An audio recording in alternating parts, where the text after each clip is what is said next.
Alright, so welcome to Confidential Killings. I only found out about this game last week, and then I got a code for it on Friday, and played a little bit of it the other day, and was like, this is really cool. Apparently, it's... I don't know how much it's inspired by, but it takes some inspiration from the Case of the Golden Idol. And also, from what I've played, it reminds me a little bit of Duck Detective, but obviously with no ducks. And a bit more of a serious tone. December 18th, 1978. Police station. Ooh.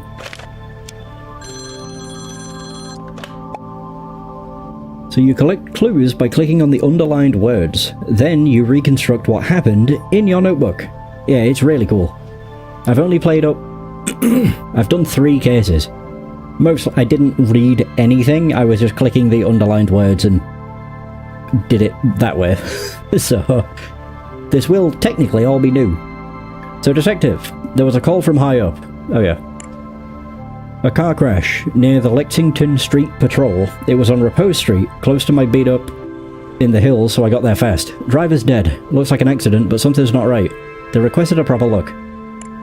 So, Lexington, Repose, driver's dead, take a look. And then now we have all that info, we can piece it together. So this is what I mean when I say it's similar to Duck Detective. Possibly, I mean, I'd assume it's similar to Case of the Golden Idol 2, that's just not a game I've played. So Patrol says there has been a car crash on Repose Street. The driver is dead. The call came from high up, so I am taking a crash. A look. Ding ding! Obviously, I don't think any other case is going to be quite as simple as that. It's the tutorial, so, you know. During your night shift, a call came from above. A patrol officer reported a crash in the hills. 1 fatality. They said it looked routine, but someone important wanted eyes on it. Continue. And now the game begins. Repose Street. I also just like it, the aesthetic as well. I was coming from my patrol on Lexington Street when I heard a crash. Was he drunk or drugged out of his skull? I will be aiming to get every clue, so... A standard issue flashlight, useful for looking around during the night. A regular police badge, name on it, David McCart. Seems like he is new to the force. And one thing you can do as well, I don't think you have to, it's just something you can do. Yeah, you can piece together who's who. Okay. Repose Street, a winding road in the countryside that leads to the rich folks' homes in the hills, on the hills. They like to be isolated, so the neighbours do not complain about their drug-fueled parties.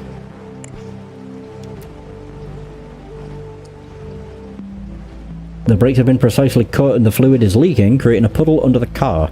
The driver did not have a chance. A custom license plate, they don't sell these to anyone. Under the crime it says, Bradley. Ah. I think that's everything. You can hover over this as well, which is helpful. Yeah, it just tells you where you can look to find things. There he is. From his look, he was going nowhere fast. Did the impact against the guardrail violently push his head against the windshield, killing him? He has a piece of paper. Frank, 50 grams, Ivy, 80 grams, Ray, that looks like it says who, but there's a blood splatter covering it. Jack, 100 grams, is that Jack? Jakizzy, oh. Owes $200. Frank. He be a drug dealer. Driver license must be carried when operating a car. So we know it's Bradley Fraser, or Fraser. Galloway Street. Date of birth. He was only 21? Wait, what? Oh no, that is the American way, isn't it? Yeah, month, date, year. Ooh, 10 days after mine. Yeah.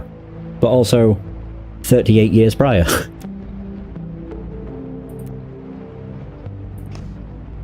So with that in mind, we can piece together that this is Bradley. Bradley Fraser. Oh wait, I can actually piece together part of this. So Bradley Fraser died in a car crash on Repose Street. Someone, to make it look like, okay, he was going out to, okay, I know these, but he must have felt untouchable. He is not even trying to hide his stuff. This stuff. It looks similar to cocaine, but it is not. Some new drugs are hitting the street, perhaps. It is high-grade stuff, packaged and ready to be sold. A bottle of quality whiskey, but there is something floating inside, some sort of dust. The bottle is almost full, barely a sip was taken from it. Ba-boom! There's everything. Okay, so someone drugged his whiskey. His cocaine. To make it look like he was... okay. A drunk driver. He was going out to sell some drugs. That's everything. Ding ding! Yeah, this was the case I've made it to. The bluish dust in the whiskey, the brake fluid leaking. This was no accident, although someone tried to make it look like one. Time to talk to the family.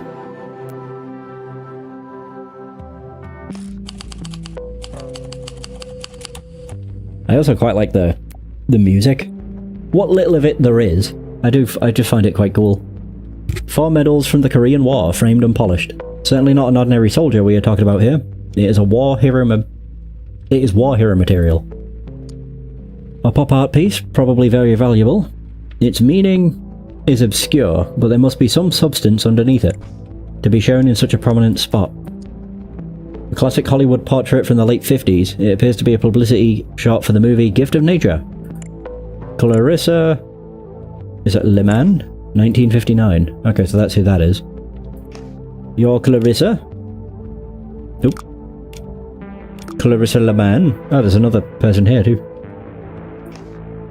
Okay. Sabotaging and Seducing. Written by Ezra Monarch. Based on his best-selling novel, Thief's Romance. Advanced copy for Katie Keller. Oh. So it must be who you are. What dreadful news. And to think that the night had started so well, with Mr. Fraser giving me advice on a possible future role. My dear love, I did everything in my power so that we could work on the play together. I pray night and day that it'll become a reality. Forever yours, Patrick. Okay. I thought it said Politan. Cosmopuritan. War hero turned media mogul to co-produce Monarch's latest play. I have full creative control, says the renowned author. Full interview on page 22. Men look good in pink. I don't know why they keep changing colour. That's weird. Men look good in pink, the latest fashion statement by actor Reese Hopkins. Photos on page 10. Augustus Whitney leads a campaign based on morals and family values.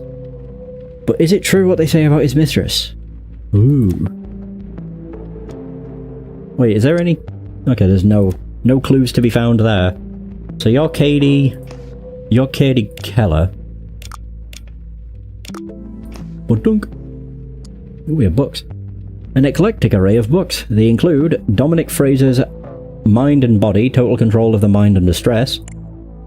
Conks Unpacks by Alistair Crowley. Ezra Monarch's The Lost Connection. Murder, the Weakness, again by Dominic Fraser. Herbs and Their Properties by Bella Ward. My son's death was tragic and my heart aches for the loss, but as I teach in my books, I can't let this tragedy dominate me. Mr. Fraser! I know I have a huge debt of gratitude to you that I will never be able to repay, but for 9 years I worked for you doing everything that was necessary, everything with no complaint. I fix the roof, I wash the cars, I do the garden, I help wife with the medicine, I do all. But please, I implore you, let me go. I cannot explain why, now. I just need some extra money to find accommodation. Diaz. Wait, as he teaches in his books. Oh, Dominic. Okay, so that's who you are. Okay, Dominic. Fraser. Sweet. Is that everything?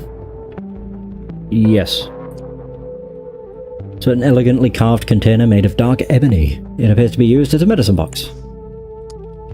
A small plastic container for medicines. Only 3 pills remain inside. Oh, inside it.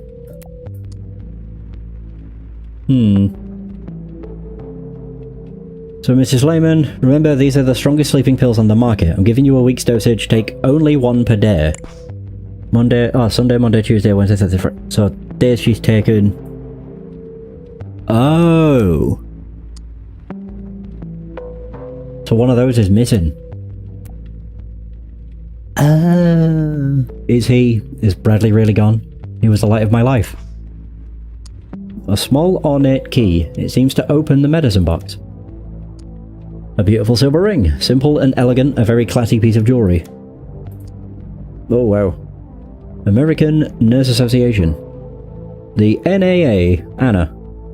Dear Mrs. Lehman, I feel terrible at the thought of leaving you alone tonight, but it was impossible to find any other nurse to take my place on such short notice. But Mr. Fraser really insisted that I go visit my sister tonight, even though I told him there was no need. A little flu is nothing to be concerned about, but he was adamant. Please remember to take the new medicine the doctor prescribed in the doses he wrote on the prescription. I left my sister's phone number on the back. Don't hesitate to call me for anything. Please, I know you never want to disturb me, but that's what I'm here for. Our friendship goes beyond my job. Sincerely yours, Shirley Flaws. Oh, I can't. Okay, no clue. Oh, here we go. So you're the other one. I've been here in the garage all night, finishing some work. I'm sorry about the boy, but frankly, his head wasn't screwed on right. A large ring keychain with many keys attached to it. It could mean that he does work all around the house, not only in the garage. A small key kept separate from the rest. Hey Patrick. How's it going? Is that the same key? Hold up.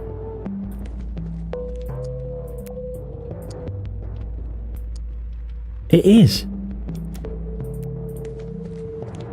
Does that mean he has a key for the medicine box? Several tools commonly used by mechanics. They seem to have been used recently. They are still covered in grease and oil. The floor is stained with big puddles of viscous liquid. It could be brake fluid. Ooh. A beat-up truck from 3 decades ago. The door has a strange hidden compartment on it. Of the kind often seen in smuggling operations. Some items have been left on the dashboard. Nice of them to just let me do this. Hey Grease Monkey, don't try bailing on me. I'm going straight to the Federals. It's a promise, they can't touch me, but they'll have a party with you. Sunday is the day. Be there. Be. Death, overdose, accident. Something Diaz, 27, was found dead in her apartment last night from an overdose of a new drug that is hitting the streets as gaze.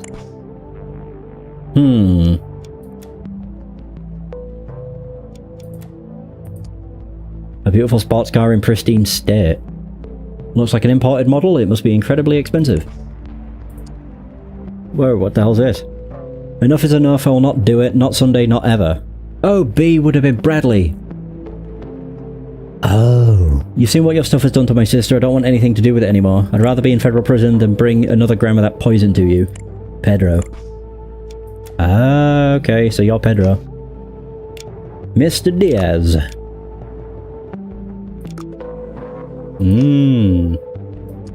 A full bottle of whiskey from an expensive brand.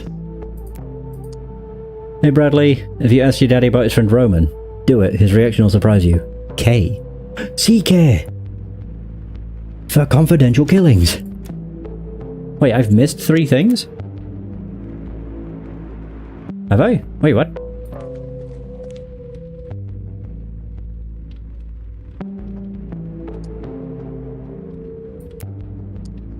How have I missed 3 clues?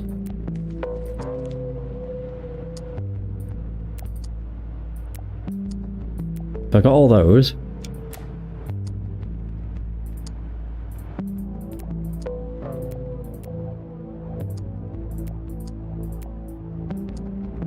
Man, I'm confused. How?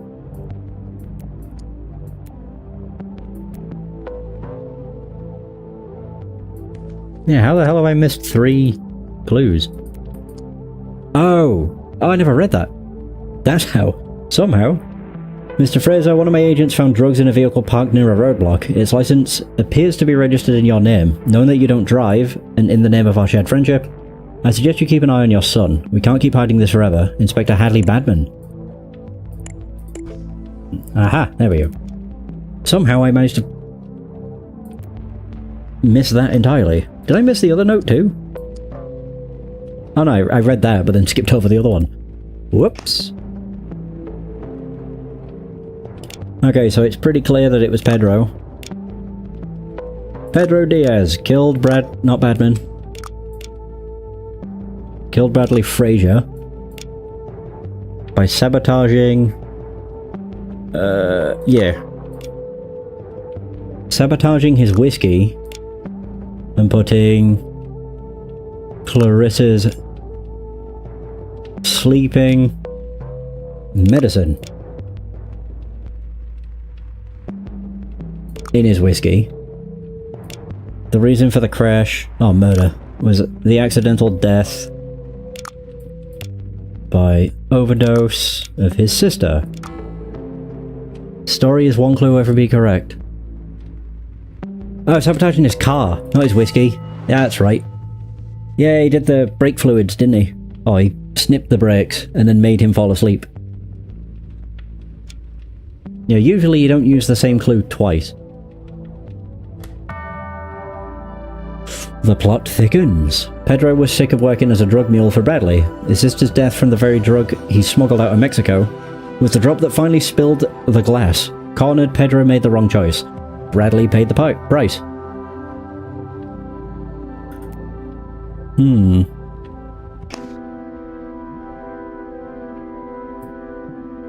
Wait, so who's that?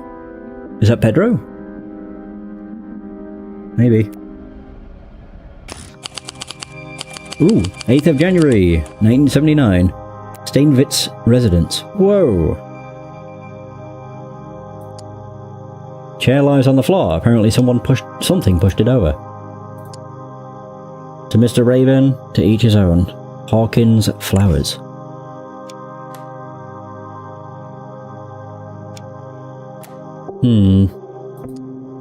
A bag made of fine leather lies abandoned and next to the pool. There's a pistol here.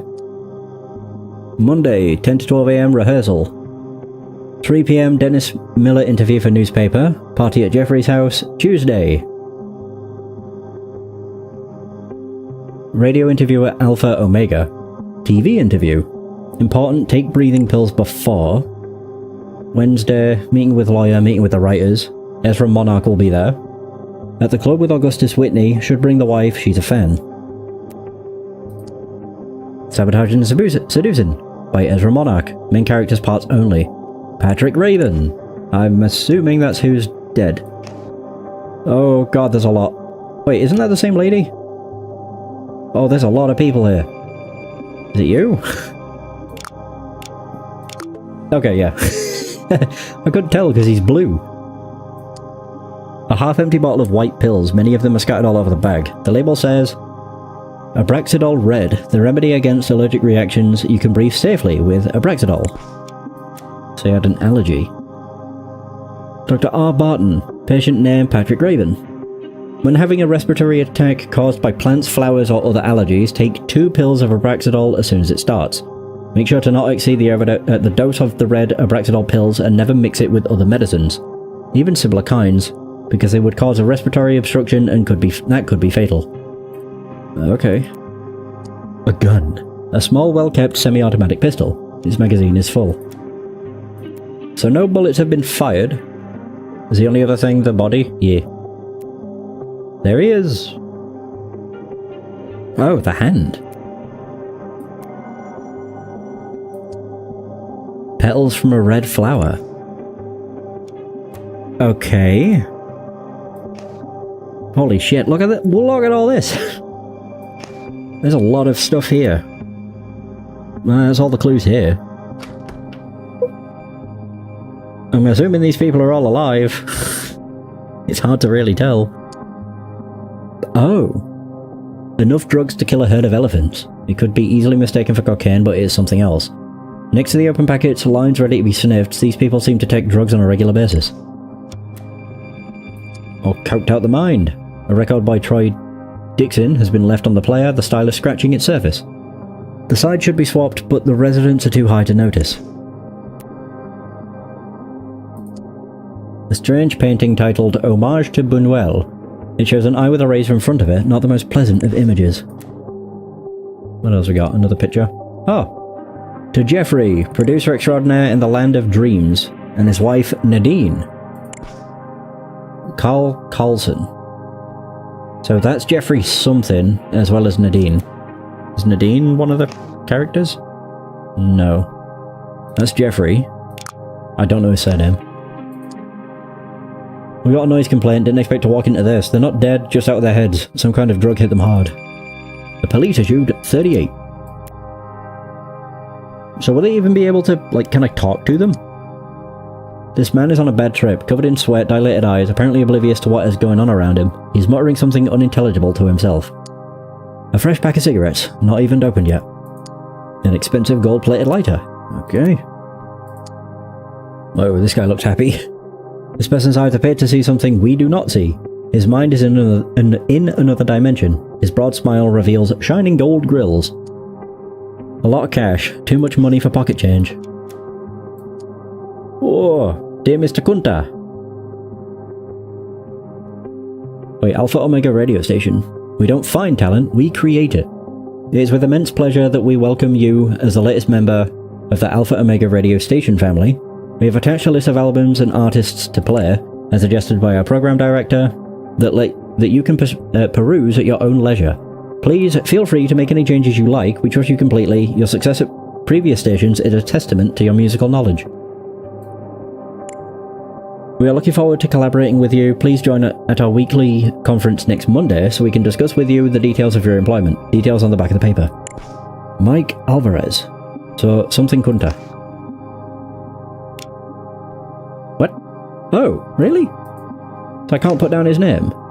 That's... okay, that's not a clue I can pick up. Oh, something... oh, Patrick Raven. Stop selling cocaine to my wife. I don't give a crap what she does with her life, but it'll damn ruin my reputation. I'll shoot you like a dog if you do that again, Patrick Raven. So is that the wife, then? So she'd be Raven as well. She appears to be asleep, but her eyes flick open now and then before shutting again. Looks like she took a dose too strong for her system. An elegant leather purse with a golden latch, some banknotes and coins inside. A simple but elegant golden ring, 2 letters are engraved on it. Yeah, P.R. Patrick Raven, I guess. That's everything from... oh no, oh, this takes us... oh. Wait. Oh, okay. What the fuck? You don't know! Half-finished drug packets left in the bathroom sink. Someone had more than enough. An oblong wooden cabinet stocked with everyday bathroom essentials. Red pills. A bottle of red pills. The label on them says Abraxadol. A small medicine container, empty. Several rolls of toilet paper kept inside the cabinet. Okay. Everything? Besides the dude. His mouth is covered in saliva and vomit, enough to make him suffocate and die. His arm is filled with marks. On his t-shirt it says, "You don't know Jack." I told you to stay away from my house. I can't hang with people like you in public. You're a PR menace. I'll shoot you if you come near me or my wife again. Mr. Raven again. An almost empty packet of cigarettes. The visibly yellowed fingernails on the person's hand show he is a heavy smoker. Another gold-plated lighter. So it just says you don't know Jack, but it's not a clue, so... not entirely sure who that is. Oh, these are that's the producer. Is everybody just asleep? Wait, I can't even look at them? Oh. Oh. Now I understand. A framed award. Oh, Steinwitz. The best producer for Lying Like a Sleeping Dog and Ranger in Utopia. Lifetime achievement for From the Jaws of Defeat, a war hero story. Whoa. Note to secretary, find his name. I can't read his stupid signature. Steinwitz. There we go. So glad you like my screenplay. I'd love to have a meeting to discuss a possible collaboration in the future. So, Mr. Something, your screenplay is really interesting. Add nice adjectives, and the style is so close to Monarchs it would be perfect. I'll send you a guest pass for the next rehearsal so we can talk. Blah blah blah. Kind regards, write the rest. So we know their names now. Oh, that must be Nadine. Okay. That's not?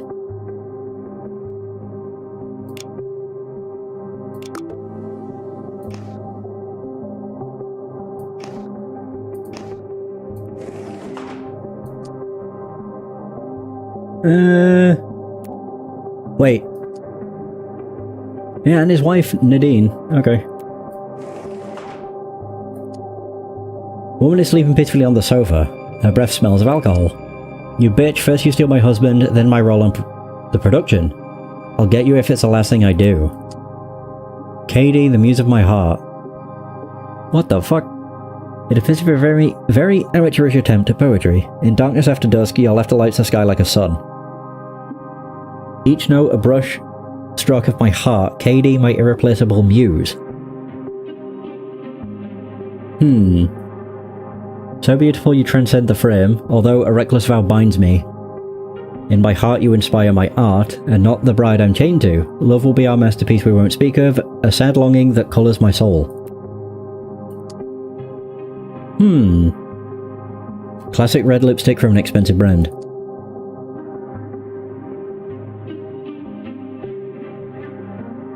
Oh. Sir Patrick Raven, the handsome teetotaler? Teetotaler, God. No drugs, no alcohol, and Dominic Frazier's teachings. That's my secret. Meet Jakizzy, the DJ with the golden smile. Gaze, the artist drug white as snow that is sweeping the land. It's my muse, says painter Carl Carlson. Full interview on page 27. His thoughts about the future of music on page 16.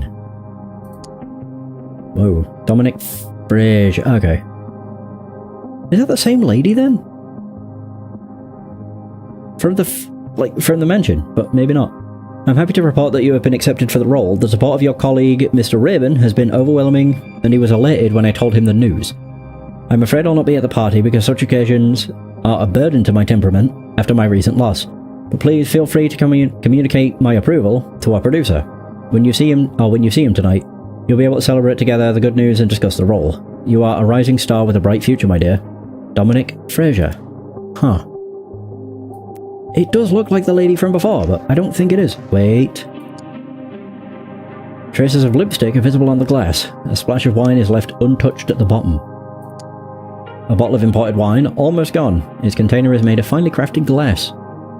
Holy Christ, there's a lot of stuff. Enough alcohol to get an entire army drunk, not the cheap kind either. Okay. A bookcase containing mostly the latest editorial successes. One Love Too Many by Ezra Monarch. Dominic Frazier's Brave Successful. Some paperbacks and a few classics that look completely untouched. What else do we have? Is it you? Flat out drunk on the sofa, cigar dangling from his fingers. Still, he has the look of someone used to calling the shots. Oh, there we go, Katie Keller. It is the same lady. Okay. So Patrick Raven, keep pills in bathroom for him. He phoned to say he'll bring his wife, Ivy Otter. Katie Keller. Discuss her role in the play. She'll come directly in the office. Bradley Frazier. DJ Kunter. That DJ friend of Brad, he'll probably bring the stuff in his place. Jack Potter. That's the other guy. Wait. Oh, you don't know Jack. That's the guy in the bathtub. Don't let this guy near alcohol or drugs. Remember how that party ended at the Frasers. Finley Powell, that's the sweaty guy in the... Yeah, that's the sweaty dude in the living room. Ezra Monarch, Nadine, out for the night. Oh, we don't know his wife. Ah. Hey Jeff, you old rascal. Remember that favour you owe me? No, it's me in need of a hand. I found this actress called Martha, and she's a beauty. She just needs a big break. She'd be perfect to fill a smaller role in your play. You wait and see her, then it's going to be you who'll thank me. Let's have a drink soon at the usual place and discuss this. Your pal, Alex. P.S. Say hi to Nadine for me. Okay, so I can put together who's who. You're not Nadine, you're Katie. I did think she looked the same. That's Jack. Oh shit, was it Jack Powell? Nope. I forgot the names already. Potter. Yeah, it was close. Jack Potter. You're Powell.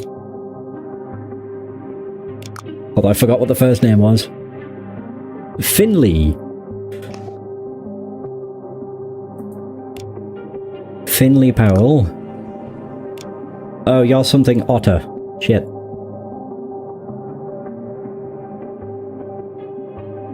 Ivy. Not Raven. Ivy Otter.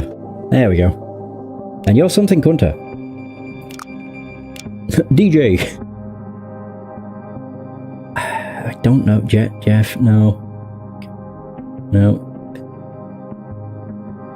Nope. Jakizzy? Jakizzy! Of course! I thought Jakizzy was the person on that...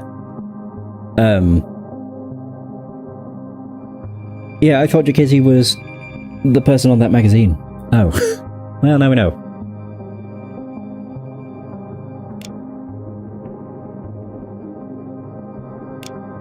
So, it's Patrick Raven. The only one I could think. But why would she kill Patrick? You bitch, first you steal my husband, then my role in the production.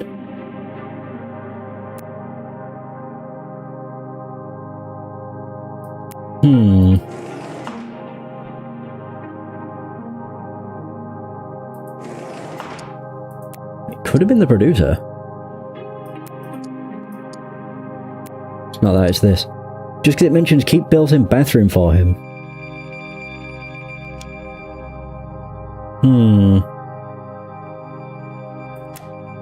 Not actually too sure about who killed him. The killer sent him flowers to cause an allergic reaction, which made him suffocate. Wait, suffocate? No, it made him take his pills. But they'd been swapped. Oh, of course, because they were white, not red. I have a feeling it might have been the producer. Yeah, swapped with a different kind found in the bathroom. This caused... I don't know why I need to say his name twice.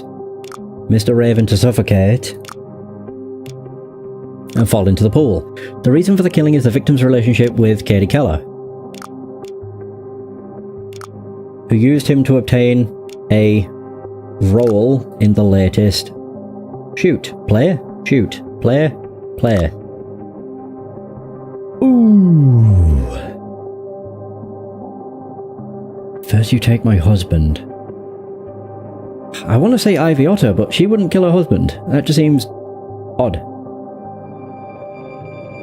I'm half and half between Ivy and Jeffrey. I'll say Jeffrey. But why would he kill him? 2 clues away, so it'd be these 2. Ivy Otter also doesn't make sense. Oh, it is Ivy. She killed her husband? Was killed by Ivy Otter. The killer sent him flowers. She what? Okay. Weird. Very weird. He had it all, the looks, the talent, the money. Patrick even lived a teetotal life, but his wife was jealous and she knew where to aim. All it took was a bouquet of flowers. The drugs too made a victim. Oh, the drugs too made a victim. I guess was found dead from an OD. Oh. Damn. Drug party. Oh, what the hell's all this? Oh shit. The nation's voice. Hear the heartbeat of a country. Actors Patrick Raven death attributable to an allergy. A tragic accident concluded Dr. Ronald Burton. The disappearance of his wife, Ivy Otter, she went abroad to grieve. Ivy Otter, wife of the deceased actor, Jeffrey Stainwitz. Finding a replacement for Patrick won't be easy. He was a man of integrity, full interview with the producer of Sabotaging and Seducing on page 15. Jakizzy Gunter, DJ Sensation. What's his game called? Confidential Killings. It's very, very worth it. It's only on PC though, as far as I know. But, given how it looks, it should run on a toaster, so... Came out today. It's very cool though. I like the piecing everything together. So in a world where automatic radio is starting to become a reality, guys like him are keeping the medium alive. Radio station Omega looking for new talent. Mike Alvarez tells us about the requirements for working at his radio station. Ooh, car crash. Oh. We use this locket to keep various files and evidences that might be important. These are related to the car crash case. Oh shit. Oh, this is cool. Tragic car accident leaves dead son of philanthropist. Bradley Frazier, son of war hero and magnate. Dominic lost control of his car due to the heavy rains and killed himself on the guardrail. A drugs epidemic. Interview with expert Dr. Byrne. Or Byrne. Don't believe all the sensationalism. Incident during transport of prisoners to the border. 5 injured, 1 dead. The deceased only available photo taken during his university days. Oh, that is Bradley. Oh. I see. God, he looks haggard here, though. Right, yeah, so these are all clues from that.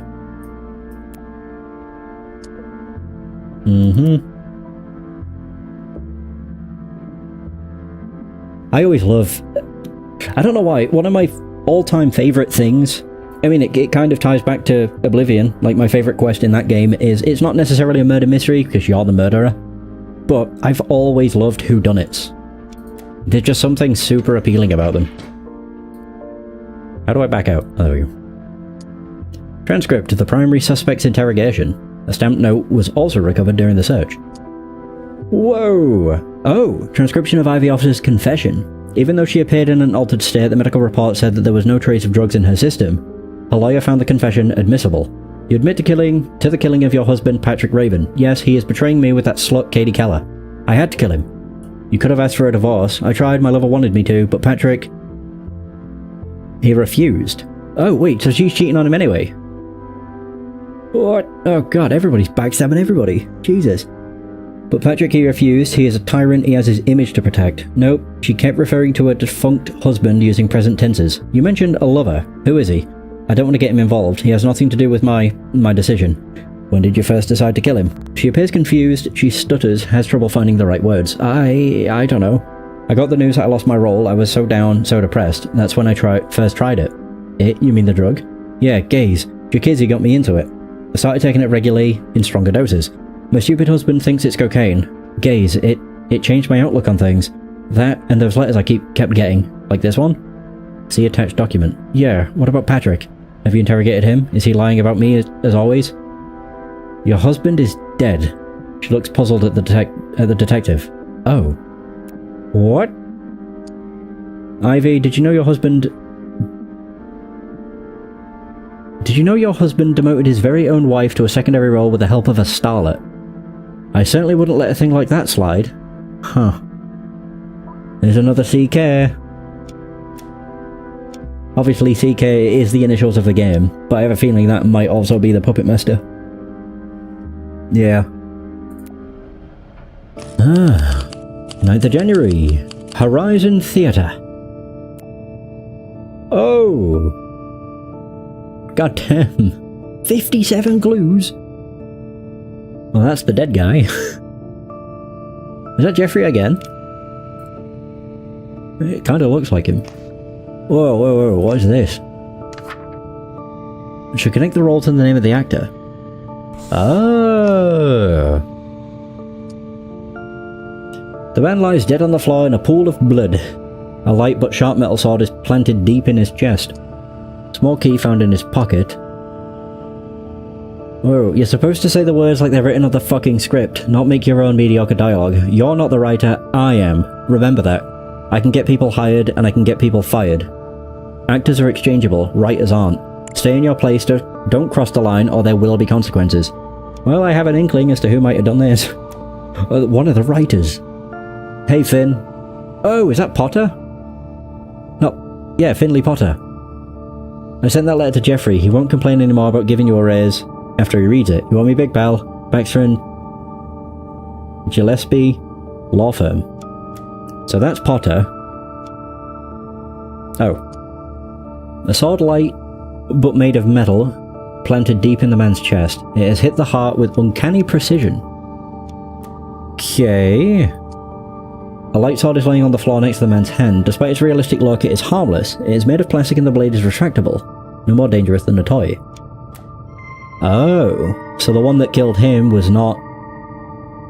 I wonder if it was accidental. Looks like it might have been this person that did it.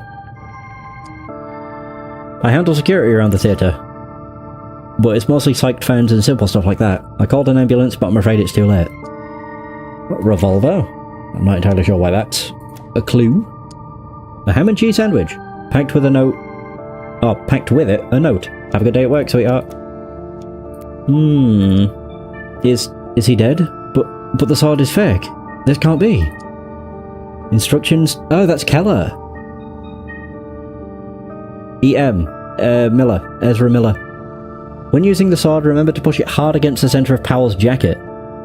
Don't be afraid, its retractable blade is made of plastic, so Powell is in no danger. We are hiding a small red paint bag underneath his shirt. Make sure to hit him at the right spot so that the fake blood will can come out right. Marino will be available for clarifications. As you know, theatre now has to compete with cinema and its realistic violence. People expect blood even here. They don't know how to use their imagination anymore. Oh. It's a shame that it doesn't carry over names from previous cases, because I know who these two are. Yeah, the fact I have to figure out who they are a second time is dumb. This wasn't in the screenplay, was it? I would have known otherwise. I wrote it. It's a good scene though, very meaningful. Shall we add it to the play? The last play of yours was a disaster. The production is in the red, we're only breaking even because of outside investments. You may be a pro at novels, but both theatre and cinema are different. Find some way to create some publicity, you hack, or else. That's from Jeffrey. Enough of this bullshit about historical realism. Do you know how freaking hard it is to find these costumes? Last time we had to go to a museum for Christ's sake, and beg them to loan us the props. It's a play, not a historical reconstruction. Now you ask for blood squibs, even in rehearsals, knowing full well how hard they are to wash from clothes. And do answer your damn phone. I'm tired of leaving notes for you. You can't avoid confrontation forever, you coward. Tommy Marino. Holy shit. Oh, there we go. Author Ezra. Producer Jeffrey. Right, so we now know who's who.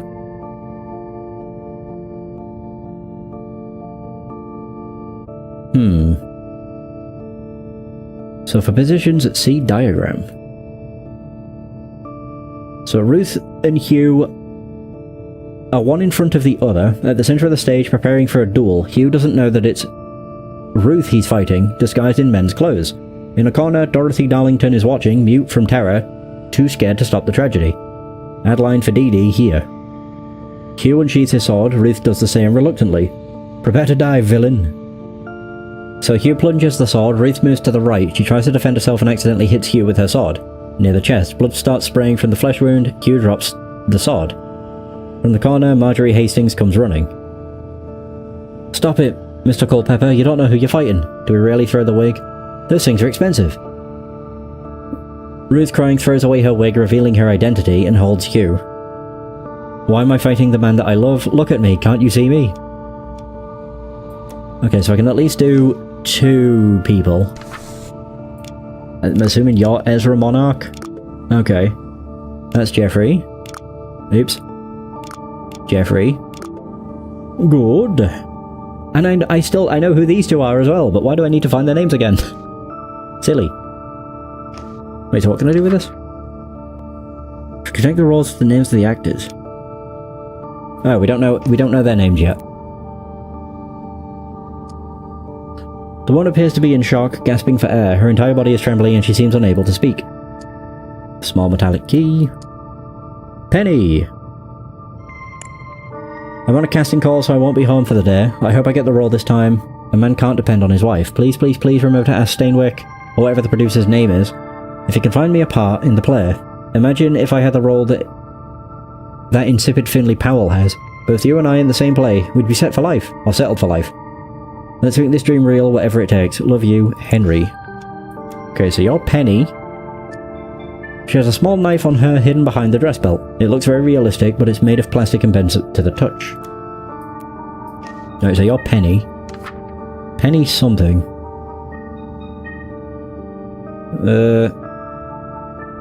Oh god, hang on. It's hard to tell because she's wearing a wig.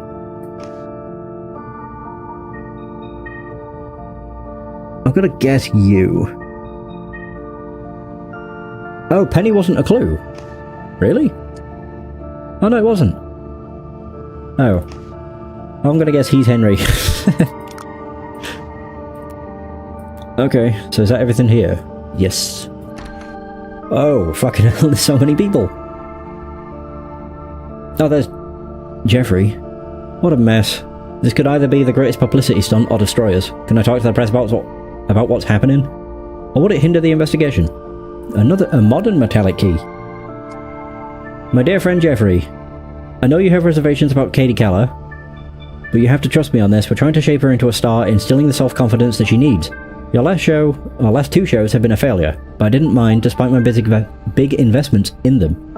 And I think we'd both rather forget your latest cinematographic flops. But this play has got to be a success, and Miss Keller is key to that. We invested a lot in her. Let's keep our eyes on success, not old grudges or revenge fantasies. Yours, Dominic. Okay. Henry Steinwitz, we are writing you on behalf of our client, Mr. Powell. We have found severe irregularities concerning his work for the Steinwitz Theatric Company.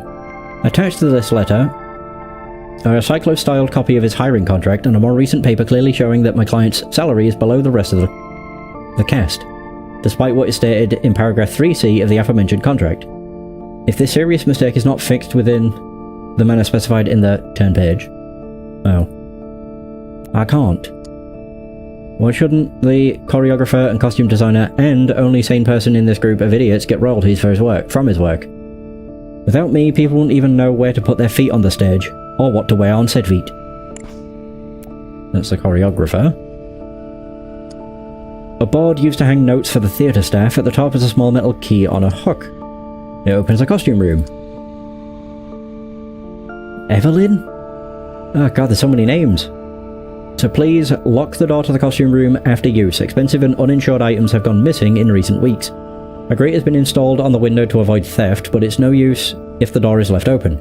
We have hired a security man to check the venue, but remember, the best solution is prevention. Management. Evelyn, stop leaving the key on the hook.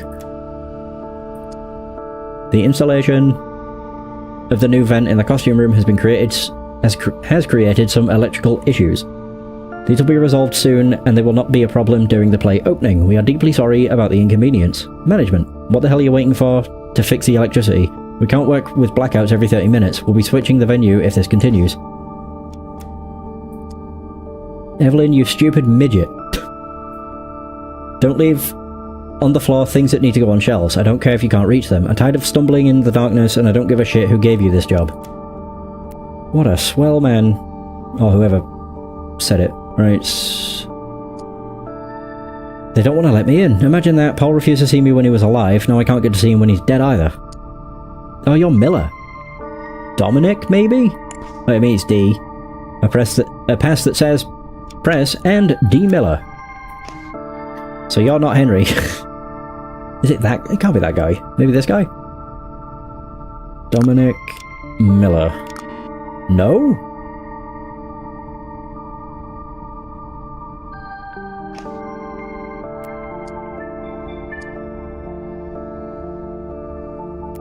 Huh. I suppose that wouldn't make sense for this. Yeah, if he's a press person. So it's not you're not Dominic then. I'll just leave that. So you Henry then? Cosmopuritan. Become a better lover with our 5 spicy tips. Aviata. She disappeared from the scene. Was the death of her husband the reason? Is there any truth behind the rumours of her alleged arrest? She's in early retirement. Full interview with her lawyer on page 63. The show must go on.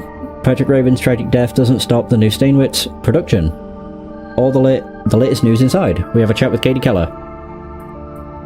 A future bright star? Oh, interview with Jeffrey Steinwitz and Martha Hart. Remember to ask about cast changes and Otter disappearance. Note to self, I need to investigate Monarch. That guy is such a phony. Can he even write? Hard news bulletin at radio station. News again. Integrate stuff from morning interview. Interview for disco opening. Bring Grayson Davis for photos. Hey, it's Troy. I'm leaving you a note at Alpha Omega. Remember when we first met? I just started and you were so nice and kind with your compliments about my music. It gave me such a confidence boost. Can I ask you a big favour? My fiancée is working at the theatre and she doesn't believe enough in her abilities. It would do her a world of good if she talked to a journalist. You don't need to write an article or anything, just chat with her like you did with me. She just needs a confidence boost. Troy.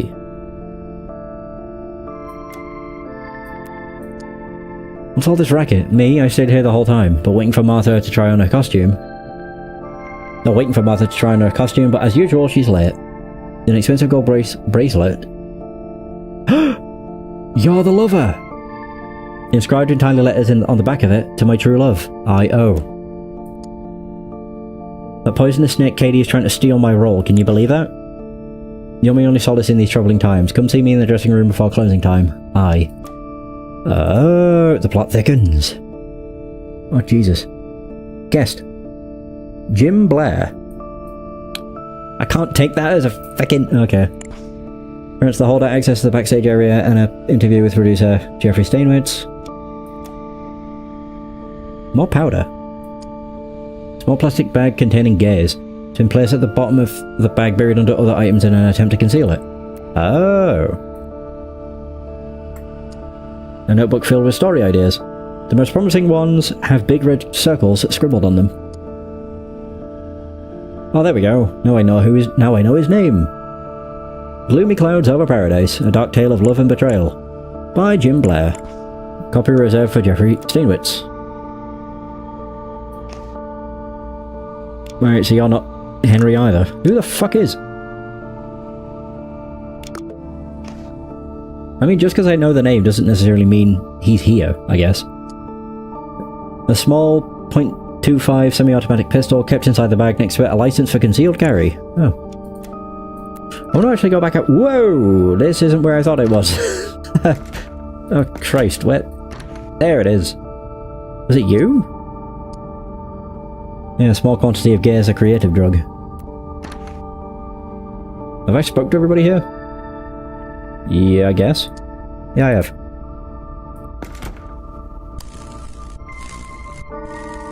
Oh. Ruth Acker, Hugh Culpepper, Isaac Claydon, Dorothy Darlington, Tommy Marino.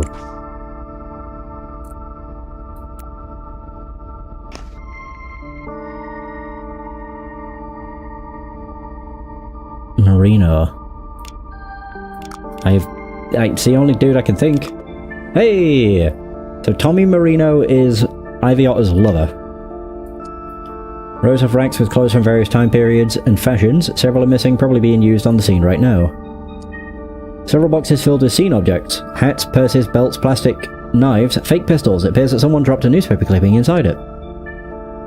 Oh. Ivy Otter disappearance. Not everything is as it seems. Revelations from an anonymous source suggest the actress was arrested. Actress Ivy Otter, Katie Keller to get the role that was once Otter's. Or that once was Otter's. Oh! A short window. Close to the ceiling that provides air to the room is covered with metallic bars. A prop sword lies on top of the windowsill in the grate. Someone tried to get rid of it in a hurry. They switched it with a real one, I think.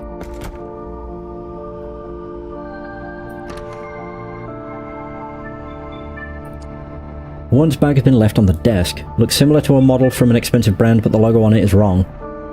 And it's made of fake leather. Oh, is he waiting for her to get changed? So that's Martha. I don't have Martha as a name. Okay. God, everybody's cheating on everybody. Remember, it's a small role, but it could be a big break. Do everything you can to get noticed. I mean, everything. If it works out, we can finally get married. Love you, T. Cheap red lipstick. Oh, there we go, DD. HCRAMH. Updated positions for the duel scene.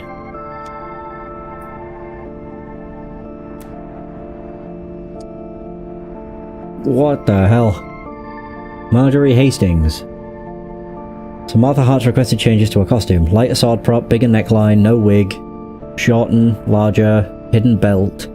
The dressmaker I usually commission these things was closed, so I had to work extra hard to make all these changes last minute. You're welcome. If little Missy is late at the rehearsal, don't blame me. Oh, there we go. Katie Keller. Ray Mildred. Penelope Marshall. Reese Hopkins. Martha Hart. Okay. Jesus. Right, so that's most of the characters. Right. Fuck. Finley. I always forget the names immediately. You're Powell.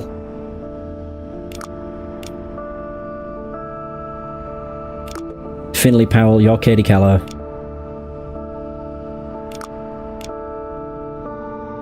You're Martha Hart. Oh, what was the other name? Penelope Marshall. That must be her.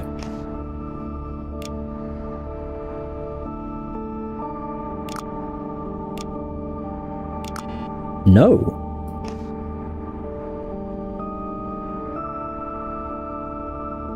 Ray Mildred. It's either that or Reese Hopkins, but that doesn't seem right either. I mean, Reese is a... both. Not Marshall. Okay, not that either. Okay. Oh yeah, the costumes. So the hop kit, this is Finley Powell. Just a stagehand? Possibly. She should still have a name though. This is Katie Keller. Dum dum.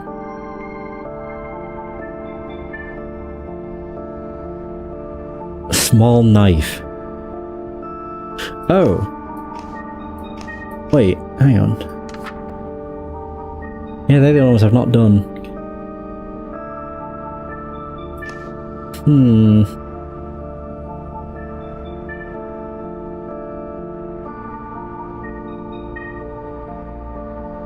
Main characters.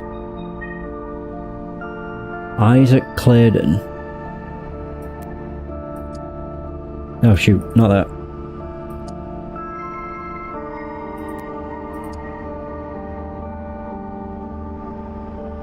So R-A-H-C, D-D and M-H. What was D-D? Dorothy Darlington. Oops.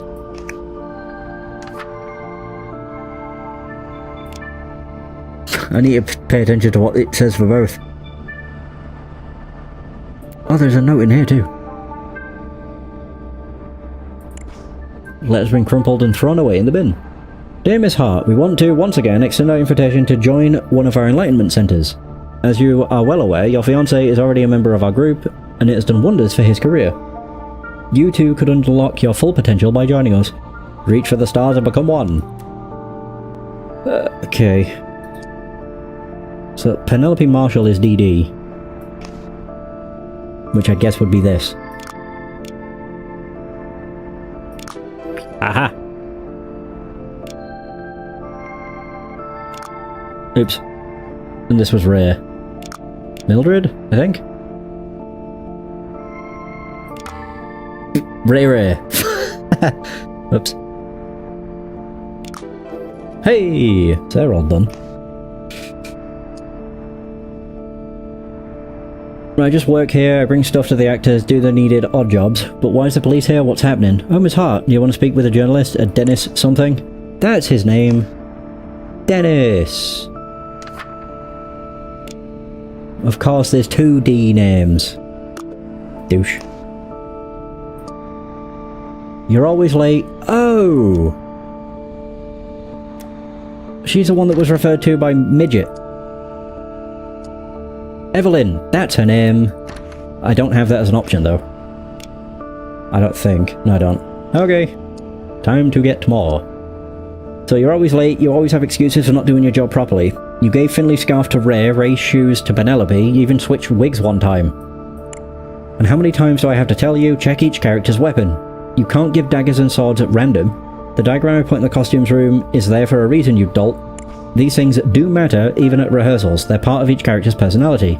And for the love of God, stop creating my costumes. First they forced my hand to hire you, and I didn't like it. Then you keep mistaking actors, arriving late, forgetting appointments. I keep hearing complaints all the time from the crew about you. You gave the wrong costume to Finley 3 times. I don't care if your uncle is a bigwig. More mistakes and you pack your bags. Am I clear? Whoa. Dear Lynn. Or should I say Miss Cox? Okay. That's probably how they call you now that you live in the big city, but for me you'll always be my sweet little Lynn. I'm so happy to read that the assistant's job at the theatre Uncle found you is going well, and you quickly earned the respect and sympathy of your colleagues. Aw, she's lying. I was afraid for you when you first moved, having heard so much about people in the big city being rude towards country folks. But I'm relieved my little daughter has proved me wrong.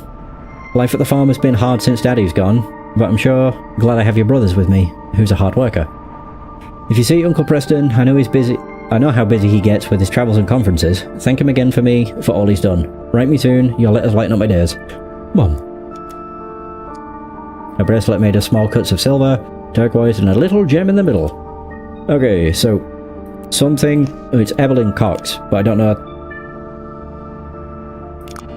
where. Yeah, I know it's not Reese. There's still some more clues. More clues to find somewhere. Really? Stage room?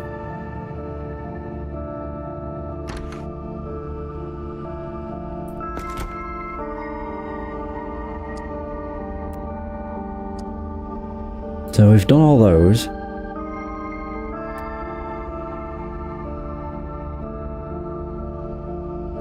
Ah, it's the same. Okay.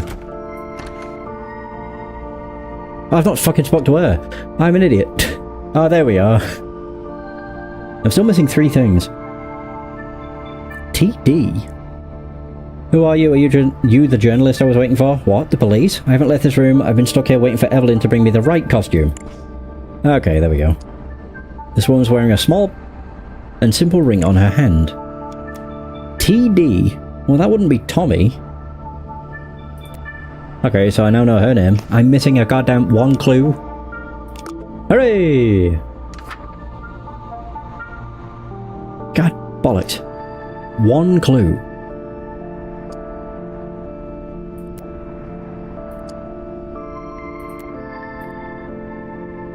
No, I never realised that I didn't speak to her. Whoops. Oh. I missed that somehow. Hooray, there's all the clues. I mean, technically, this was Finley. Well, it's Katie Keller that killed him, but it wasn't on purpose. No, it's because somebody swapped out the sword. With a real sword, mistaking it. Yeah, mistaking it for a prop. Oh, this is it. Okay. Ooh. I think it's probably Ezra. Just with how he wrote to Powell, he sounded very pissed.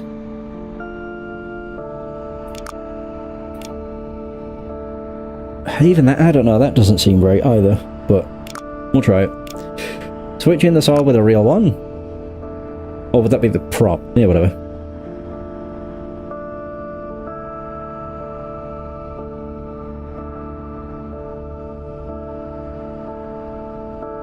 Wait, no, it can't be. Caused the murder. Right, so this is going to be Evelyn.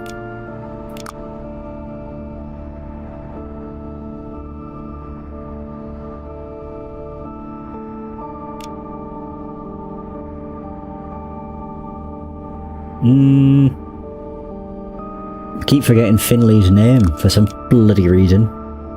It just don't stick in my head.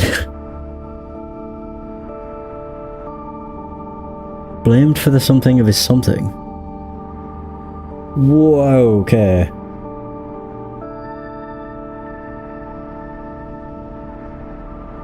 I don't think it is Ezra. No.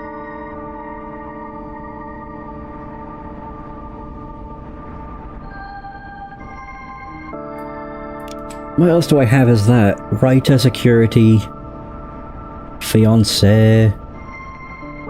It could be the choreographer, but I don't know who that was.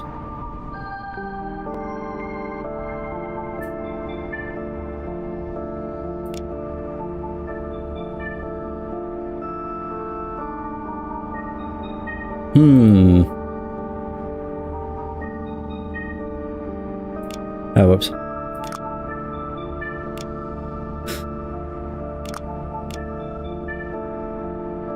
I don't think it is Ezra, because I don't know what the motive would be.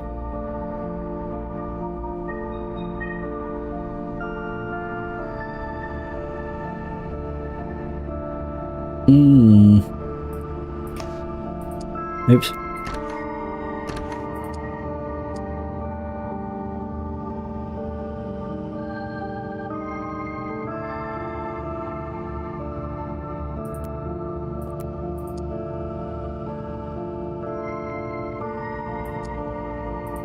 I might mention something about confrontation.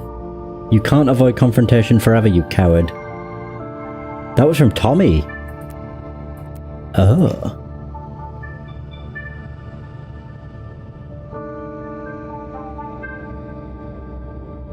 Oh, I've just realised. He wasn't trying to get Powell killed, he was trying to get Katie Keller killed. That gave it away. Yeah, because she mistakenly handed the real weapon to her instead. Ezra motive. I don't really know. Not confrontation. Breaking, arrest, betrayal.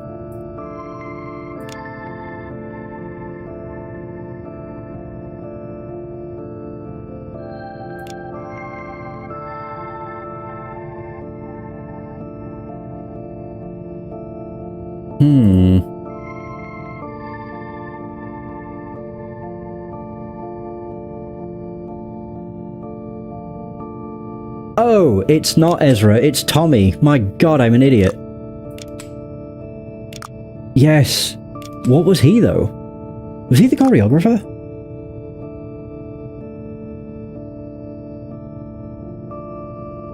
Yeah, it's fucking... It was revenge for getting Ivy Otter. Wow. Jeez.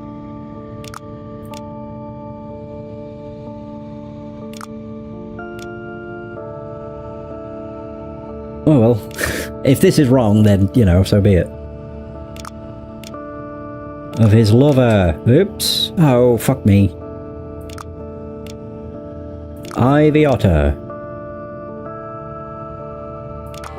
Oh, I'm one clue away. He's probably not the choreographer. Fuck, I don't know what he is.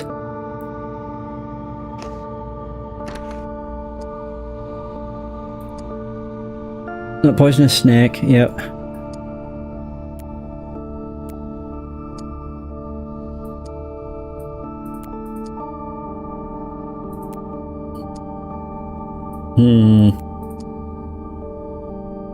Bollocks, I don't know what Tommy is.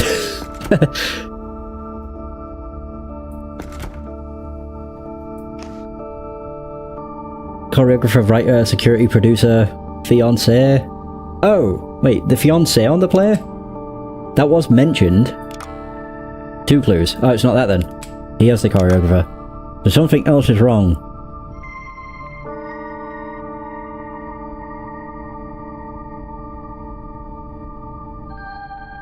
Not theft of his lover.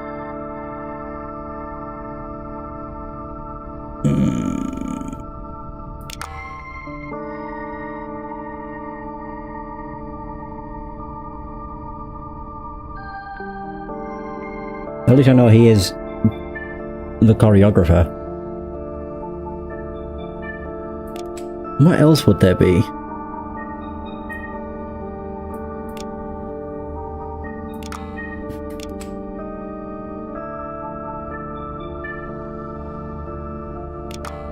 Okay, so that is lover. What is wrong? Katie Keller killed Powell.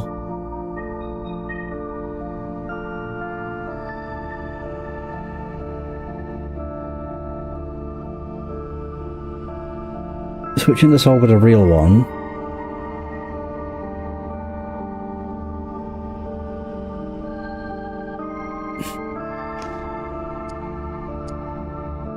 Well, he didn't blame her.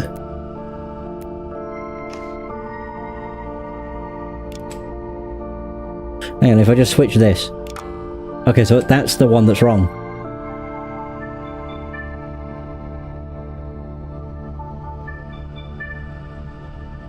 It's not betrayal either. Maybe?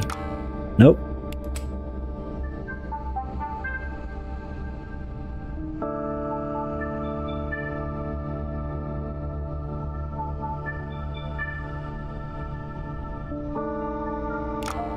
Also not that.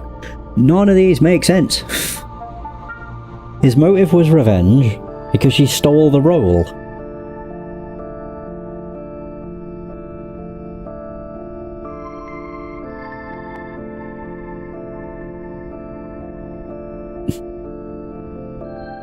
Oh, arrest. I completely forgot she got arrested. Yes. Oh, okay. That took way longer than it should have. I forgot that Ivy got arrested. Jesus. Whoops. He wanted revenge for his lover, as which prop turned performance into reality. The plan failed. The wrong person paid for it.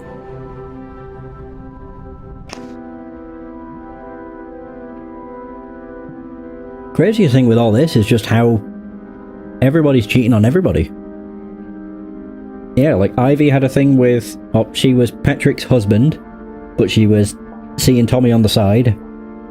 Tommy's Martha's fiancé, but he's seeing Ivy on the side. No one's faithful. What's this? Ooh, is there a curse? Bad luck continues to plague the cast of Sabotaging and Seducing. Another sad accident happened on the stage during rehearsal.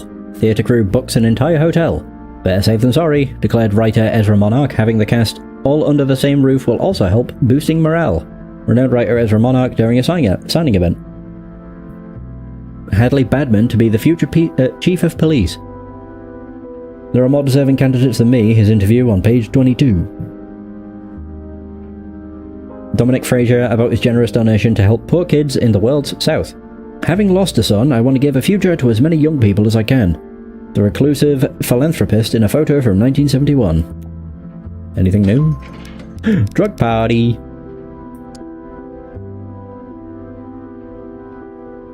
Oh, I've already read these. Okay. Oh, these are all... Okay, I don't need to do this then. The only thing I need to check out between each case is whatever's here. Alright. Who's next? 9th of February, 1979. The Emerald Hotel. Oh. Who died? 60 clues. The beverage bucket is badly deformed and burned. Traces of explosive are found at the bottom. The floor around it is covered with broken glass and alcohol.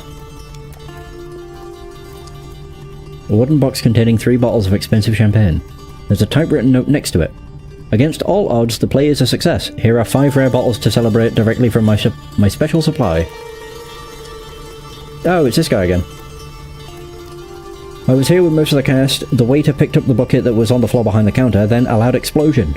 Metallic and glass shards everywhere. Most fled when they heard the bang. So what's this rumour I hear that you're still playing detective with a theatre troupe? You'll lead me to an early grave, Dennis. For the 100th time, stop feeding your ego by finding improbable connections between these people. There are none. These are successful, hard-working individuals, some of whom I personally know. You're paid to do interviews. That's it. Continue with your stupid ideas, and getting fired will be the least of your worries. Mike Alvarez. Also remember, I want those photos from Grayson to be developed on time. We have to put out these ads. Hey Dennis, Mark here. I'm leaving this note at the radio station because you're never there in person. As your underpaid lawyer and friend, do us both a favour, don't even get close to Ezra Monarch, let alone talk to him. He's threatening a defamation suit, and the man's got more money than we'll see in 10 lifetimes. Don't think your magazine or that radio station will save you. You must have gone out of your mind suggesting Monarch, one of the most influential writers in the industry, can't write a line and has a ghostwriter. Get a grip, buddy. P.S. I haven't heard of that crazy plan of yours, okay? You told me nothing. Interview with available actors at Hotel Emerald. Remember to ask for comments about cast changes and Ivy Otter disappearance. Got to try to have a talk with Monarch, confront him about his writing, show him the original manuscript of the anonymous source sent me. Made other plans. News bulletin at radio station. Dinner lunch with Radio Alpha Omega executive. Bring today's shorthand notes. Request changes to schedule to fit with magazine work. Sabotaging and Seducing by Jim Blair. August 4th, 1975, draft number 1. Looks like a master key. Oh, a key that opens all the bedrooms in the hotel. Why do you have that? A mutilated corpse lies slumped on the floor. He's wearing a hotel uniform. His unrecognizable face, blown up by an explosion, has been charitably covered with a towel, now wet with blood. His olive-skinned hands are visible. Oh, it makes me sad that this colleague, William of yours, is making so much trouble to you. At least you have Dexter as a real friend. I'm so excited that the Marquez family will get together again. So my English is getting better.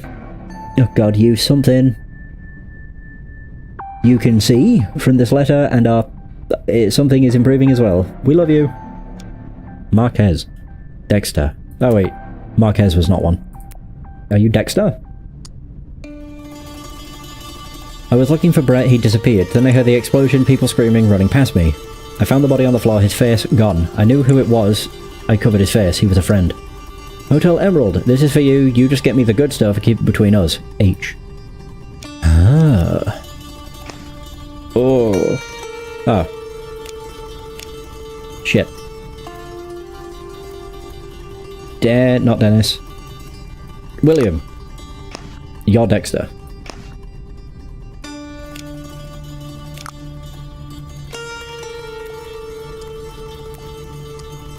No, it's Brett. I'm fucking bad with names.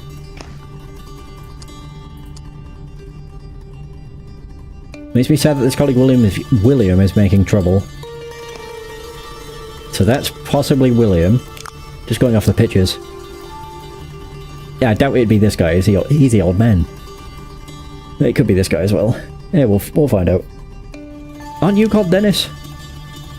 Yeah.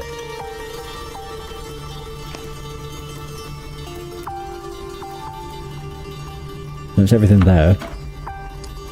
The police? Why? I was cleaning the rooms and checking that everything was in its place for the guests.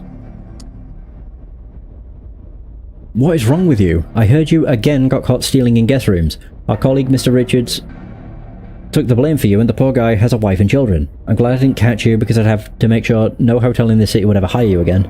I need this job and I won't let a petty thief like you rob me of it. Francisco? Francisco? Oh. Oh, now I'm confused. It could be you. You're William.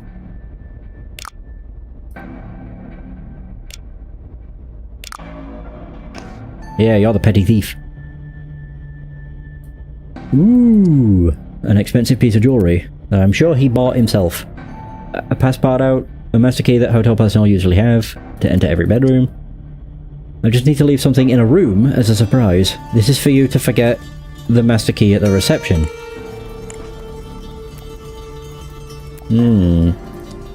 Open up, open up. A horrible accident happened. Dylan.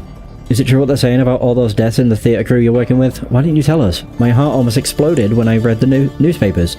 You shouldn't hide things from your family. That's a dangerous place you're working at, and I want you to stop. The monthly checks you're sending are helping us a lot since your brother's accident at the farm, but you shouldn't risk your life for money. I'd rather do double the work than put you in danger.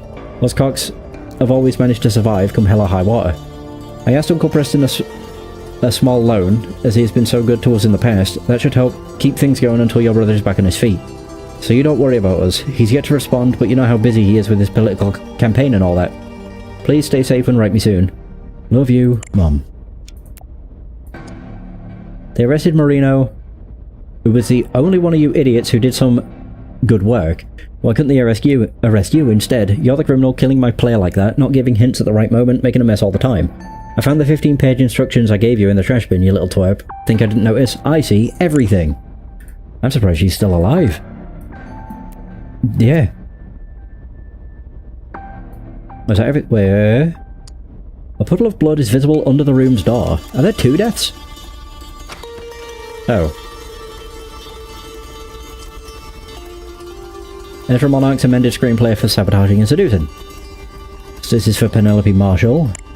Penelope and Henry. I'm glad that your role is secondary because let's face it, my dear, you can't act. Yeah, I've seen your resume, but TV isn't theatre. A fancy smile won't cut it on the stage. And that role you played on the big screen, waiting number 3, next time you don't even include it on your CV, alright? Anyway, you forced me to cut your role in half because I'm tired of hearing you butcher my dialogues. We'll discuss the changes later. I just cut your character entirely from the play. See you. Maybe if you beg, you'll find something at the unemployment center. But if I have any need for a drunkard in a future play, I'll know who to ask. Wow. What's happening? What's the room service doing here? Dr. R. Barton. Dear Mrs. Marshall. As discussed, it's important that you restrict your husband's access to alcohol within the household. All beverages should be kept in a secure cabinet or safe, locked at all times, with the key under your control. If you see any indication of renewed dependence, report such developments without delay. Sincerely, the Doctor. Madame, I have placed the jewellery as instructed. The following items are included. 5 brooches, 2 watches, 4 pairs of earrings. Okay. Are you Penelope? I don't know who Henry is. Henry? God, there's so many people. I'm only doing my job. Your husband ordered this bottle. CK! You don't know me, but I know you. But more importantly, I know that Ezra Monarch is making big changes to the screenplay of Sabotaging and Seducing. Who does he think he is? We should put him in his place. A friend. Oh, he has the drug too. A bottle of expensive champagne. You could be the... I don't fucking know anymore. Oh. A hat is on the floor. Seems as if someone rifled through the jewellery box in a hurry. Okay. Wait, was that everything? I guess so.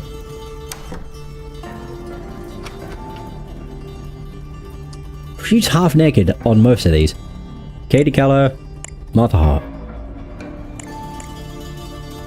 Amended screenplay for Sabotaging and Seducing. You'll share it because I don't have the time nor the will to type it twice. The only secretary I have is in this rotten place is Evelyn, and she's useless. Having rewritten most of the plot, I found that Ruth Acker's personality didn't fit it anymore. Most of your dialogues are new. You have to study them and memorize all the new material from Act 2 forward. Please spare me the hysterics, I don't have the time. I'm not sure how you obtained your role, but a dog could act better than you. Did you take your acting lessons from the Lassie movies? Seeing how you are such an incapable dolt, I had to greatly reduce your role. A nice... whatever that is. Doesn't make you an actress, and it certainly won't impress me. Okay, well I know who those are. You're Katie.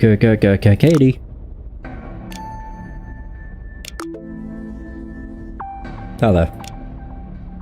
And Martha.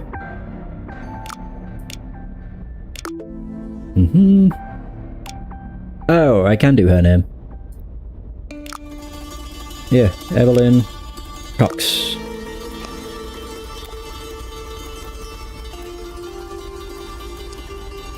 Oh, maybe next. They're after me, I know it. Maybe they're trying to kill me.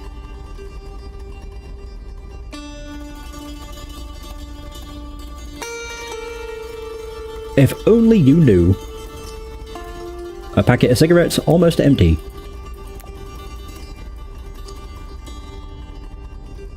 The TV is broadcasting a rock concert at ear-busting volume. I can't go out, can't go to the lounge, I can't even go to the freaking balcony. I have to stay here and babysit that hysterical woman. I'm getting cabin fever. Wait, TD. An engagement ring with initials TD engraved. A paper has been affixed on the door. Actors consult the schedule and just enter when it's your turn. Despite the sign, the door is locked. Oh. Oh, here we go. Oh my god, there's so many places. Ah. Note to personnel. As requested by Dominic Fraser, all unoccupied floors are to be left closed. Everything has been set up on the second floor so that we keep potential curious onlookers at bay on the first floor. Lodgements as such. Katie Keller, Martha Hart, Ezra Monarch. He requested the central room and a typewriter. Henry and Penelope Marshall. Oh, Marshall, that's their surname. Okay. Miss Penelope instructed not to serve his husband alcohol under any circumstances. To be left empty for other eventual members. Other persons who are allowed on the premises only after showing their ID to the policeman at the entrance. Jeffrey Steinwitz. Evelyn Cox. Dennis Miller. Oh, there. Miller. Grayson Davis. Miller's photographer. May come past 9. Other members of the troupe if equipped with a guest pass. It's Miller. Jeffrey Steinwitz.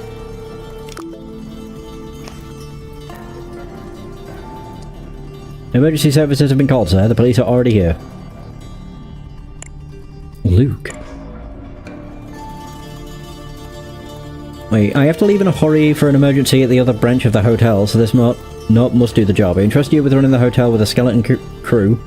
You'll take my place as the manager for a few days. I know that most of these kids are new to you, Luke, but you've got enough experience to guide them. P.S. Please tell that Marlowe fellow that he cannot wear these hideous leopard print clothes at work. They make us look cheap. So that's Luke.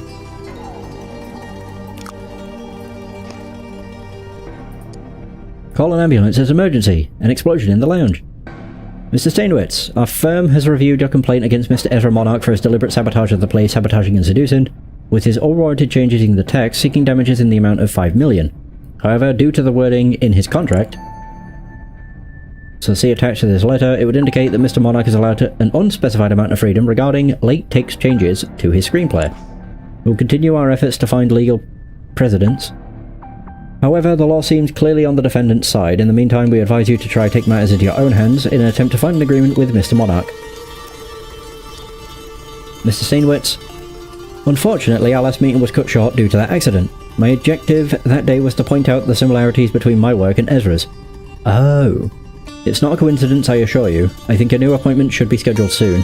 I tried, but your secretary denied me, not recognizing my name. I only managed to scribble this note and leave it in your desk. Please, Mr. Steinwitz, what I have to say is of vital importance. So what's his face could be a fraud? These freaking writers, bunch of jerks. I don't have to take that kind of abuse from no one. No one. An almost finished bottle of champagne. You're Henry, aren't you? Yep. Dear Mr. Marshall, I regret to inform you that the estimate you requested for the value of Mrs. Marshall's jewellery is far less than the amount you had anticipated. In fact, it can easily be concluded that, with the exception of the Egyptian-style brooch, the rest can be considered as trinkets of little value. Although, the Egyptian style has not been relevant since the 1920s, it is still a vintage price and the material is of high quality. The gold is 75%, 18 carats. Ah. So, Marshall... Henry... Marshall... Why is there a book? Oh, what the hell? What the fuck is this? Still looking for crucial information. Oh. I don't know what that is. Whoa. Spare hotel uniforms. Leopard print shirt. Flashy. Just neatly arranged clothes. I found a guest pass in one of the pockets. Oh, it's Jim He's the writer, isn't he? That's Jim Blair. The man is tied, gagged and unconscious. His clothes have been removed. A wedding ring. Although a thin layer of gold enamel has been applied to the surface, it fails to mask its cheapness. Hotel Emerald, Dyson, Marlowe, Marquez, Sykes, Richards. Cleaning crew is scheduled to arrive tomorrow at 6 AM. They'll have a guest pass with them. Mr. Dyson is in charge while I'm aware. He's the oldest around and has been in the hotel long enough to know how things work.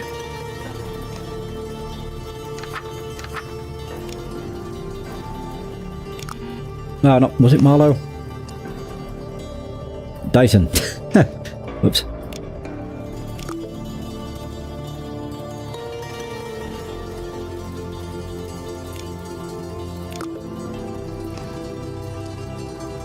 Oh, there we go, Marquez. So that's Brett. Yeah, I remember seeing the Marquez family. That's not Brett. Oh, wait.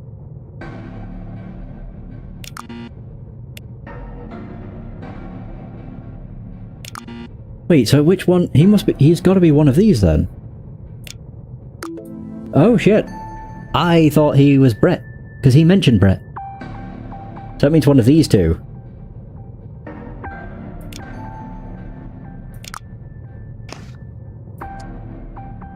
Sykes and Richards.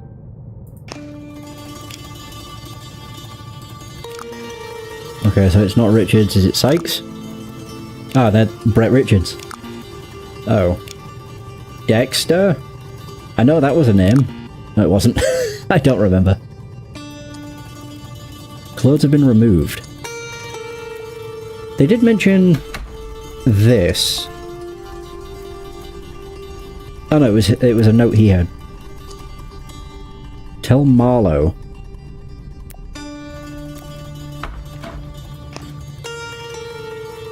Oh, Dexter. Oh. Oh, that's not that then.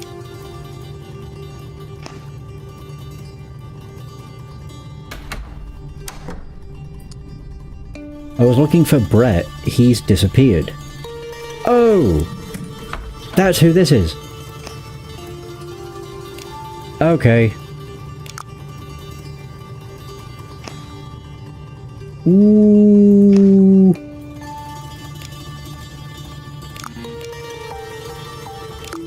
I thought... Okay. He looks familiar. Alright, so that's all the people. Wait, no, it isn't. Who the fuck is this guy? Whoa.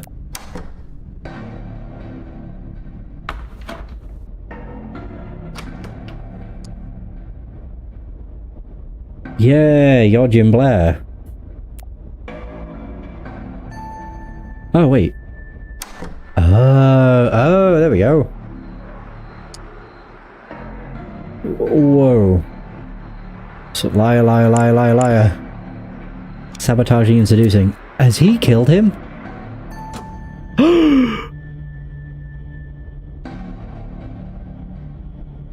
Oh.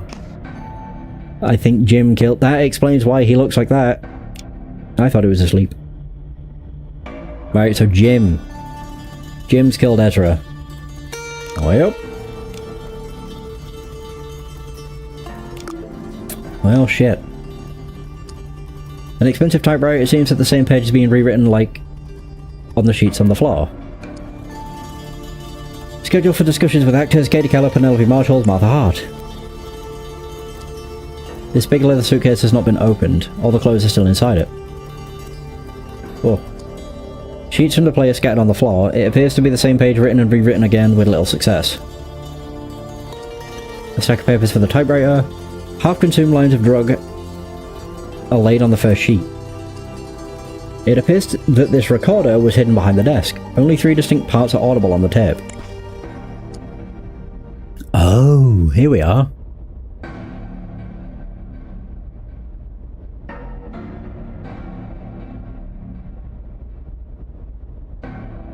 So it's really quite simple. You just need to learn your new dialogues. But there's not enough time, the next show is Sunday. And you call yourself an actress, I told you. I simplified your dialogues and cut them in half. 2 days are more than enough. Door slams, someone enters.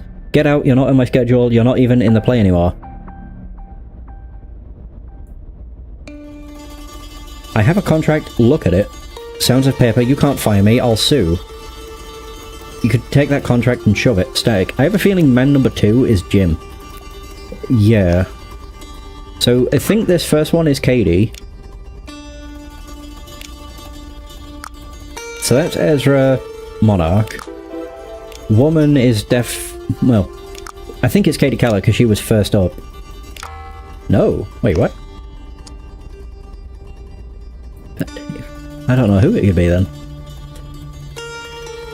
Oh man, wait, no, woman number 1. I think this is Jim Blair. Have you gone crazy? What are you trying to do? Destroy the entire show. Oh! No, I think this is Jim. Yeah, I thought so. I should read the others. So listen, I don't want another one of your lectures. Have you gone crazy? What are you trying to do? Destroy the entire show? I've had it with you and your ego. It's this drug, isn't it? This fucking sound of paper dropping on the floor. Static. Sound of footsteps, a heavy object falls to the floor. How did you... Someone told me, someone helped me. What's that thing? Get out, or I call security. You've been shouting all day. Do you think someone will notice it? But do you think someone will notice it now? Oh. So man 3, I think, is Jeffrey. Just with him mentioning you'll ruin the entire show. Okay. Woman number 1. There's not enough time. The next show is Sunday.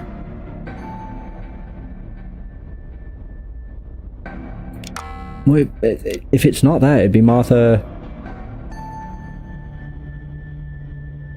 Hart. Penelope, then? Oh. I didn't even realize she was an actress. Okay. I have a contract, look at it. You can't fire me, I'll sue.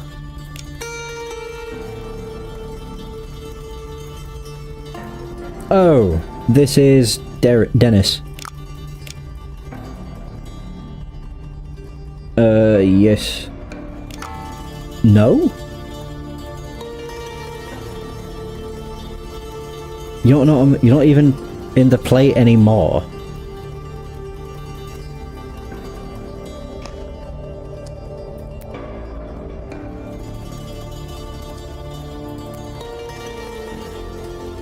Not even in the play anymore. Oh. The writer's corpse. He's been stabbed multiple times with an ice pick. You've used me for so many years and now you even dare to change my work, you talentless prick. Truth will come out, it always does. Hey Ezra. Who's the real writer here? Show everybody what you're capable of. Show who's really behind the success. Rewrite that script. The simple hotel room key. Huh. Plain hotel chair. Its angle suggests the sitter was pulled away hard. Who's the other actor?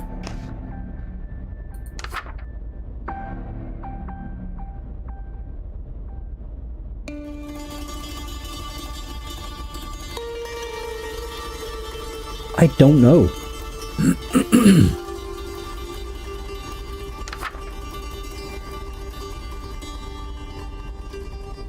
I have a contract. You can't fire me.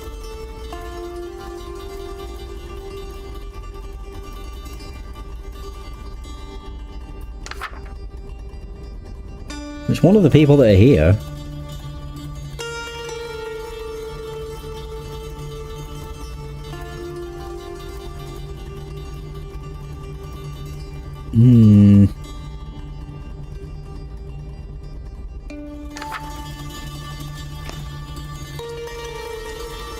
No, it's not that one, it's that one.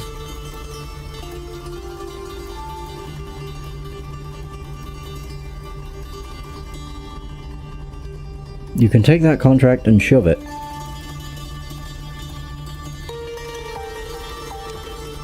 I've already said that number 3 is Jeff.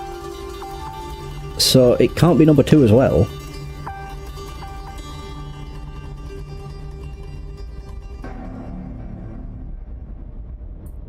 Well, I already know this. This is Jim.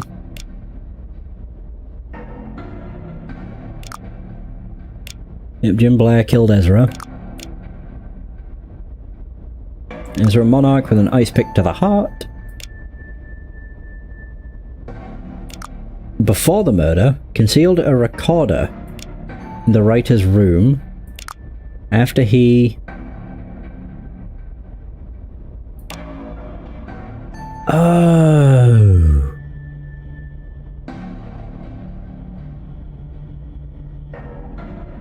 After he tied? That doesn't sound right.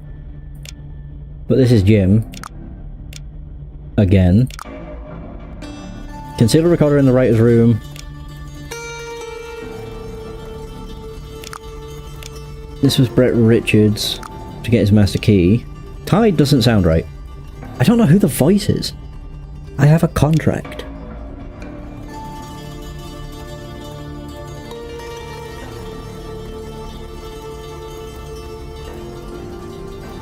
The only other person I could think would be Henry Marshall, but that's wrong as well.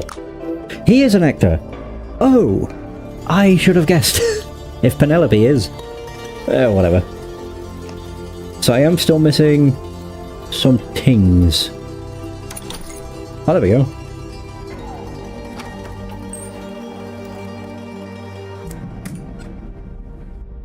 Oh.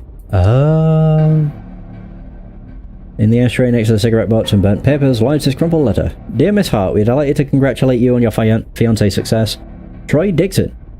Oh. Was among the first members to join our Enlightenment Centers, and his musical career demonstrates how much he benefited from our help. Once again, we extend our invitation to unlock your full potential by joining us for free. Reach for the stars and become one. Oh, her bag. A purse of synthetic material made to resemble leather. Martha, my love, tune into my live concert tonight, so even though we're far away, we'll be close. Also, don't you worry about me. I need that medicine to keep me regular during all the tours, but I can stop when I want. It also helps me not to feel the loneliness when you're far away. Yours forever, Troy. Small necklace that on closer look appears to be made of rhinestone. Ooh. Troy Dixon tours... Oh, there we go. Tours Europe, the singer that is making all the women fall in love. Seems like a true Boy Scout. Interview with his manager, Tobias Hobbs, at page 12. Police Chief Hadley Badman comments on the drug epidemic. Greatly exaggerated. 5 latest tips for the most startling nails. A Zodiac Guide to the year 1979. Can the stars sharpen your sex like a knife? Sex life like a knife. The Saint-Witz Curse. A string of murders turns into the best publicity. His play is the one making a killing now. I'm still missing a clue. Fuck.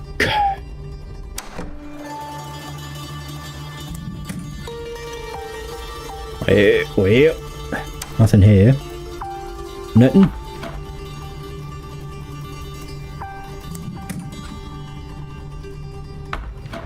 Oh. That's what it is. I never noticed this. Pyromaniacs Fireworks. Revive your party with our selection of unique fireworks, ready for all occasions, weddings, birthdays, parties, simple to use and ready to have fun. Just choose the right length and fuse according to instructions and light it. In a few minutes it will be an explosion of fun. Oh. Content of the box. The seal on the box is broken. Leave the seal for shipping back after New Year's Eve. Accident and the trouble it caused with insurance. I want no one to touch this stuff. Oh. Tied seems wrong, but whatever. Whoa. What? The killing happened because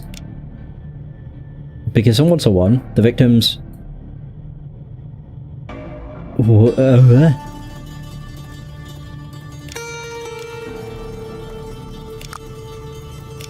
So this is Francisco Marquez. There's a diversion inside of a bucket in the lounge.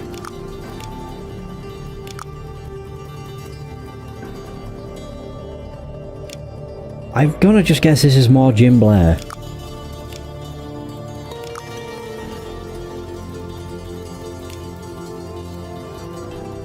Oh.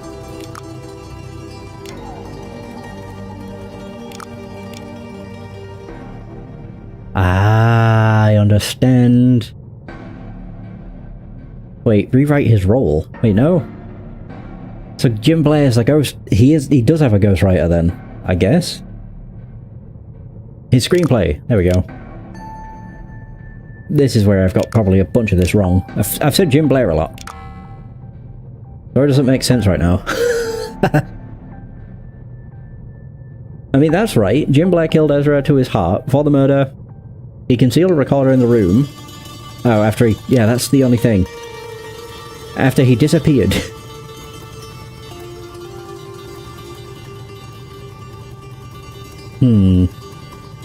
Paid.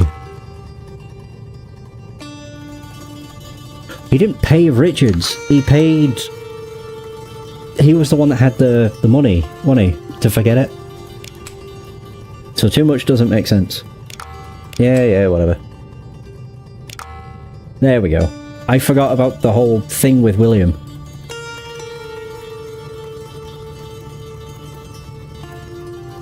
Okay, as a diversion... I have a feeling it might be Sykes. Nope. So Jim Blair, that's correct.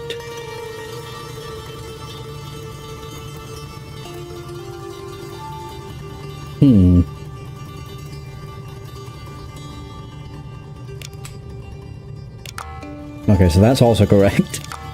Want to rewrite your screenplay? Instead of a bucket in the lounge, exploit the moment, killing him instantly.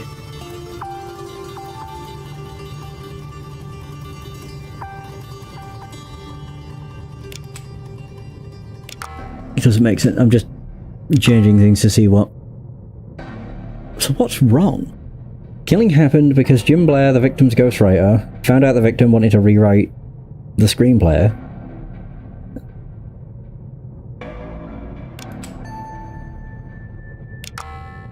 So that's also Jim Blair. Yeah, that is him.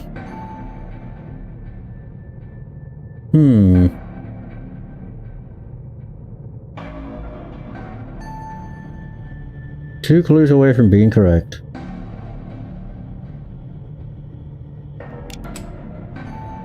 Yeah, that's right. Okay.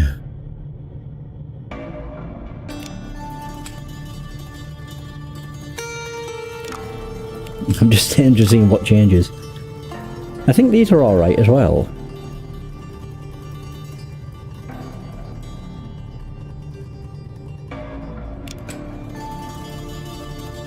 Maybe not ghostwriter. Don't make sense, so ghostwriter is correct too.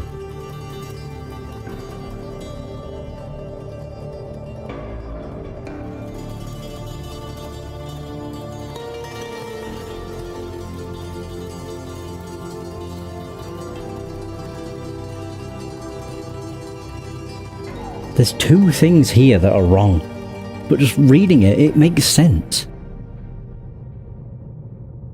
As a diversion, he set up fireworks in a bucket. Is it because I'm mentioning Jim Blair too much?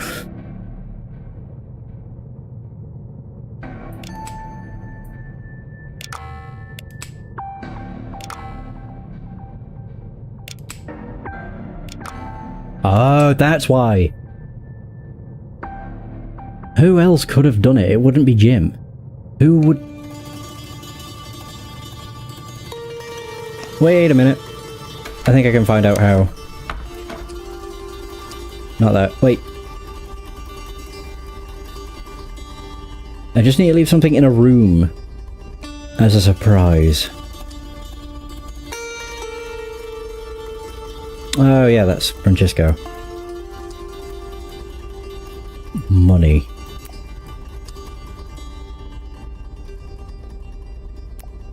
Oh, I wonder if it was Jeffrey. If he was trying to gather evidence against him. That's also not right. Fuck. Who would want...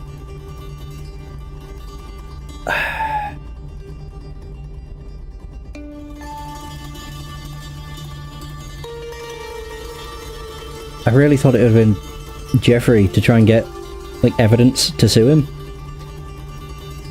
At this point, just find out. It's not Katie.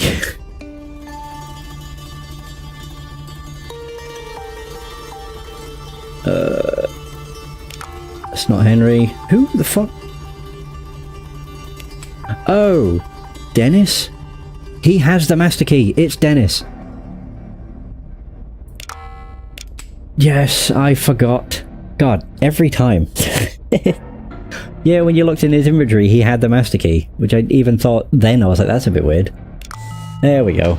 Son of a bitch. There it is. Oh my god. Woof. The ghostwriter was done being used, watching his words ruined by a lesser writer. Fireworks cleared the halls, he slipped into Ezra's room and struck with an ice pick. But the blast took more than its mark. A staffer died too. Revenge rarely stops where it's meant to. Damn.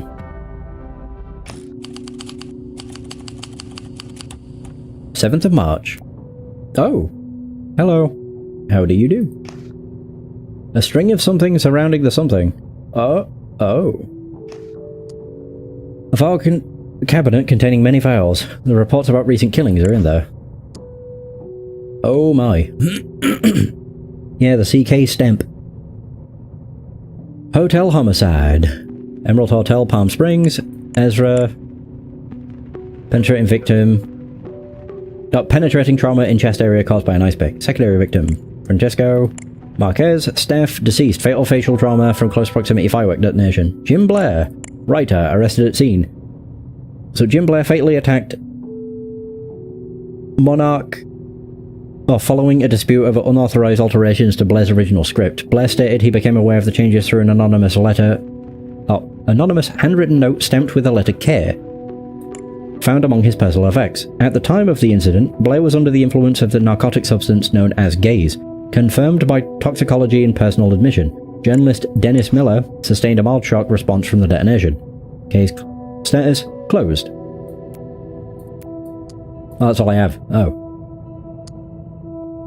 Oh, okay. Thank you for seeing me, Detective. I'm so afraid I can't take it anymore.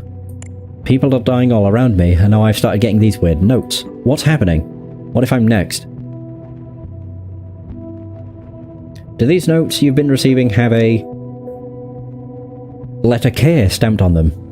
Yes, how did you know? I decided to burn them because they were disturbing and humiliating, but this one I received only yesterday.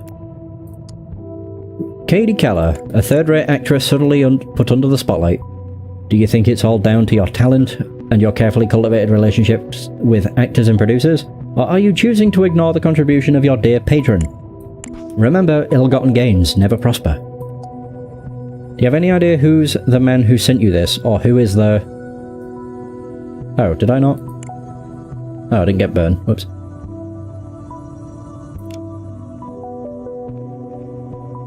Oh, who's the patron? No idea really. There's something else. I've been getting these letters one after another, and all the actors seem to be joining them. The Starlight thing? Yes, Ad Astra Center. Open your eyes and discover your true self. Have you ever felt that something in your life remains untapped, a quiet, hopeful potential waiting to surface? Achieving greatness. At Ad Astra, we guide those seeking clarity, strength, and personal transformation. Our methods help you confront inner barriers, release emotional weight, and step toward a more awakened version of yourself. Our famous testimonials can testify that our centers are instrumental in helping people overcome their inner traumas and find themselves. Let your guiding star lead the way. Your journey begins here. Oh. We never got any complaints about these centers. Ad Astra centers. They seem clean. Maybe it's nothing. I'm in such a state that even harmless things feel dangerous, like that Miller guy. Oh, Dennis Miller? The gossip writer? What about him? Yes, he called me for an interview at the radio station, but I don't feel safe going there. What if it's a trap? Please, detective, can you check for me? Okay. So, a string of killings surrounding actress Katie Keller has left her afraid for her life. She's been receiving letters... Oh. Notes. Maybe? Yeah.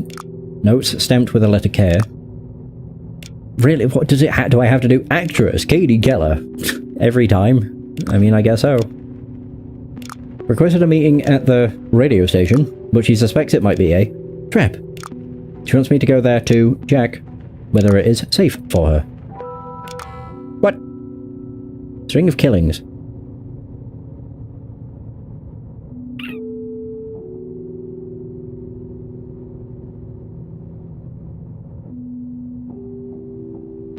Oh, I wonder if this is journalist.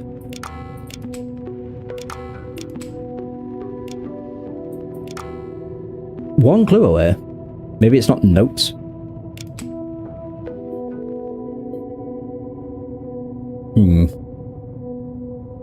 No, notes is right. Oops.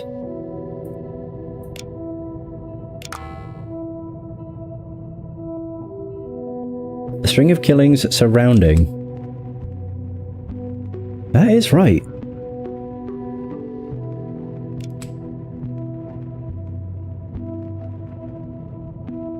Whether it's safe for her... Wait. To ignore. Oh, wait.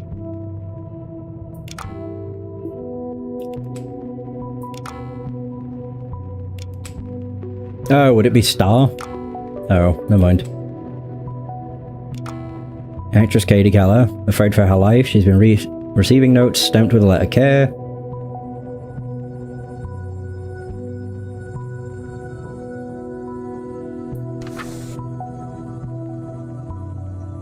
I don't get it. This is another one that makes no sense.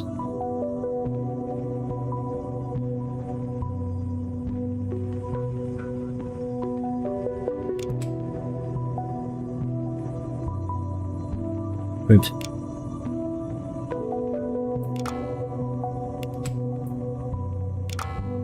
Okay, so that is trap.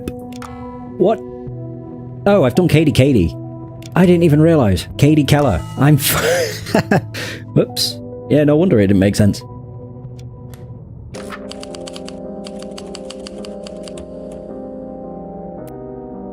Seventh of March.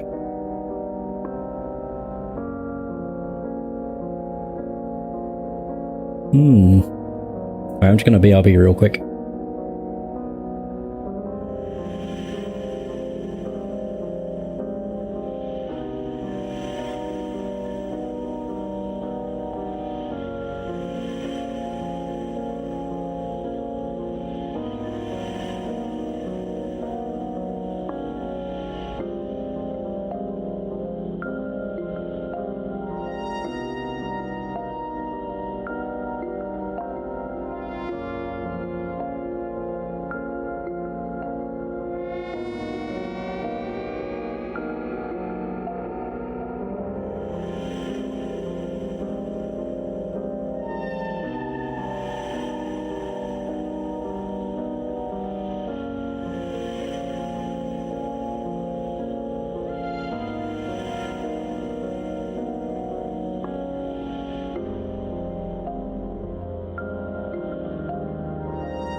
Alright, so what am I doing? Oh. Who is this? Okay, alright, whatever.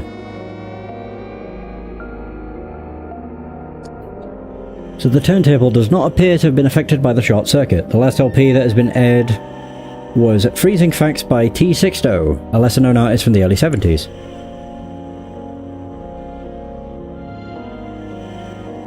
Oops. Doo-doo. Oh, I didn't realize he was dead. A corpse pale as a ghost, electrocuted to death. You son of a bitch, you took my money and I've been waiting for the stuff since January. I don't give a shit if your contact is dead, you'll soon join him if you don't either deliver or give me back my money. You keep avoiding me like I can't find out the station's address, huh? A half-finished small bag of gaze is found in his pocket. I didn't think he was dead, I thought he was just asleep. Yeesh. Top 10. My Shirley the Gambits, Mean Girls Fanny Winter, Am I Sexy or What? Rob Assistant, Love is Slipping Away, Rebecca Simpson, I Will Die, The Defeats. In the Army, Townfolks. Too Much Hell, Geese and Bees. Glassy Eyes, Mr. Hook. Don't Call Me, Brunette. Away and Lonesome, Troy Dixon. Jakizzy, play the frickin' top 10. Should I remind you that I'm not only the manager, but also the program director? Mike. The instrument is used to record live broadcasts, which are then replayed at different times. The words recorded are, surprise, it's me, DJ Kizzy, you lucky people, do to, then static. Looking at the back of the control panel shows that the ground wire is cut. It could have been snipped by someone, or it could be a cut caused by wear and tear. Hard to say. The clock, the short circuit has left it stuck at 6 AM. Oh, everybody's here. Whoa. Whoa. Evelyn, take care of this. What the hell? This is a lot of stuff. Evelyn, you moron, when I told you to put the birthday numbers as a safe combination, I meant my birthday. So Mike, business call, lunch, safe fitting, interview with Ray Mildred and Reese Hopkins. Oh, so this is the Tuesday, I guess. Meeting with agency for renewal of advertising on station. Ask for 6 months, non-negotiable. Mike, business lunch, window repair. Alvarez away on errands. Evelyn Mark's calls. Interview with Katie Keller, Martha Hart, Jeffrey Danewitz, and Penelope Marshall. New top 10 delivered to Frank. Judge if it works by late night ratings. New commercial cycle. Previous contract expires today. Mike, business lunch. Evelyn, reorganize the file system in Mike's office. It's a mess. So interview with T. Dixon and T. Hobbs. It's about music. Jake Izzy will be there from 6:50 to 7:15. Plumber, Evelyn, check operations. Interview with P. Cox and H. Batman. Remember to run their their campaign ads during the day. Routine check of equipment in the recording booth. Or it is the Friday, and that's when he died. I've been following your work with interest. You know where to look, but you are missing some important pieces of the puzzle. I'll help you out, but I want you to help me with your articles. Expect some revelations from me soon. But watch your back, you're in danger. Not everyone appreciates your work as much as I do. A small piece of paper found hidden between the pages of the notepad. Oh. Okay, I wonder if this is just like someone sending notes to drugged up people. It's making them paranoid and causing them to act out. Possibly. Miss Keller called to apologize as she can't make it to the interview. She sounded really scared. Maybe you should check what's going on. Evelyn. Is Evelyn here? Oh, she is. Evelyn! Oh, there we go. Penelope. Wait, no, you're Penelope. You're Martha.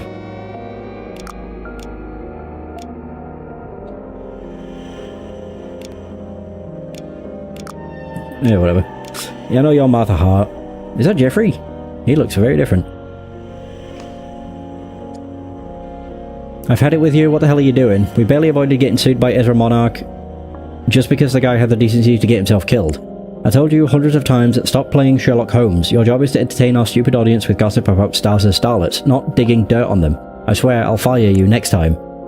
P.S. Why the hell is that idiot Grayson always nosing around? It's a freaking radio station. We have no use for a photographer. You should be here only when requested. Oh. Oh, is that just the exit? Wait. Oh, confidential document, disclosure unauthorized, something Mexico. This paper looks different from the other documents. Find who these people are and you'll have solved the mystery. I can't say more because you wouldn't believe me. You have to learn it for yourself. A friend. Made contact with the locals, managed to institute a relationship with several influential figures such as Vice Minister someone. Saved student named something from torture after he was found to be an informer. He will be a useful contact in the future. Asking superiors to replace the new supervisor you sent. He is not qualified for the job and almost got my cover blown. How intriguing. Oh, that's the photographer. Okay. That's silly Dennis. He went out to look for his big break without even asking me, but the scoop came right to me. Of course it's tragic, eh? But it's my duty as a photographer to take pictures. A professional grade camera. An instant camera, a camera that can develop prints shortly after they've been taken. Mr. Davis. This is the last sum of money that I'll ever give you. Your bloodletting game has gone on far too long. At this point I wouldn't even care if you published what you have. If it meant not having to deal with you. I've been punished enough for a mistake I made when I was young and poor. So is that Grayson? Grayson Davis. Hey!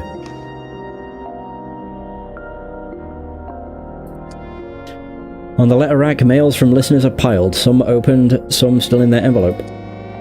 DJ Fab Frank. Sack Frank, more like. The guy's a failed experiment. I have to change station every time he's on. We're making a petition to convince the manager of the station to fire him. He's so lame. DJ Kizzy for the win. Eddie and friends. Dear Radio Alpha Omega, I have to confess I've been enjoying your shows a lot lately. First of all, the music selection is great. Jakizzy's show is worth every cent. No wonder he's always getting the spotlight. Miller's interviews with the stars are interesting. They give us a different view of the world of movies and theatres. Fab Frank is okay, I guess, but you should really find better names for his programs. Rhyming titles are sad. And not the 1950s. It's not the 1950s anymore, despite the way he dresses. A listener. Is that Frank by chance?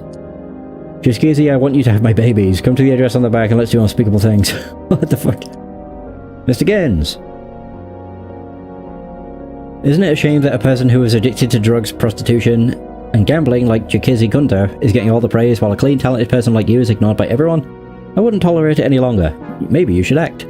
Yeah, No one should die like that, and on air. We didn't see eye to eye, but we didn't deserve this.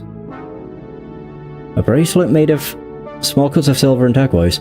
I wish this to be yours after that beautiful evening we spent together. I left it in your drawer. I was too embarrassed to give it in person. Wait, this is from Evelyn. I was in my office when I heard a loud buzz. I jumped in to save him, but I was too late. I'm waiting for the medics to check my hand. I got injured with the electric cables. Gold-plated pen. Dear Mr. Alvarez, below is the receipt for the equipment you ordered. Condenser microphone, studio control panel, turntable, an XLR cable. Jesus, $2,000. So that's Alvarez.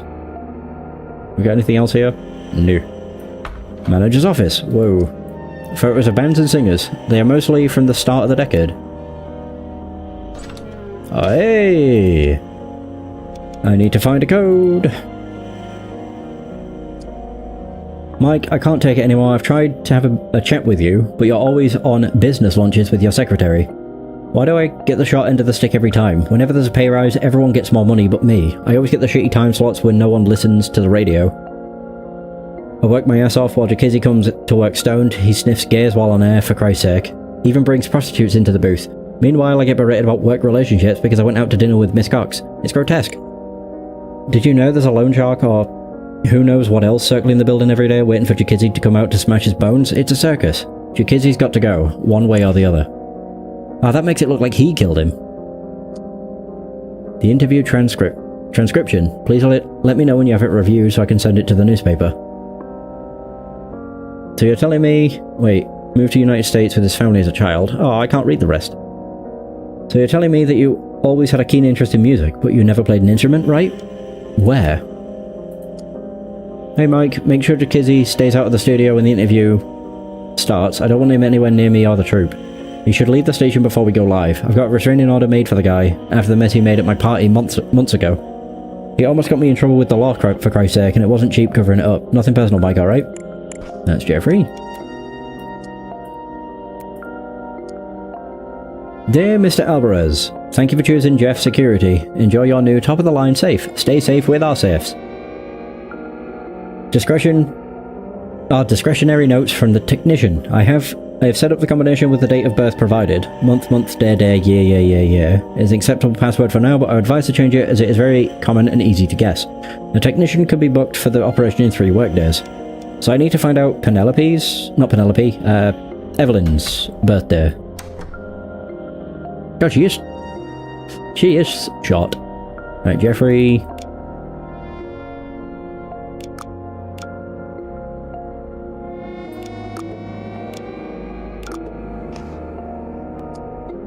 Cosmopuritan. The incredible story of Mike Alvarez, from electrician to DJ, now manager of a radio station. I went from building radios to running them.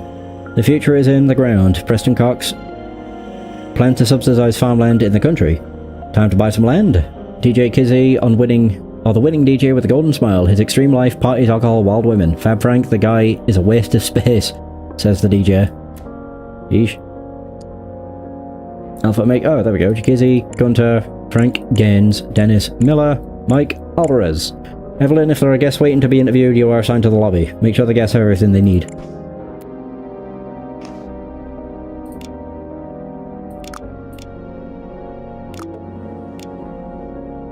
No, I don't have her bloody name. Okay. So, Jacuzzi, Gunter. And this is Mike, Alvarez, Penelope, Marshall. Oh, okay. Oops.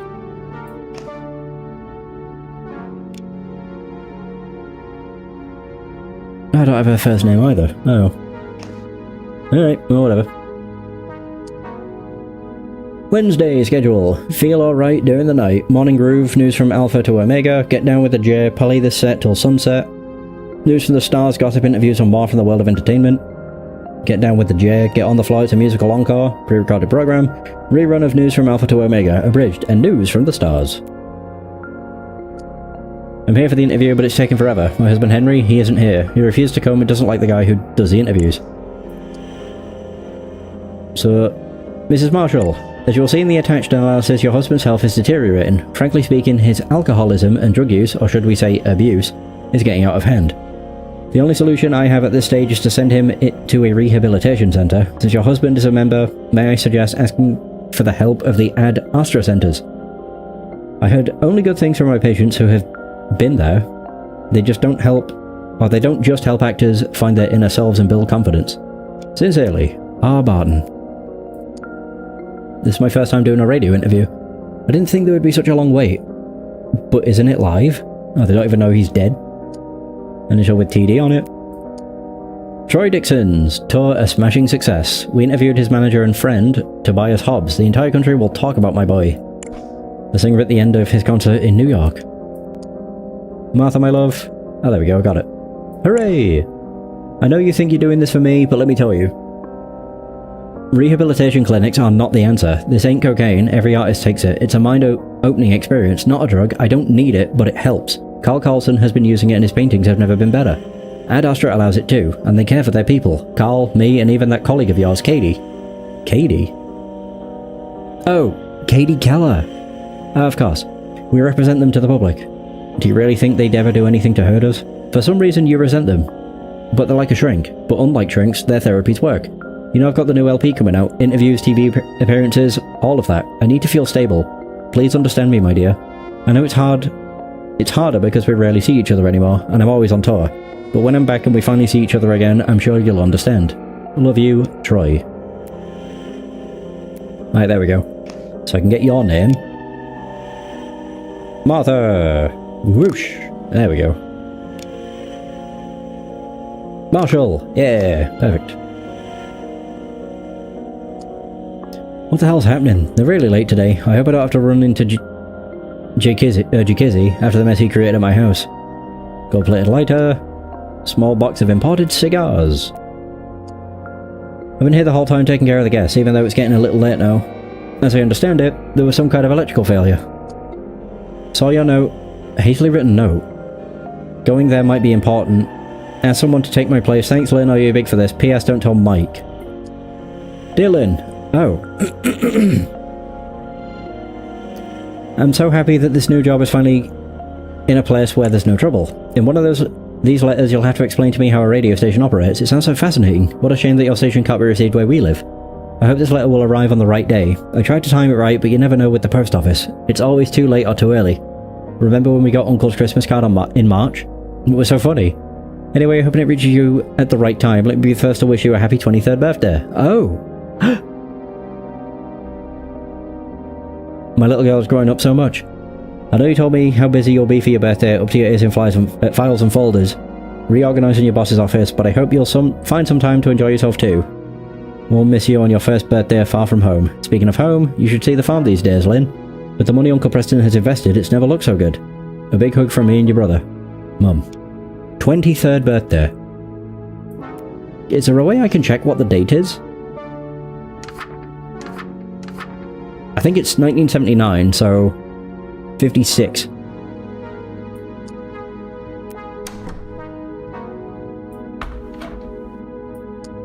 Oh shoot, it's day, month. I don't know what the date is. Oh wait. Oh.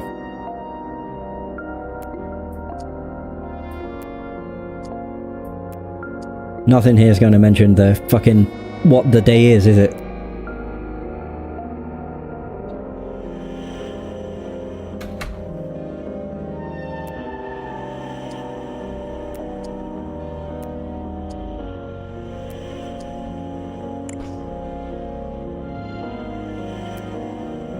It's something 56.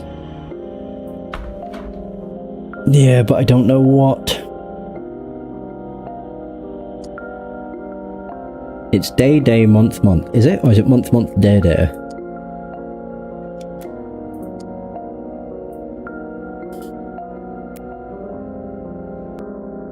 It doesn't tell me what the fucking day is. Oh, bollocks.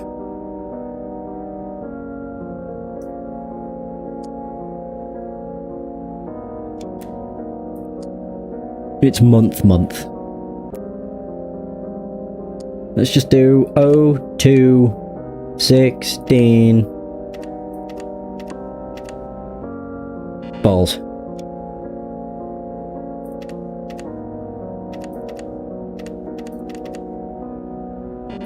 I don't know if they tick if it's correct. Fuck.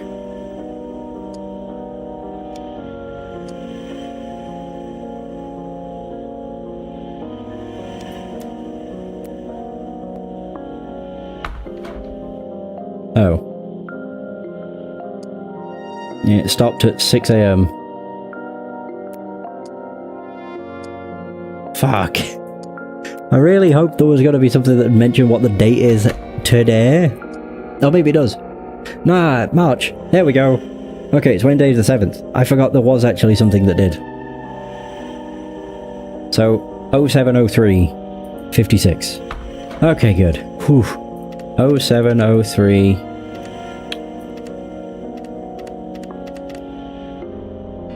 Really?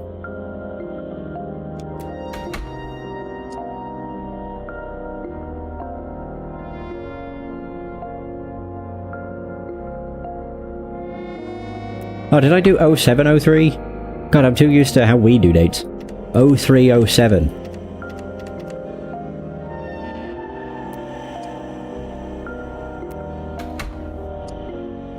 I can't tell if this is our current day or if it's this day. Alvarez away on errands. Oh, it must be Tuesday. Well, whatever. 0306. Fuck.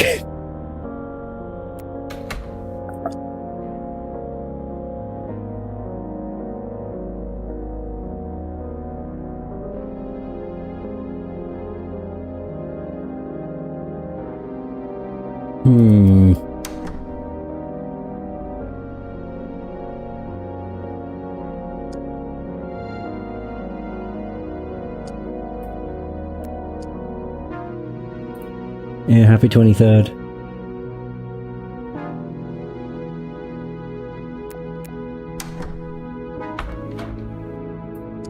Do. Once dead, yeah.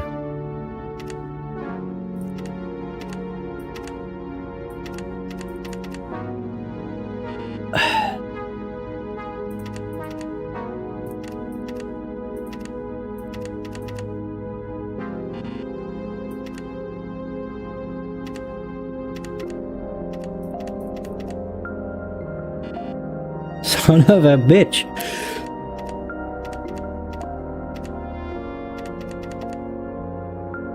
Oh, it's the 8th. What? Oh, new top 10. Okay, that should have been what gave it away.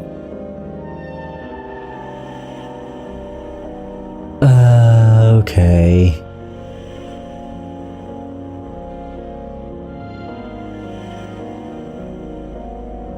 Well, whatever. Is this where everything else is? Seems like it. A hefty stack of cash, enough to make someone's life a fortune or their death if they're not careful. That journalist of yours is sticking his nose where it doesn't belong. Deal with him fast. But do it. Mr. Alvarez. I'm not usually a person who complains about our colleagues, but something really serious happened. Yesterday, Mr. Drakizzy, under the influence of alcohol and drugs, tried to put his hands on me. Who knows how it would have ended if I didn't manage to escape. I didn't tell Frank because I was afraid of what he would do to him. Please, Mr. Alvarez, do something about the situation. I don't want to create any problems as I love this job, but I can't go to work scared. Oh. There's our gun. A Colt M1911. The magazine inside is full. Hadley Badman. So we've managed to cover up the mess your employee caused as our mutual friend requested. But please be more careful, my influence on the department is not infinite, and I do not need a scandal now that I'm about to be made chief. Hadley Badman. Drugs.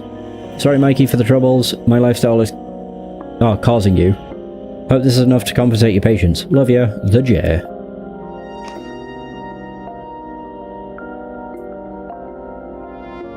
Where? Who?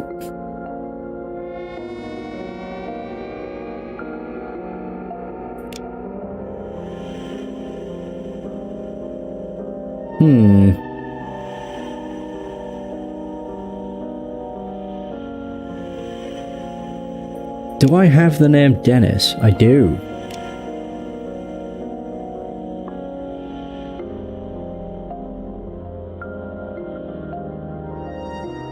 Okay.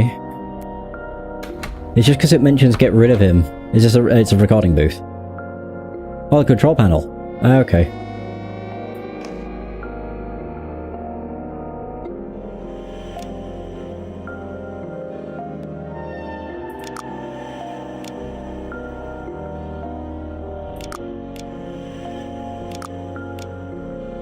Control panel in the recording booth, intending to kill Dennis Miller. Doing his radio oh.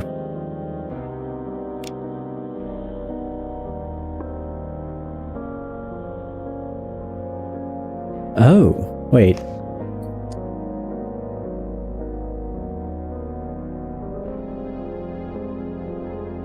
Should remind you that I'm not only the manager but also the program director, Mike.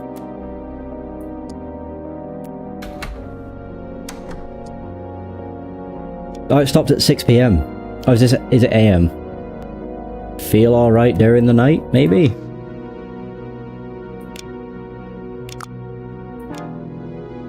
Wait, it begins at midnight. I can't tell if that's 6 PM or 6 AM. Left it stuck at 6. It just says 6. Doesn't mention PM, so it must be 6 AM. 12 AM, but before the show...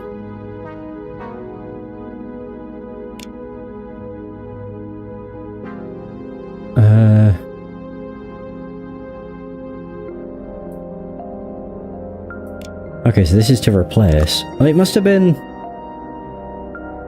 Not Delin, it must be Frank.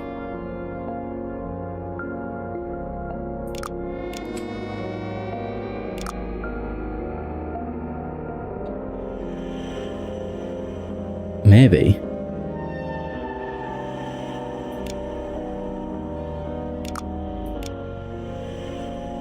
I don't know. I really don't know.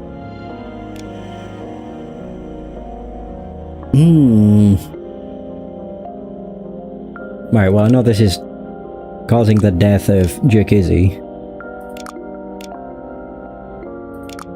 Nah, I don't... This doesn't make sense. But I think it is Mike that sabotaged it. But I'm saying Dennis Miller because it mentions deal with your...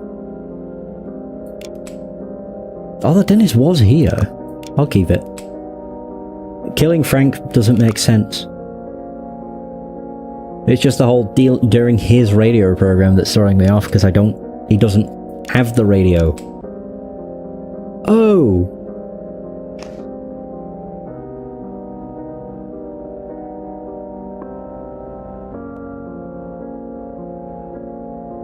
It could be. News from the stars. It probably is that. It would be Dennis Miller. Okay.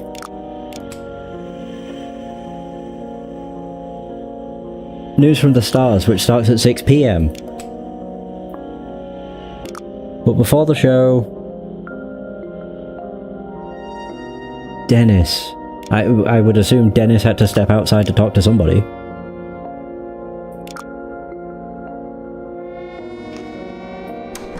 What did the safe mention?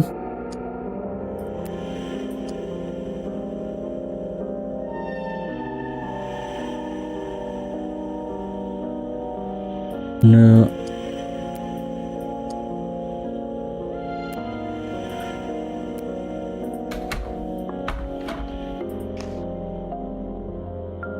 I don't know who he'd have to step out to talk to.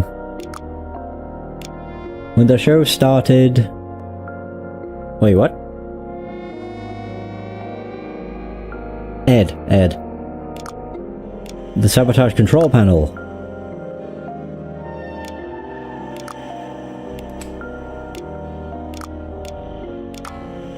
Yeah, too clue. I just need to figure out who this is. Who would Dennis go out to talk to? Frank? Nope. Grayson, maybe. No, because Grayson doesn't know where he disappeared to. Nope. Evelyn? Evelyn was my first guess. That's also not right. Fake. Mike? That also couldn't be the case, because he'd know he's not going to kill him.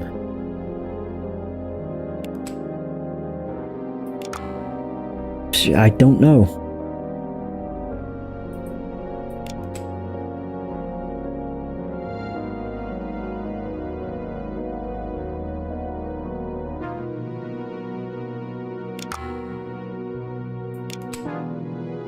No, it is talk to.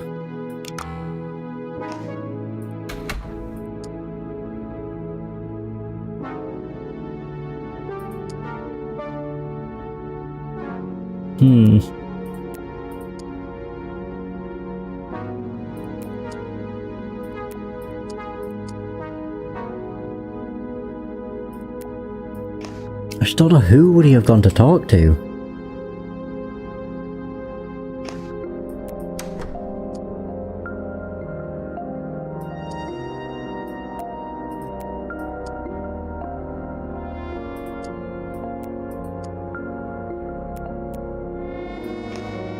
Well, just time to go through the names. So it's not Martha.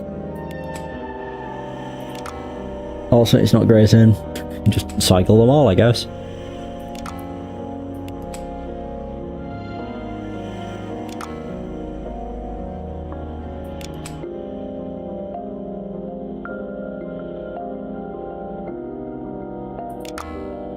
Yeah.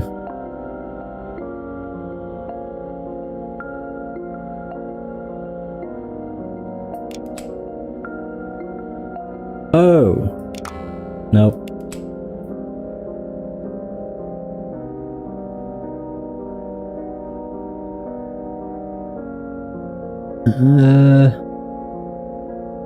Mike? Who's Mike? Oh.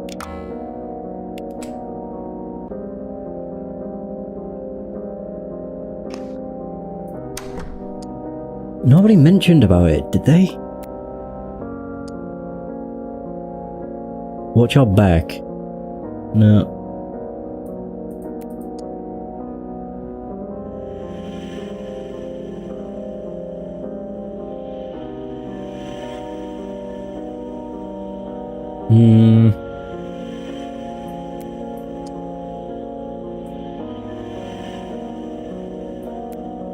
Oh!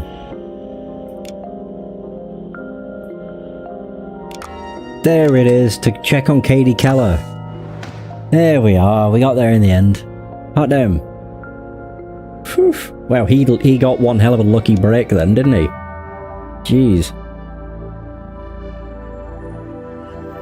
Documents in the safe produce some damning evidence. Mike Alvarez wanted Dennis Miller gone, but it was DJ Kizzy who ended up in the booth.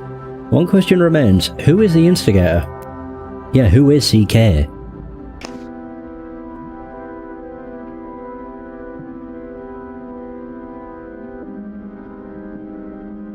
Yeah, I don't know what... like, why my mind didn't make that connection. It's because I'm so focused on it being... like, it has to be someone that's in the case. Yeah. The Nation's Voice. Freak accident kills DJ Jukizi. An electrical malfunction electrocutes the promising DJ live on air. Shocking listeners, police chief rules out sabotage. Well, it was. Oh, but then again, Badman was in the... yeah, was in the safe. So, huge event at Disco Venus. The cream of society will be present. A full list of expected celebrities below. Luke Hayes to buy Cosmopolitan. The renowned magazine may change hands soon. Is this a monopoly? Certainly not, declares Gideon Horton of Horton and Horton Legal. Luke Hayes, owner of several newspapers and magazines, including The Nation's Voice. Augustus Whitney. We need a stronger police presence. We need Badman as chief. Preston Cox. A necessary youthful presence in a political area dominated by old men. The future is in the countryside. That's where we need to invest. Oh. Next up. 25th of March. The Venus Disco. Oh, this don't look good. Boo! A curly red wig is lying on the floor next to the dancer's spot. Whoa. What? Okay. The young man is lying on the floor. Oh, it's Grayson! Lying on the floor in a puddle of blood, a knife sticking from his chest. Cosmopolitan magazine, Grayson Davis. Notes from the editor. We all know this is just a publicity stunt, both for the discotheque and Steinwitz production, but it doesn't matter to our readers. They just want to see big stars enjoying their perfect lives in the most exclusive disco in the city. Take photos of the chaos that's going on there, the debased costumes and all that. You know as well as I what our readers want. P.S. No spirits, stick to the beer. We don't want another roll of photos taken with the lens cover on. Film inside is half used. A big wad of banknotes. This guy liked to carry big sums on him, certainly more than a photographer can earn. Here's your payment, you dirty leech. Be happy that my husband doesn't know I'm protecting him from people like you. Because if he discovered that, he would fucking kill you. You and your disgusting magazine have ruined his reputation enough. Don't think you can get more money than this from me. How much do you think a secondary actress is paid? Hope you die soon. Oh. Oh. Grayson Davis, do whatever you want with those photos of yours. Troy already knows about them and how I was tricked into taking them by con artists without scruples. That's how it works in this business, and everyone knows it, except young kids eager to prove themselves, dreaming of seeing themselves on the big screen. You want to publish those photos? Do it. It certainly won't hurt my relationship with Troy, which is clearly what you're aiming at with your scare tactics. Troy. Oh, Davis. Not Davis. Troy Dixon. But be sure to watch your back if you decide to publish them. I was underage in those photos, and I'm not sure the police will appreciate that. Oh. So Grayson Davis is the one who died. So that looks like... Right, okay, so that's... Marsha Hart, Troy Dixon, I don't know who this is. It's just some dancers. Not entirely sure. That's like Henry, Mike Alvarez. Huh, okay. Piles of gears on the table. This drug is now everywhere. A glass with a drop of liquid left in it. A faint chemical smell comes from it. It was poisoned. Oh. A man is slumped on the table. It makes sense why someone might have thought he was sleeping.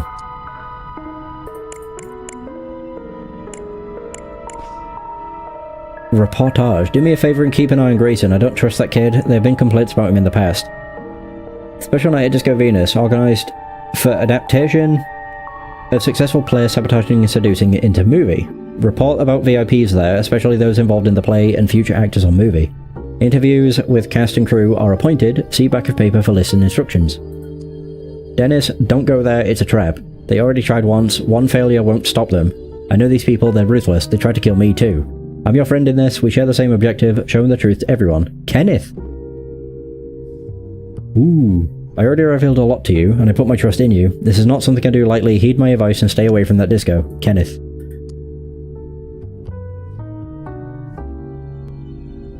Ooh, Roman Lipko. 1928, born in New York, from a family of immigrants. 1931, Death of his father due to health issues relating to alcoholism.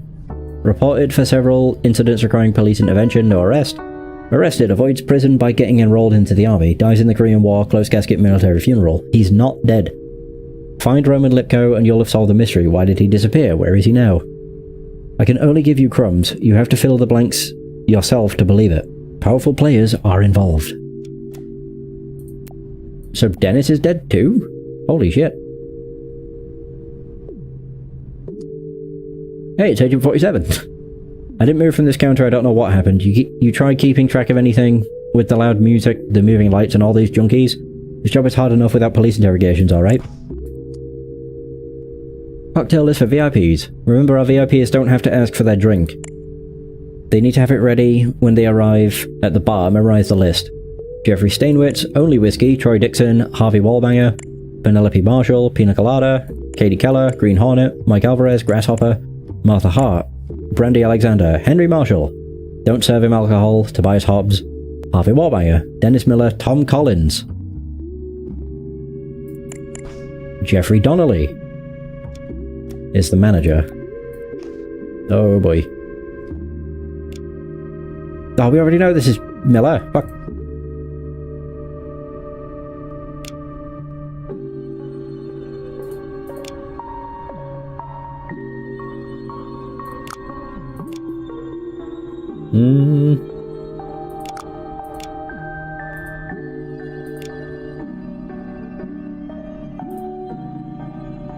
I already know that's Hart. Dixon. Oh.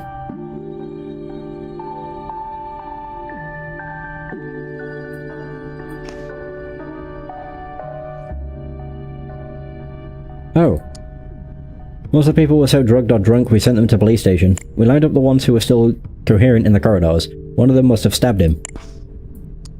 Police issued 38. I stayed on the balcony the whole time. Frank here can testify to that. What happened on the dance floor, who knows? From up here they all look like ants scurrying about.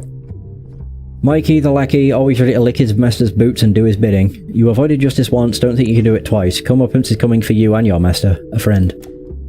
Oops. If you succeed this time, there'll be huge rewards waiting for you. Failure is not an option. Mike and I were in this booth all night, choosing tracks and keeping the set running. I was so focused I didn't see a thing. Top 10. Oh. My Shirley the Gambits. Mean Girls, Fanny Winter, okay. As per contract with the record companies, play at least 5 of these tonight. I put an asterisk on my suggestions. Oh. Hey Frankie boy, your career is certainly improving since your kizzy died, eh? You got his job and you're even playing at the disco in his place. I shot these pictures of you fighting with him in the radio station.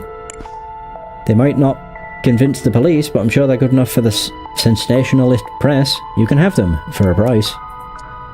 Smoke cuts of silver and turquoise, yeah.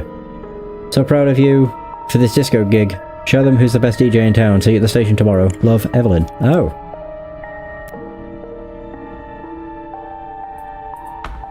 Oh, God. A metallic trash bin. It's almost full. Small empty bottle with an unusual shape was thrown in the bin. The traces of liquid left in the bottom smell faintly of chemicals. Poison?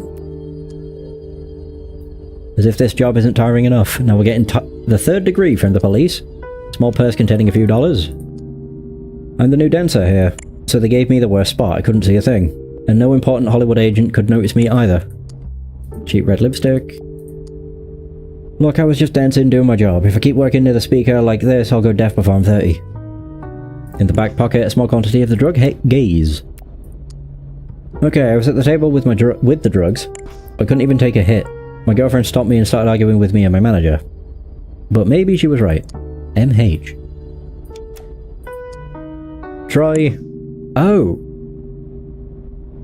Martha Hart. Be wary of the people who surround you and act like your friends. Dear Troy, what a pleasure it is for us to have you as one of our members. We have been following your unstoppable ascent as a singer, and it has made us so proud. People like you are what made Ad Astra so successful. Your story will help others find their hidden potential. You are invited to join us in 2 weeks on Monday the 2nd for a celebration of your successes. Your manager will also be there. Again, the most heartfelt congratulations from the Ad Astra family. A small box containing a diamond ring. Inside is an inscription. Martha. Right, okay, so we know Martha Hart.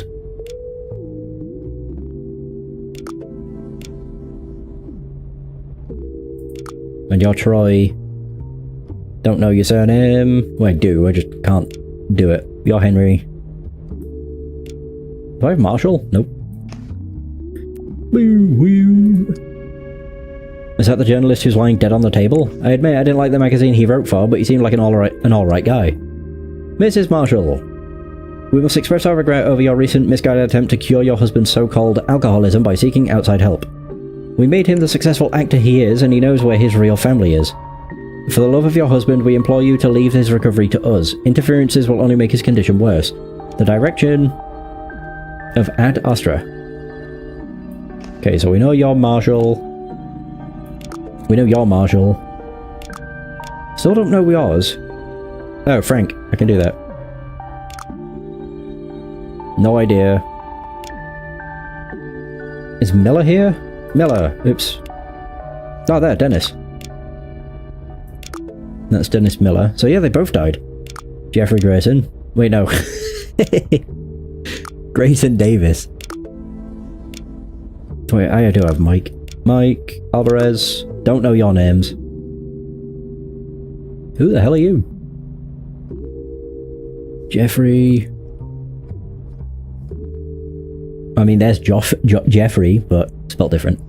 Wait, isn't that the manager? Jeffrey.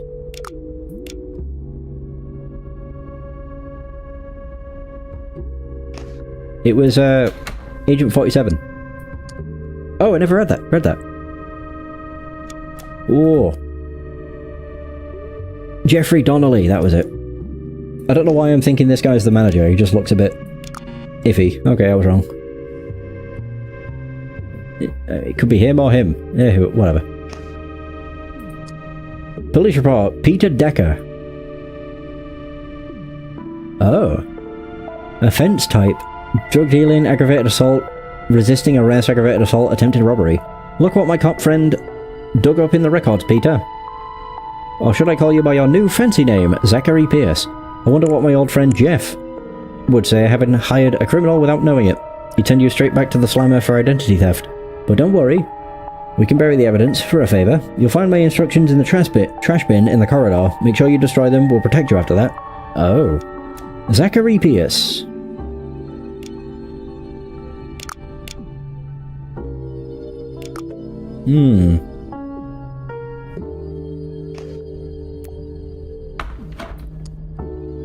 I was always dancing, I didn't move from the disco floor. The bar? Why would I want to go to the bar? I'm in rehab, I'm clean. A small flask of alcohol. Dear Henry, we understand that your wife has forced you to join Alcoholics Help, but it's the wrong move. If you have any problems, come to us and we'll solve them together, like we always do. We're a big family here. Reach for the stars and become one. Right, so then we know your name. Which, I mean, I already knew. Henry. So there's all those. Oh, there's even... Oh my god, there's so many. The dance floor? You kidding me? I've been in the back reviewing some documents. Discos aren't for me. I'm getting on in years. I think you might be the manager. Oh, or not. Dr. Tobias Hobbs. Oh, you're Troy Dixon's manager. We've noticed some peculiarities in the revenue split between you and Mr. Dixon, and we would like confirmation that everything is as intended. As highlighted in the attached document, it appears that the split from Dixon's European tour is 65% towards Tobias Hobbs, 5% for expenses to be refunded to Tobias Hobbs, Troy Dixon. This appears to be highly unusual. Usually the percentages are 10 to 25% to the manager, the rest to the musician. At Fiscal Frontiers, we were wondering if there's been some typo, or been a typo, or a mistake made while writing the contract. Okay, you're Tobias Hobbs.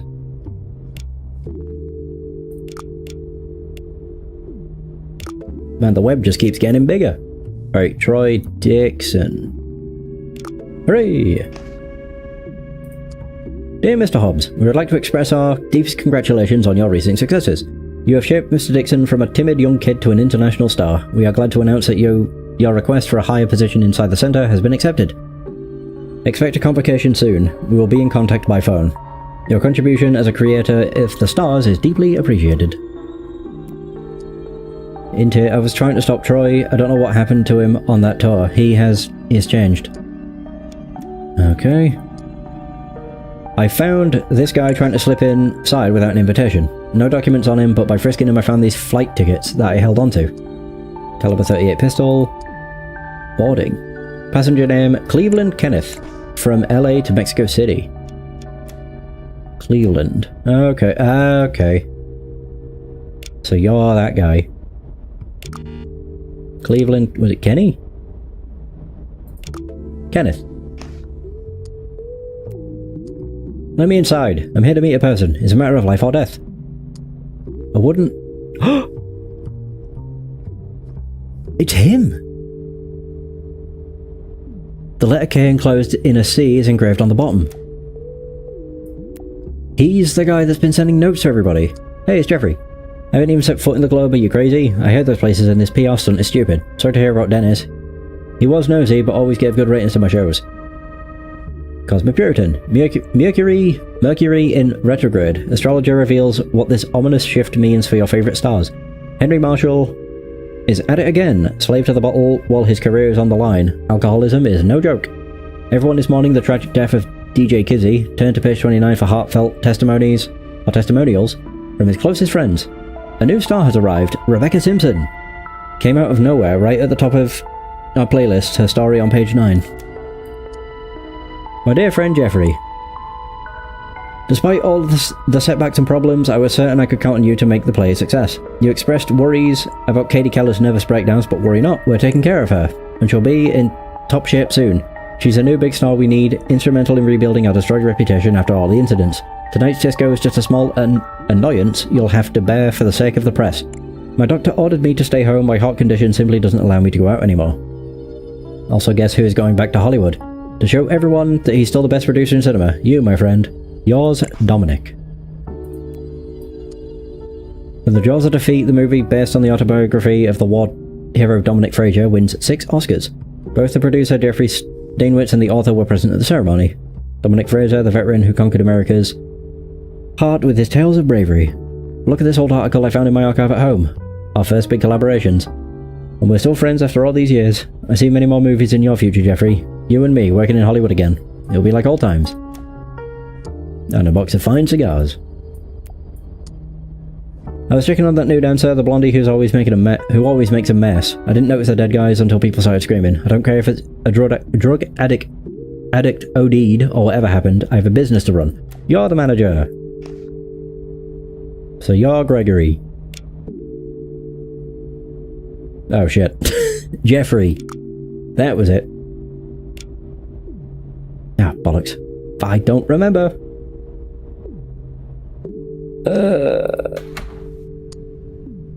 Oops. Donnelly, there it is. Wrong side.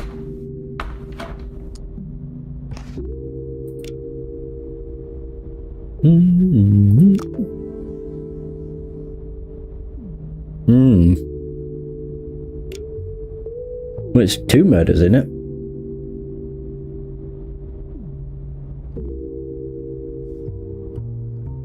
Oh, someone under the influence of gaze, not hairs. Jeff, how the hell can it be a breach of contract if the guy is freaking dead? The contract says, and I quote, Radio Alpha Omega will ensure the presence of one of their DJs for the evening. Does it say Jacuzzi anywhere? No, feel free to check. So, Fab Frank it is. Not like we can do anything different, can we?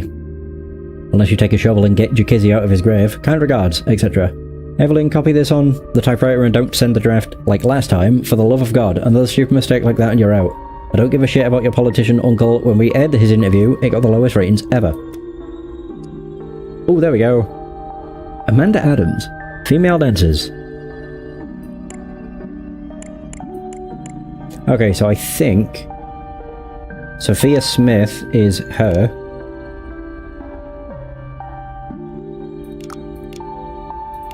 Yeah, that's what I thought. There was a Cosmopuritan that mentioned that black-haired lady. Rebecca Simpson. Oh. Okay, never mind.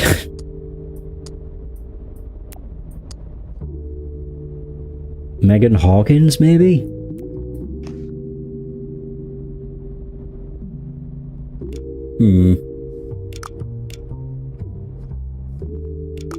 Oh, you're Amanda Adams. Oh.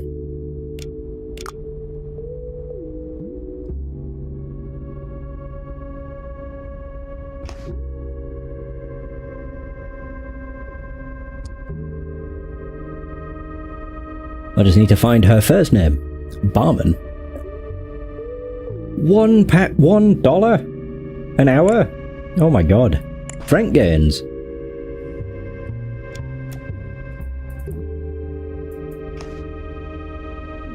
Ooh. Wait, do I not have your name? I do. So Amanda, I think Amanda's the only thing I'm missing. Ah, there we go.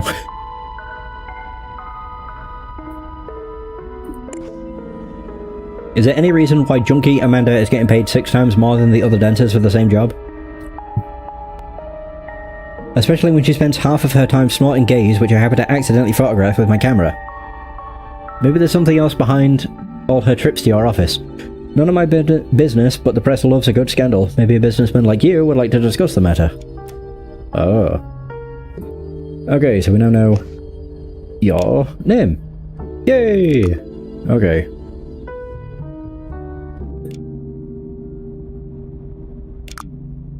So this is journalist Dennis Adams. Wow. Dennis Miller? What on earth am I on about? Slumped across a table, already dead. He had consumed a drink that had been poisoned by the... oh god, who knows?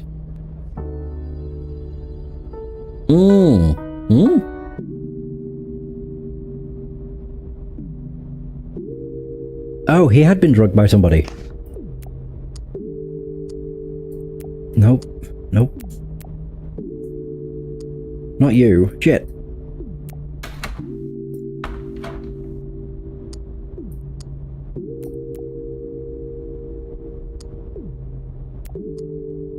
Oh! Zachary Pierce. It was you. Yeah. By the bartender. Barman. Yeah, Zachary Pierce. Acting on the orders of someone.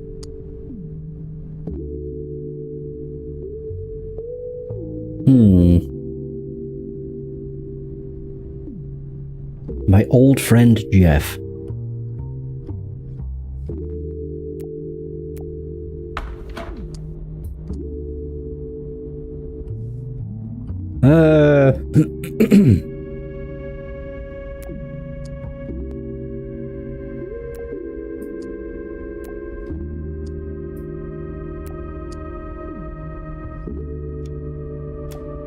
I don't know who it would have been acting on the orders of.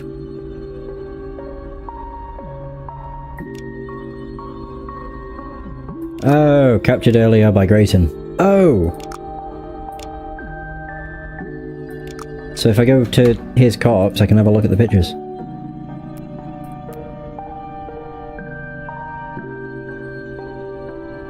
Oh! I didn't even realise it was there.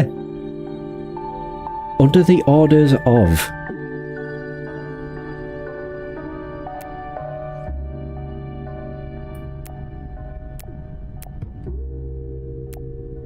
Is it her? Or is it her?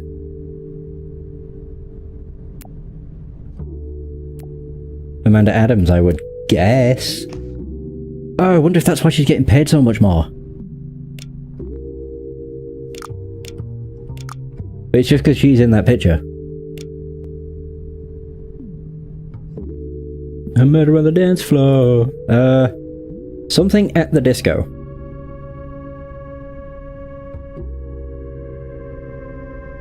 That's fatally stabbed the photographer, Grayson Davis. I mean,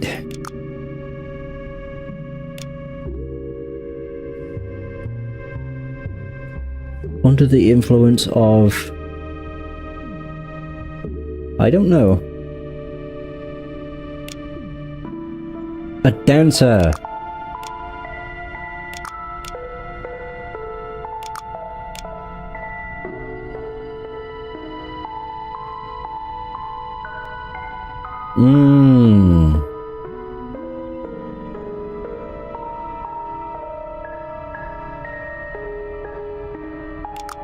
I don't know if that's going to be right.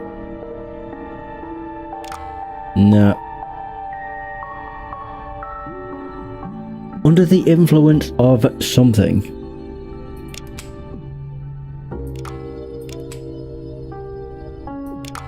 Oh, there we go. Of the drug gaze. Okay.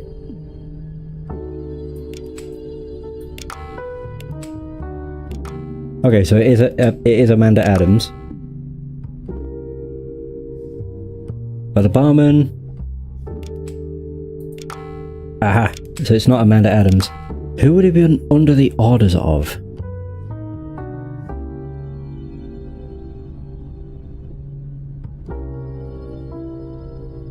Not Cleveland Kenneth. Not Tobias. Could be, because it mentioned that he's a high-ranking member. Nope. Damn. Jeffrey Donnelly then?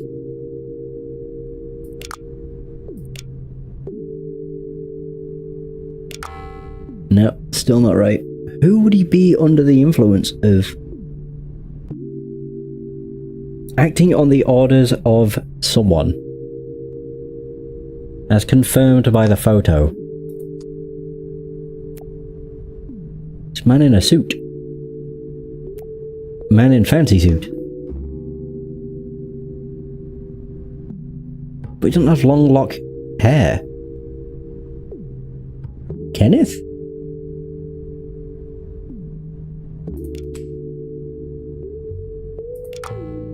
It's not Kenneth either. Huh. I'm just, like, who has... Ma? I'm trying to think, like, looking at their silhouettes, who has short hair? The only one is Henry. It's not that either. What the fuck? Acting on the orders.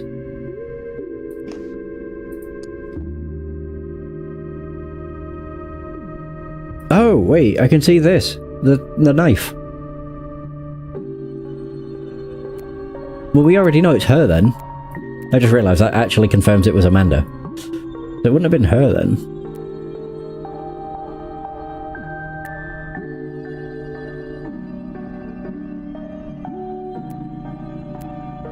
Alright, time to just brute force, I guess. I don't know who he would be under the orders on. With. It's not Frank.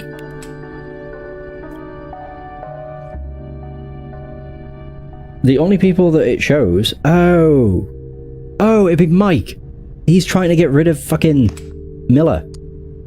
Yes. Completely forgot. Again.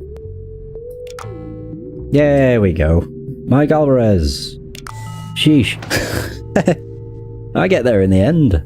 But yeah, I don't know why, I just completely blank.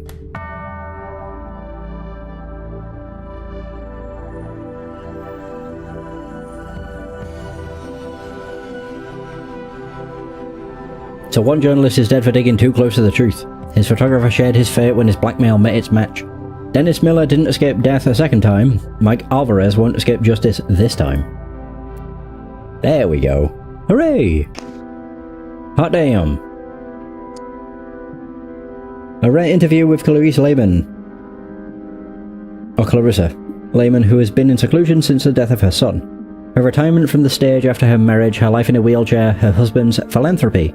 An old photo of Clarissa Lehman Fraser. Although the woman appeared lucid and remained as beautiful as she was in her acting days, she refused to have her photo taken. Jail time for people caught possessing gays, the creative drug. It's a preposterous proposal, intervenes lawyer Gideon Horton. We need to do everything we can to stop the stupid law. People have the power to change this.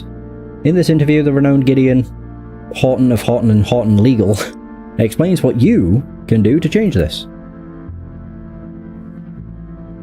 Okay. 2nd of April, the Ad Astra Center. Oh, everybody's dead. What the fuck? Oh my god, literally. Holy shit!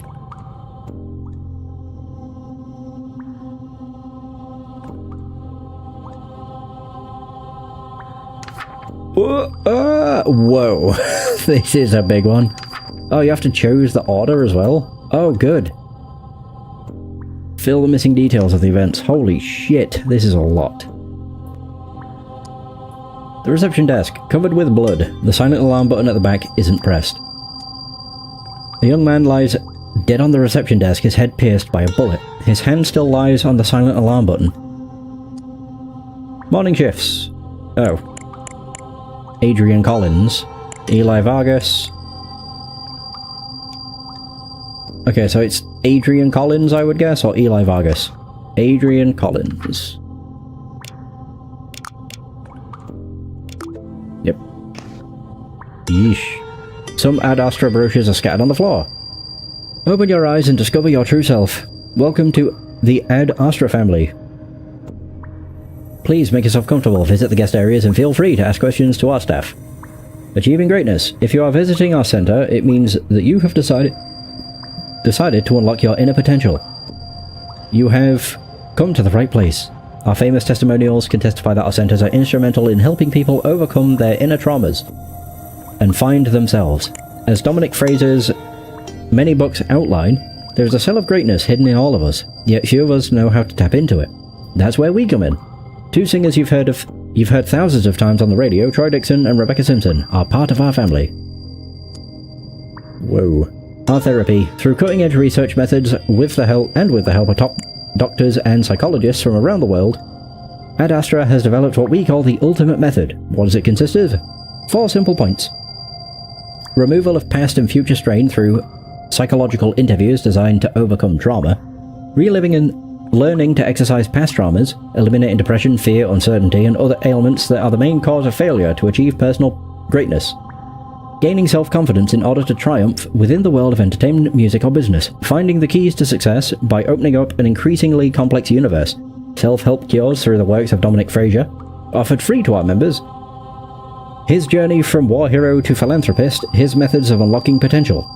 You will also have free access to vitamins, serums, tonics, and other cutting-edge drugs that pharmaceutical companies have not yet made available, all inspected and tested by the most accredited physicians in the world. Ah. The telephone receiver is still off the hook with the police on the other end. On the police record, it was registered at 11:19. Morning appointments. Oh dear. Daily phone report by the doctor, technician control, Rebecca Simpson visit with the doctor, Tobias Hobbs appointment with management, preparation in the guest area for the party, celebration party for Troy Dixon and Tobias Hobbs. Okay. Oh, that is Tobias.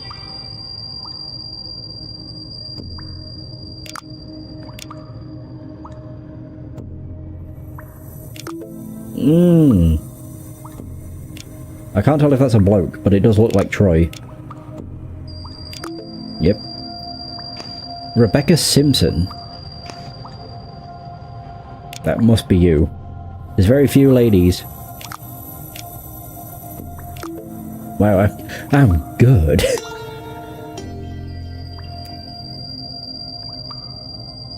Oh. Blood splashes against the wall. A puddle of blood on the floor leading to the psychology center door. A bloody handprint on it. A young woman lies in a pool of blood, a bullet stuck in her chest. She's dead. A man in his 30s, motionless on the floor, 2 gun wounds in his body, 1 deadly. A semi-automatic pistol and bullet case lie next to his body. Pack of cigarettes.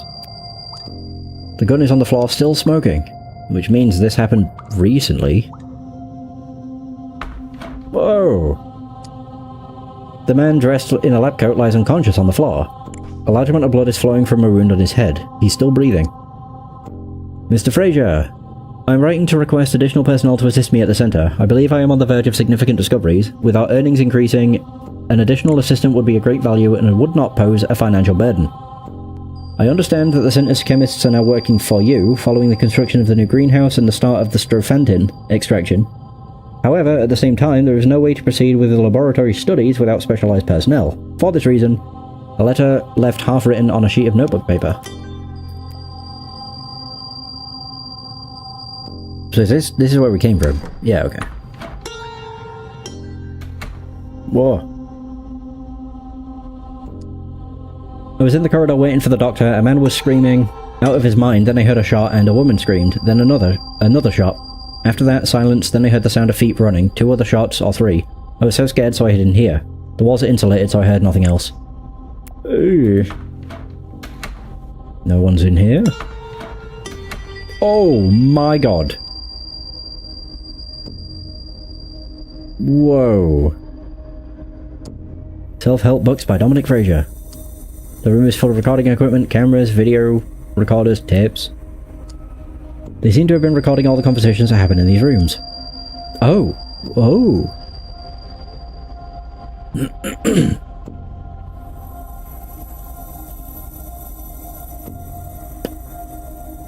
Oh, it was Dixon. Oh dear. You fucking leech. I don't care about the stealing, but this is too much. Calm down, boy, you're confused. You're bleeding for Christ's sake. Let's discuss this like friends. You're no friend of mine. I learned about your dirty tricks to keep me separated from Martha. Where do you think you're going? Are you crazy? You could have killed me. Tell me the truth. What's all of this? What did you do to me? You're paranoid, Troy. All this pressure, this tension, it's affecting your perception. You said it would help. You said it was for the stress, to help me cope during the tours. Troy, trust me. Give me that gun. I'll help you. I can make all of this disappear. I know powerful people. Help me. You separated me from Martha. You stole my money. How can I trust you? I'm your friend, your only friend. Not like that failed actress of yours who... Oh. Bangs on door creaks open. Police department, sir. Sir, can you hear me? Central 1141. We have 2 men here. One appears to be unconscious. I'm going to check on the other. He's badly wounded. Gunshot to the chest. He's not responding. You there. Don't move. Don't get near that gun. Drop it now. He's down. I had to shoot him. He was armed. Oh shit. The weapon was empty. Shit. Oh, no.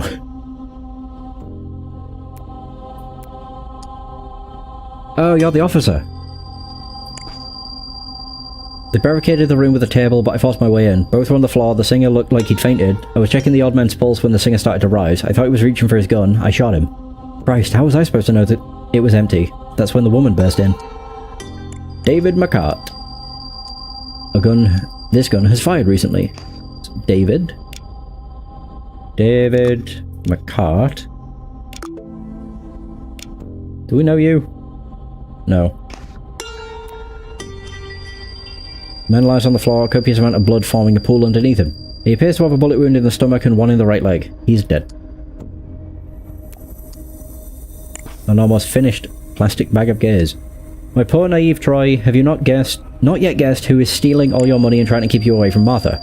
Maybe you're not surrounded by friends, maybe I'm the only one you can truly count on. It is fucking Cleveland Kenneth. He is the puppet master, like pulling the strings. The man lies against the wall dead with a bullet in his stomach. Many small shards of glass are scattered over his head and body. Troy, why? Why? It's all my fault. The policeman wouldn't have come if it weren't for my call.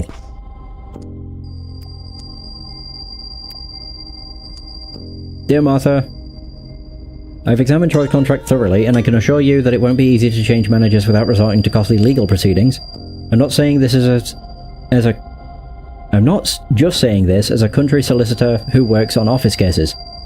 I've consulted with colleagues in the city who know a lot about this stuff. They all tell me that Tobias Hobbs is well-connected and unassailable. What you said about Troy's change is frightening, and I also think it can be attributed to drugs, but it's impossible to prove the responsibility of his manager, or that New Age Center you mentioned. You know how much I cared about Troy and you. To me, you both remain the naive kids who used to play together in my garden with my son. I'll keep investigating, I promise. Best regards, Tony. Oh, a key. Oh, I gained a key. Okay. What the hell does that do? Unless I needed it for this. Maybe. Ah, very nice. Holy shit. This CCTV room is well equipped. Monitors surveil the whole structure. Oh my god. Potentially Dangerous, Henry Marshall, Jeffrey Stainwitz, Katie Keller, Promising Member, Reese Hopkins, Interesting, VIP, Special Status, Augustus Whitney, Gideon Horton, Preston Cox, Hadley Badman, Vase containing a white liquid. Weekly turns, morning shift, security guard, Josiah Lloyd. Afternoon shift, Luke Reed. Oh. Josiah Lloyd might be the dead guy outside.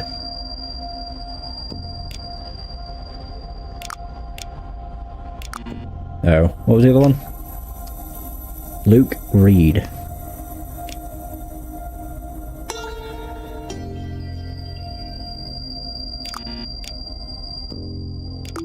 Here we go.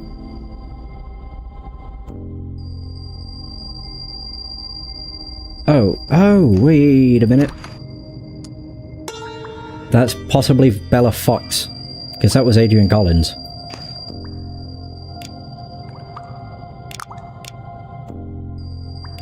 Hey, nice. Do I know her name yet?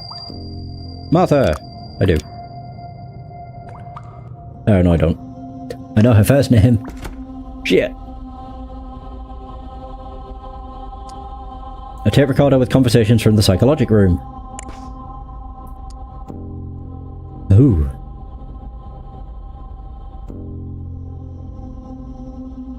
We can finally say we cured you from your alcoholism, can't we? I wasn't an alcoholic, I've never been one. Of course, it came out wrong, and I apologise. Don't you start like that stupid journalist. That guy got what he deserved, the stupid hack. Anyway, you don't need alcohol anymore, do you? No, but hell. Am I not swapping one vice for another? Of course not. This is not a drug, it's a creative aid. It helps you stay clean and concentrated. Yes, creative.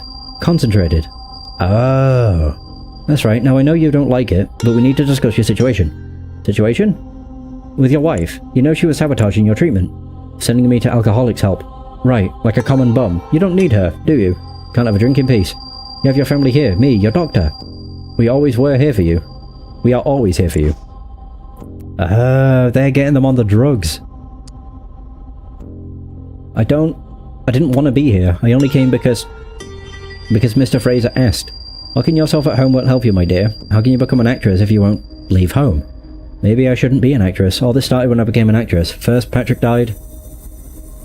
Mr. Raven, I assume? Tell me about him. I feel responsible for his death, in a way. You're not. I am. I used him. He was so blindly in love with me, and I used that to get a role in the play.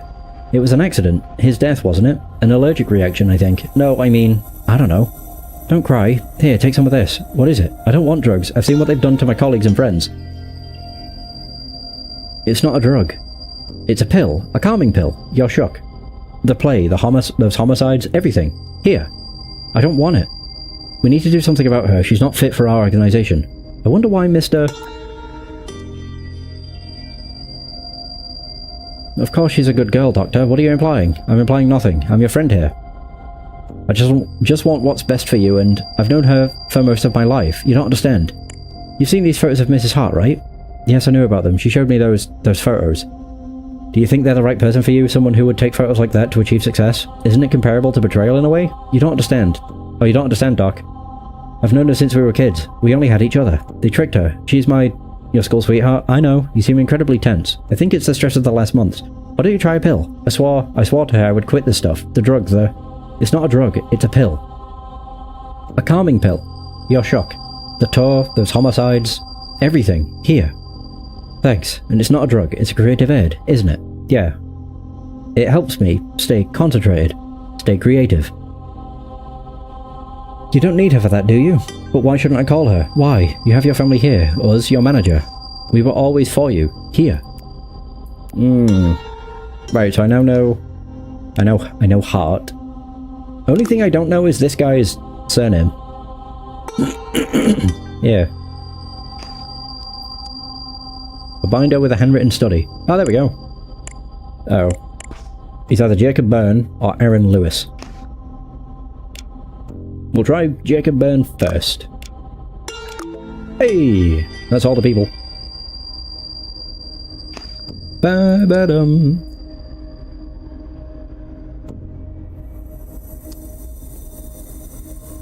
Report by Dr. Byrne. Day 118 of study.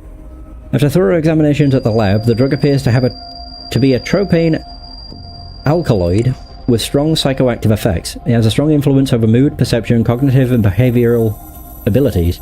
In layman terms, test subjects who have taken the recommended dose of the drug or lower displayed more creativity. See Carl Carlson. They were more easily influenced by outside sources. Clarissa Lehman. This is where the psychology centers can make wonders, changing a patient's perspective when needed with minimum input. Easy acceptance of ideas and concepts, once before considered alien before. Easily manipulated, depending on the subject, sometimes a diminished sense of regret and guilt under the influence. Recommendation. We recommend better training of personnel at the psychology centers, enforcing consistent procedures to maximize the effects of the drug on the body and mind of our patients, in line with the organization's need. Dangers. If the maximum doses are exceeded,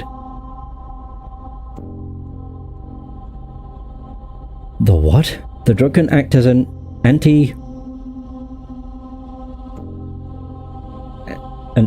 don't know how you say that word. Anticholinergic? More specifically as a nicotinic antagonist, causing paralysis. If mixed with other substances in strong doses, it can lead to death. See the case of Jack Potter. Other symptoms include drowsiness, delusions of persecution, hallucinations, psychosis, mood vary dependent on constant and sustained drug use, or other substance use, including alcohol, violent outbursts. Failures. Attempts at chemical synthesis have unfortunately resulted in failures. It appears that for the time being, the only reliable method of obtaining this drug is importation of the plants or the already processed product through the usual channels from Mexico. On a positive note, we have made huge progress in the creation of more acceptable forms of gaze. Pills, tablets, and some attempts have been made into turning it into a liquid form. This will satisfy the request of many of our patients, especially models and actors who fear the inhalation could damage delicate tissue and leave their careers destroyed.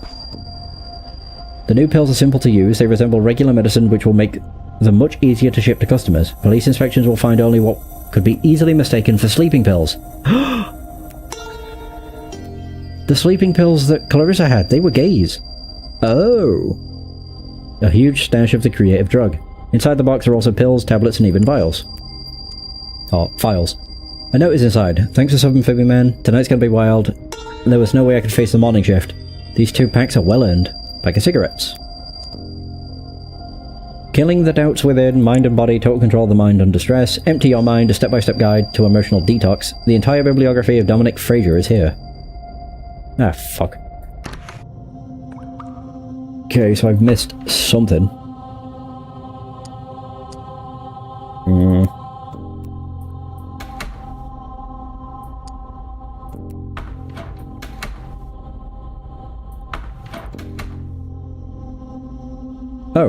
Oh, the gun.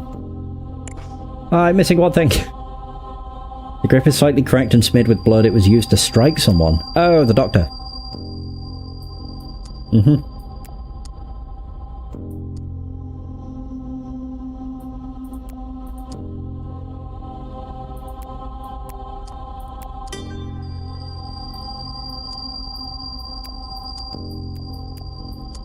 I just have to keep checking everything.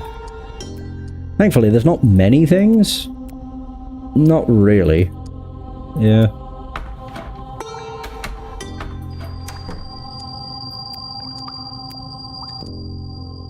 Six of 6 there. Oh. I missed reception. Oops.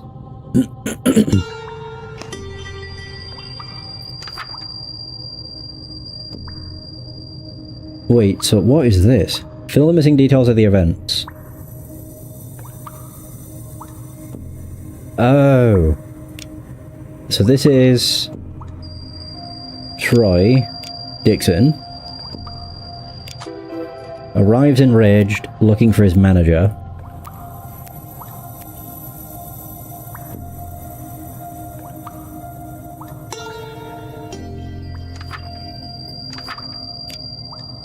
Jacob. Burn. Is struck by the grip of the gun and is unconscious.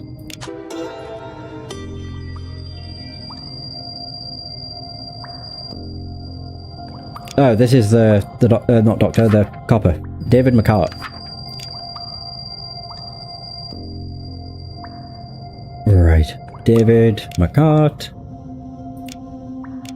Then fatally shoots Dixon. Oh. Oh. Okay. Someone's killed before he gets to activate the alarm. Adrian Collins. Oh.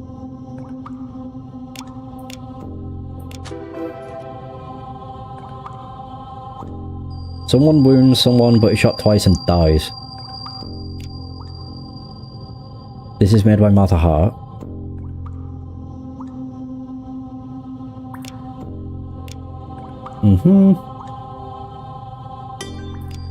In the reception.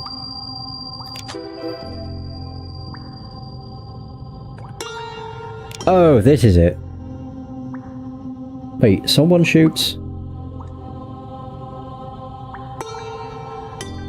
Policeman! Oh, I don't have to actually name him.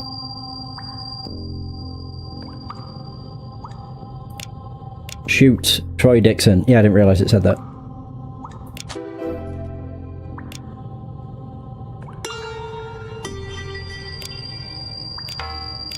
Yeah, this is probably Troy Dixon fires a warning shot, then fatally shoots Tobias Hobbs. Someone's killed while attempting to stop him. Oh, this is probably Adrian Collins. No. Oh.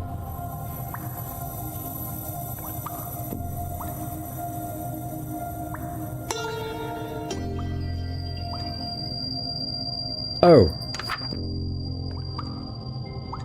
Luke Reed.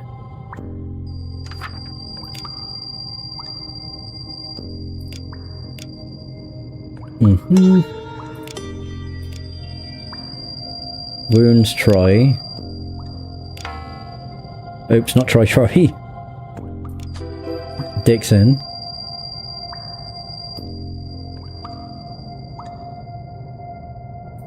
It could be Bella. As well, Bella Fox. Oh. Order the events chronologically.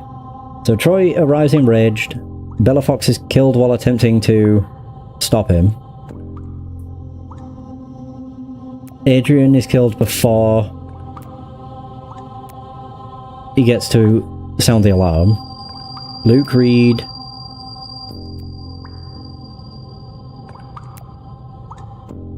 Yep. Hey, there we go. Yeah, chronology. Yeah, chronology completed successfully. Ah, here we go. This one's actually, I want to say, fairly straightforward. It's stealing his stealing his money, earnings, for years and quietly sabotaging his marriage to actress Martha Hart.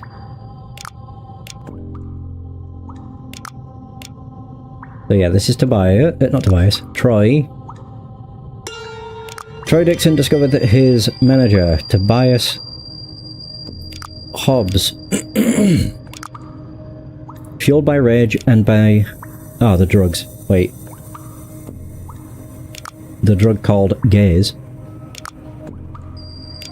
He shot 2 people at reception.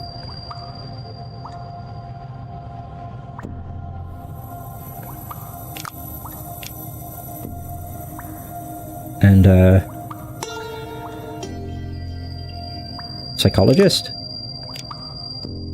Wait, what?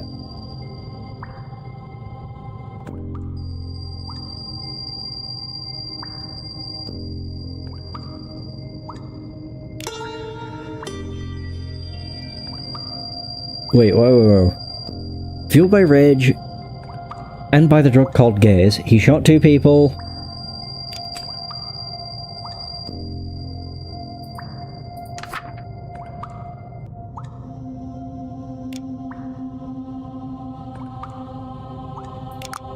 Wait, so he...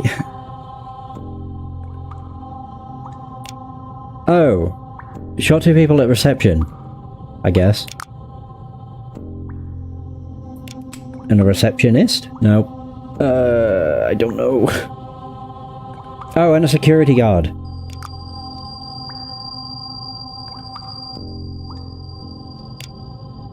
Room number 1.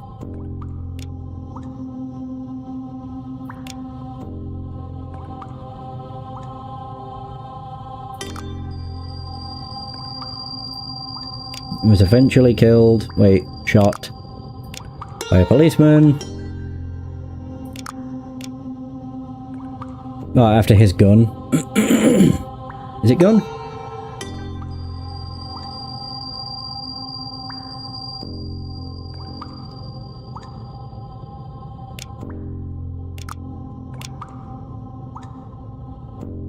Oh, revolver, there. The only thing I'm not sure about is that second paragraph. And finding... Before finding and running?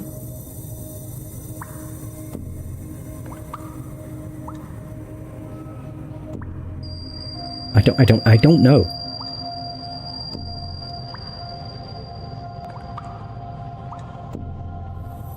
Fueled by rage and by the drug called gaze, he shot 2 people...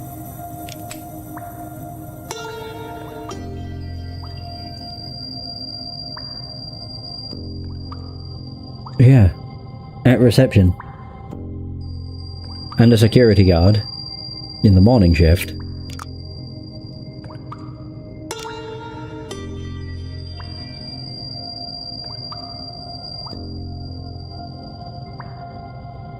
I don't know, consulted someone who was hiding in a room. Oops.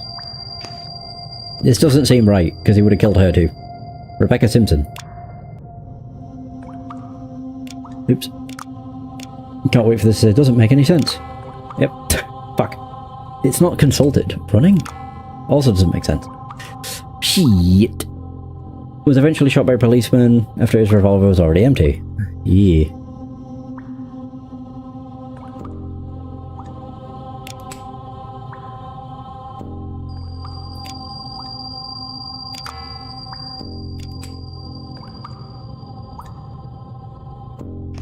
Because what is it she said?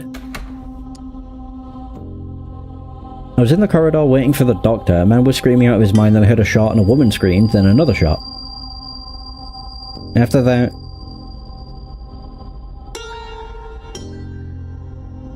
After that, silence. Oh!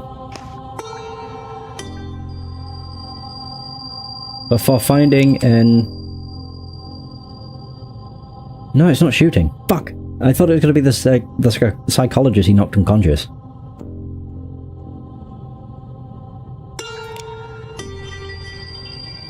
He shot 2 people at reception and a security guard in the morning shift. I think it's a morning shift.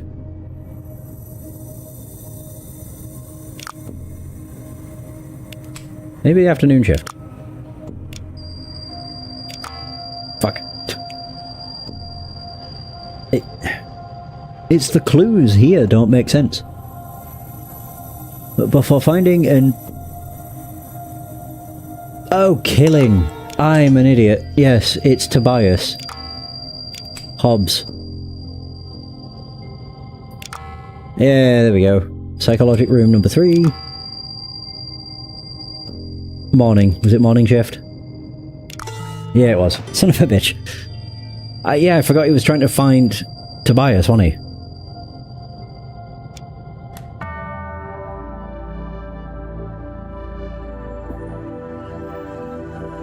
The manager did more than skim profits. He took most of the earnings. The manager skimmed profits, manipulated his life. When he figured it out, Troy snapped and went on a killing spree. 4 people dead and the creative drug at the core of it again. 12th of April, 1979. At the police station. Oh, it's Keller. Wait. Cleveland. Yeah, Kenneth, not Keller. Kenneth. Evidence collected for our latest case is in the locker. New York Police Department, Roman Lipko. He's not dead, fine. Oh yeah, we've already read that. Incidents, intervention, Army, Korean War. Case report, Disco double homicide. Right, arrested at... Oh, Amanda Adams arrested at scene. Conspirator, Mike Alvarez. Arrested, both refusing to cooperate. Amanda Adams fatally stabbed Grayson Davis while under the influence of the narcotic substance known as gaze. The weapon was recovered lodged in the victim's chest. Dennis Miller was later found deceased from poisoning, determined to be the result of a contaminated drink served by Zachary Pierce under the direction of Mike Alvarez. The motivation behind Miller's murder remains unknown. Pending trial.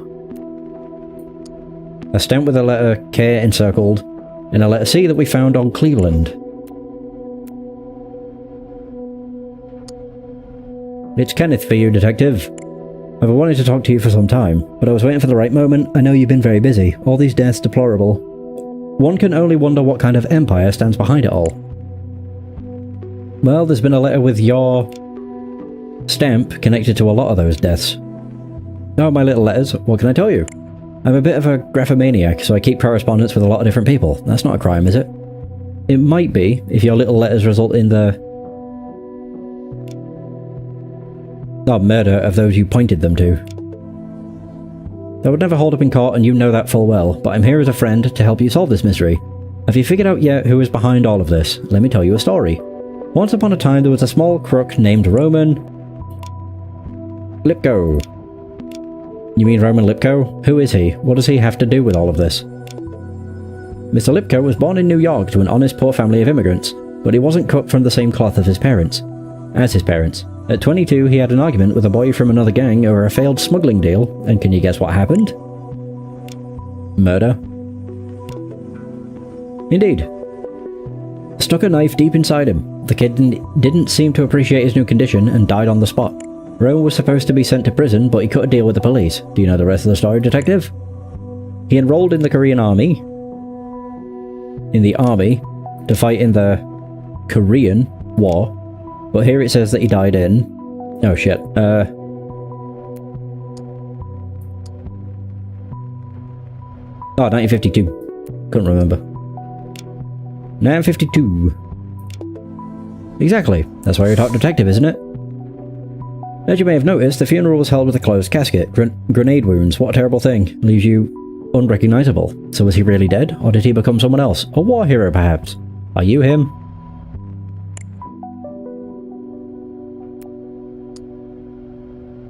Dominic.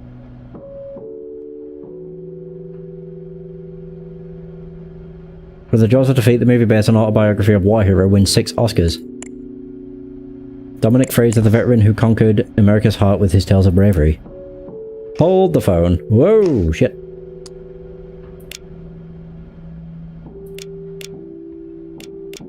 It's either that or the other way around. Oh.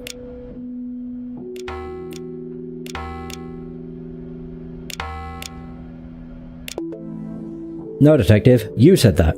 I would never accuse such an esteemed citizen of being a fraud, a criminal, and a spy. I would never say that he made himself a new life using a war hero's name, and used his war veteran status as a springboard to achieve fame, success, money, and over time, power. And no one ever noticed that he isn't the hero he claimed to be. Fraser had an immaculate reputation. His bestseller book about his efforts in the war became a successful movie. It gets easy to destroy your past when you're rich and famous, especially if you're the master of the hot new drug in town. And that new drug must be... gaze. Bingo! Have you noticed how this drug is now everywhere? Let me go back to the late 60s when Dominic was my partner, working as a spy for the government. Our goal was to stop marijuana from coming from Mexico. At least that's what we said we were doing. In reality, Dominic had found a more profitable trade. And that trade must have been importing gaze. Wait. Right again. He was stopping one drug while smuggling another. I caught wind of his new operation and asked to get in. By then, I'd already uncovered his past despite his efforts to erase it from every record. When you work as a spy long enough, you learn to distrust polished stories. Did you manage to get in on the trade? Operation?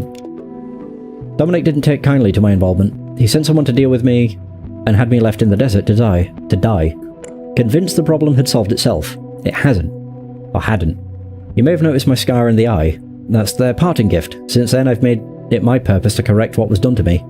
And today may simply be the conclusion of an arrangement he began himself. Wait, what happens now? Oh, what happens today? Now, I don't want to tell you how to do your job, but maybe you should rush to the Frasers' Frenzy Mansion. I hear someone there received a rather disconcerting letter this morning. Ooh, we'll be taking you into custody now, Kenneth. You're going to sit tight while we check on the mansion. Wait. So, it'd be Dominic Fraser. Long link to the case through his... Oh, not... I'm a fool. So Cleveland, Kenneth, long link to the case through his stamp on the letters. Or notes. Letters. Revealed that Dominic Fraser is in fact Roman Lipko, a former hero who built his... Oh, Christ. Mansion? Empire. Through the smuggling of gays. After Cleveland attempted to force his way into the operation,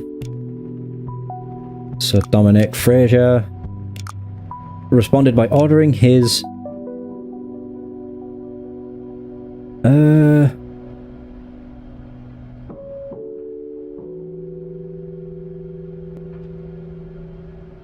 Oh, murder, I guess. In the desert.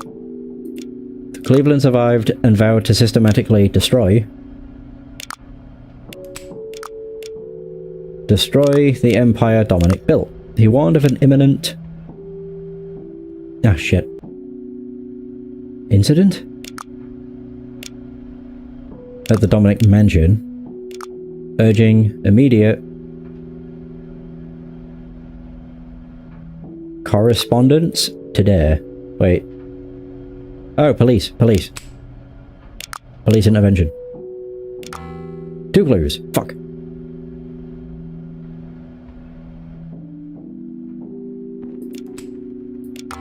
Okay, so it is murder in the desert. Okay. And vowed to systematically destroy the empire Dominic built. Imminent incident. Okay, so that's also correct. At the Dominic Mansion, urging immediate police intervention. Oh, is it the... Did I get these two the wrong way around?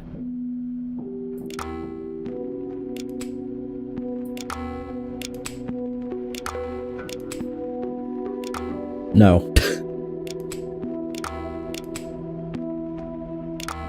Oh shit, Dominic Fraser is in fact Roman Lipko.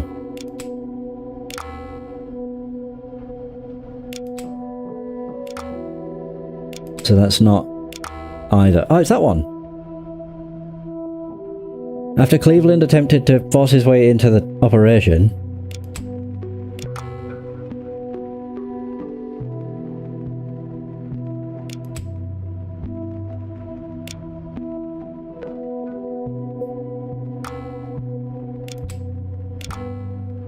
This is not Mike. Oh, okay.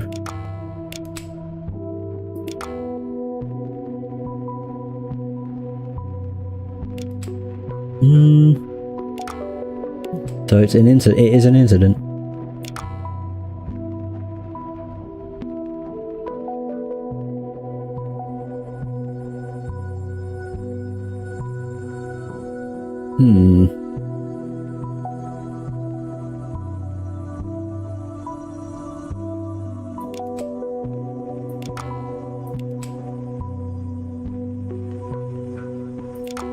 What the heck?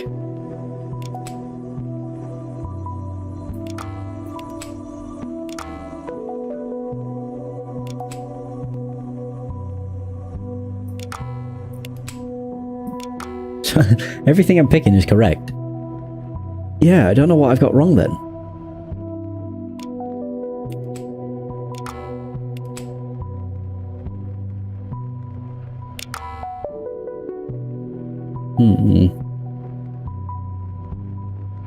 Cleveland attempted to force his way into the operation. Dominic Fraser was underway ordering his murder in the desert. He survived and vowed to systematically destroy the empire he built.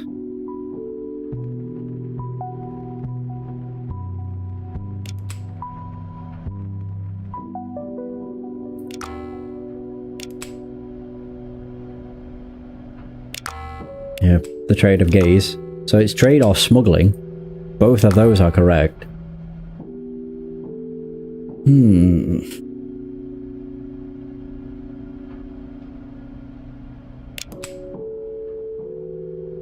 Yeah, hero is the only thing that makes sense there.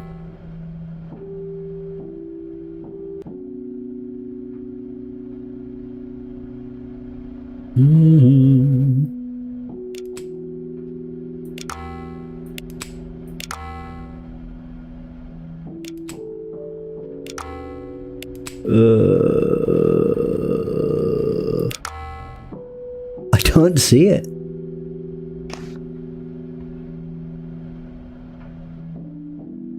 Disconcerting letter.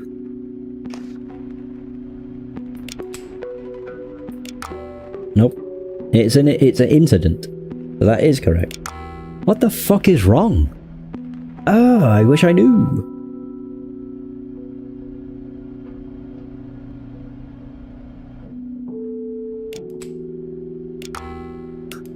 He's in fact Dominic Fraser.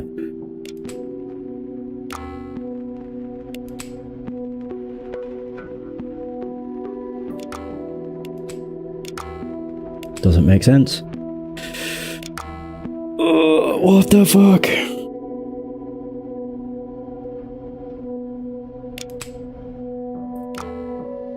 Yeah, Dominic and Roman are interchangeable.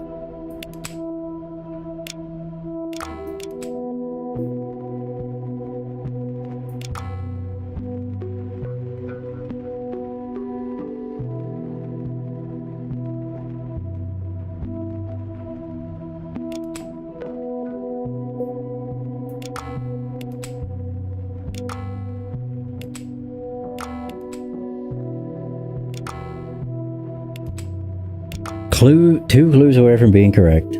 I don't know what could be changed.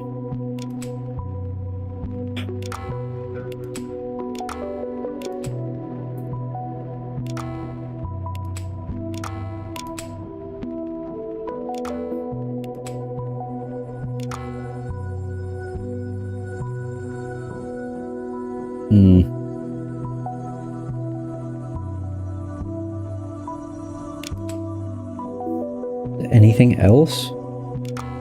Nope.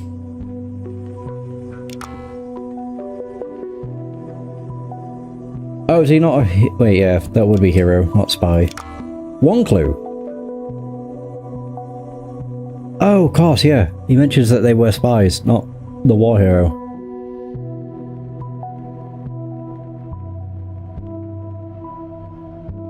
So spy's correct.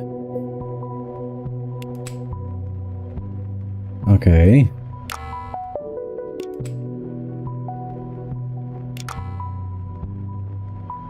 Okay, so partner is correct. Incorrect. Murder. There's one other thing that's wrong.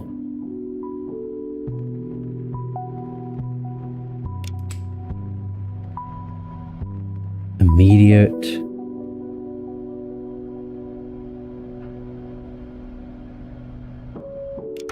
Nope.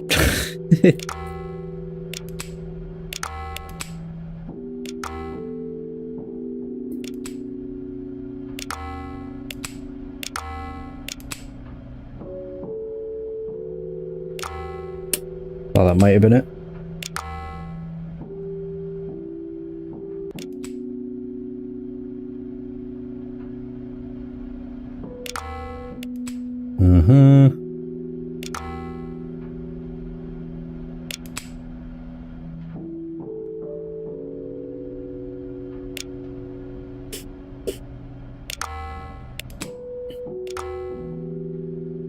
This is agony.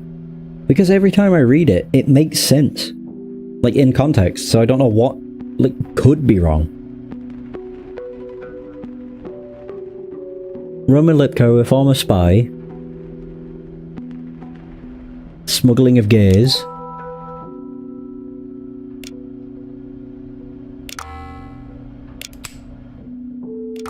Trade of gays. Poisoning. Died.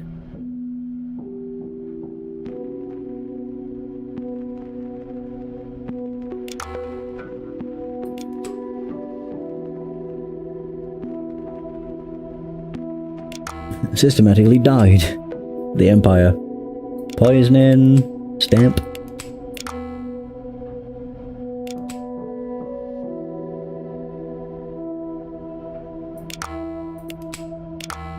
God, this is fucking horrible.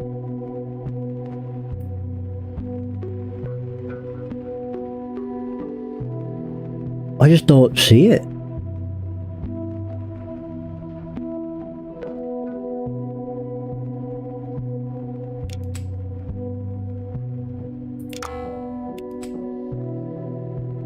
The Korean mansion.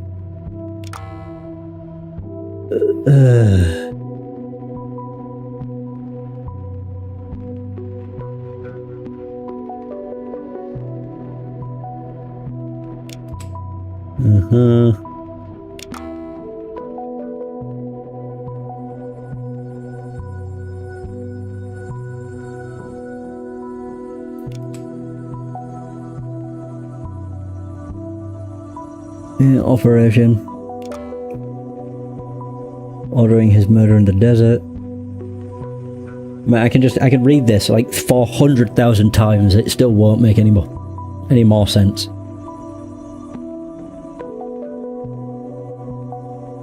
I have reread it several fucking times, and I still don't know. It like nothing sticks out as not making sense.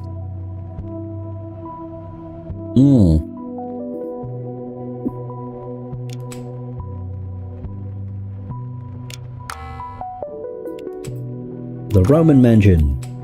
The Fraser mansion. Are you... Oh, of course. His fucking surname.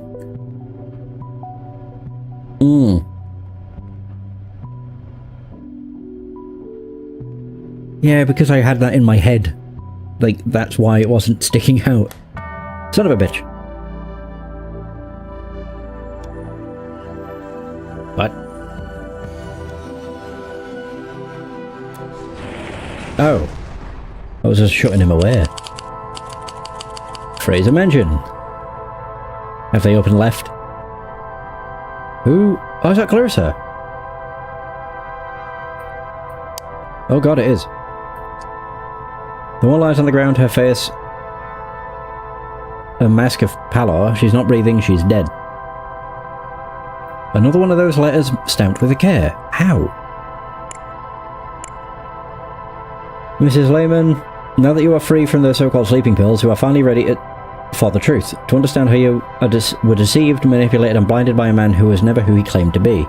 I know you have suspected this for a long time, but your mind was deliberately clouded by the drugs your husband gave you. I too was betrayed by him, tricked and left for dead, and I have never forgiven him. Read the documents, now is the time to act. Oh. The wheelchair on the ground, did it fall or was it pushed? Two eyes stare at the observer, emitting rays of light. In the middle, a nighttime photo of an ancient pyramid.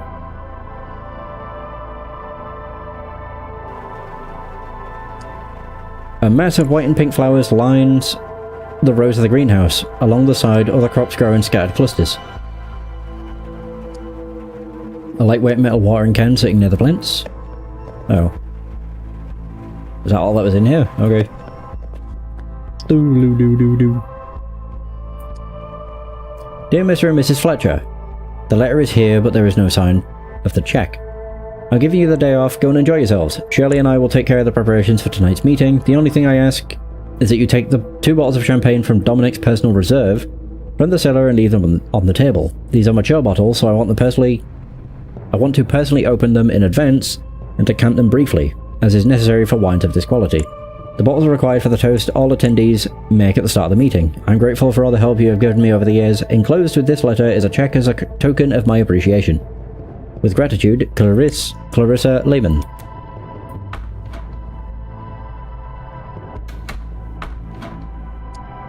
An elegant box for keeping medicines. Grade Bank Group, Shirley Floors. Clarissa.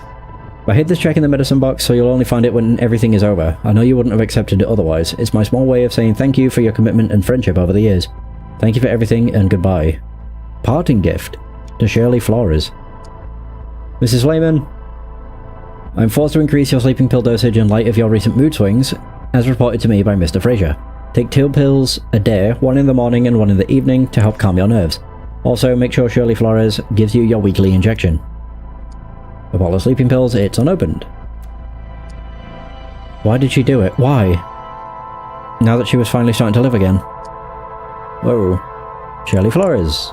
Shirley, I'm happy to hear that Mrs. Clarissa Lehman has been much more active and responsive in the last weeks. But what Mr. Fraser told me, and you should have, not him, is disconcerting. Is it true that she tried to stand from the wheelchair and walk, and you supported her in this inane intention? It is unacceptable. You're not a doctor, you just don't understand Mrs. Lehman's condition. And your closeness to her must have clouded your judgment.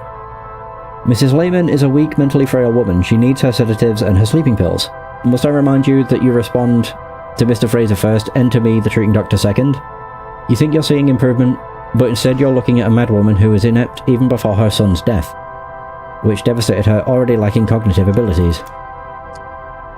Dear Shirley, isn't it funny how when you're a young and attractive actress, you're always surrounded by friends, but when you get old and bound to a wheelchair, no one is around? That's a reason I value your friendship so much. You never looked at me as a patient, but as a friend for all these years. And only your presence made me survive the loss of Bradley. It feels so painful now when Dominic sends you away for days that never seem to end, just to deprive me of your company. I think he's starting to suspect that's why I have to do everything in secret. But I've got to risk it today because I have to tell you the great news. Today I walked. Yes, all alone. I did half of the corridor on my own.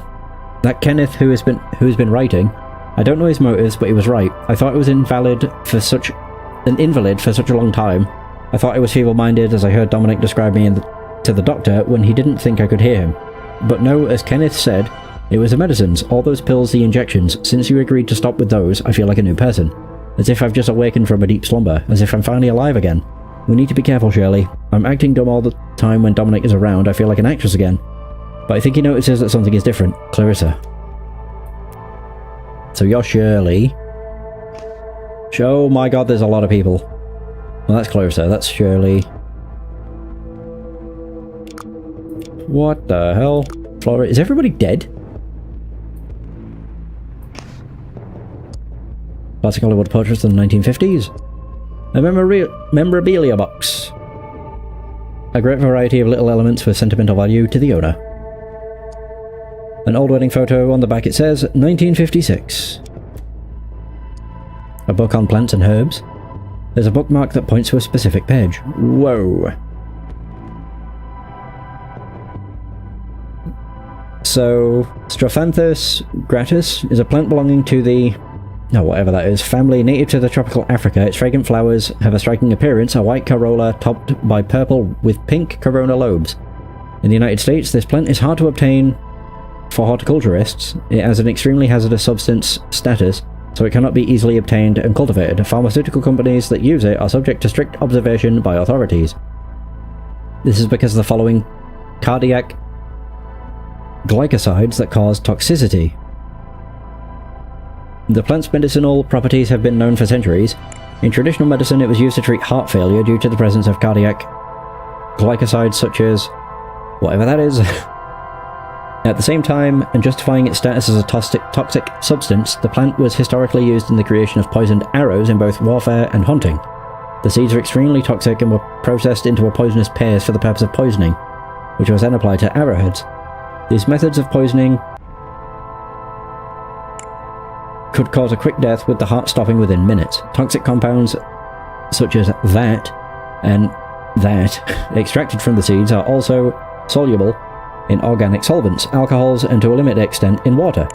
Historically, these glycosides were used in cardiotonic agents via injection.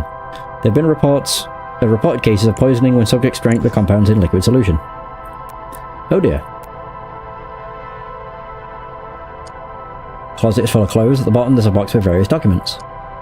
Mr. Fraser, a problematic person has been dealt with. Something is bound to happen on those risky roads to the border. An accident that will silence our problem forever. He tried to convince the guards that you blackmailed him to create the accident, but they were my men. and they paid no attention. They are well remunerated not to ask questions, and they're loyal. I'll be collaborating with Hayes on creating a story for the news. Inspector Hadley Badman. This is how they got Pedro to do their bidding, then got rid of him. Bradley paid the price for his disobedience. Shit. Oh, wow. Clarissa. You and I have something in common. We have both been betrayed by your husband, just as he tried to murder me so that I wouldn't report his dirty business to my superiors. He had your son killed, destroying the most important part of your life. For him, Bradley was never his son, but just an instrument. He married you as a conduit to penetrate Hollywood from the inside. Then Bradley took your place as a link to the rising stars in show business. He used a drug he had discovered in Mexico while working as a spy to subjugate and manipulate people, to blackmail, obtain money, loyalty, and favors. Pedro Diaz, the man who killed your son, was also a tool in Dominic's hands. Pedro was a young student he had saved from torture during the conflicts in Mexico in the 1960s, who then was mercilessly exploited. It was Pedro himself who, under Dominic's orders, tried to kill me in 1969, with the promise of a new life in the US.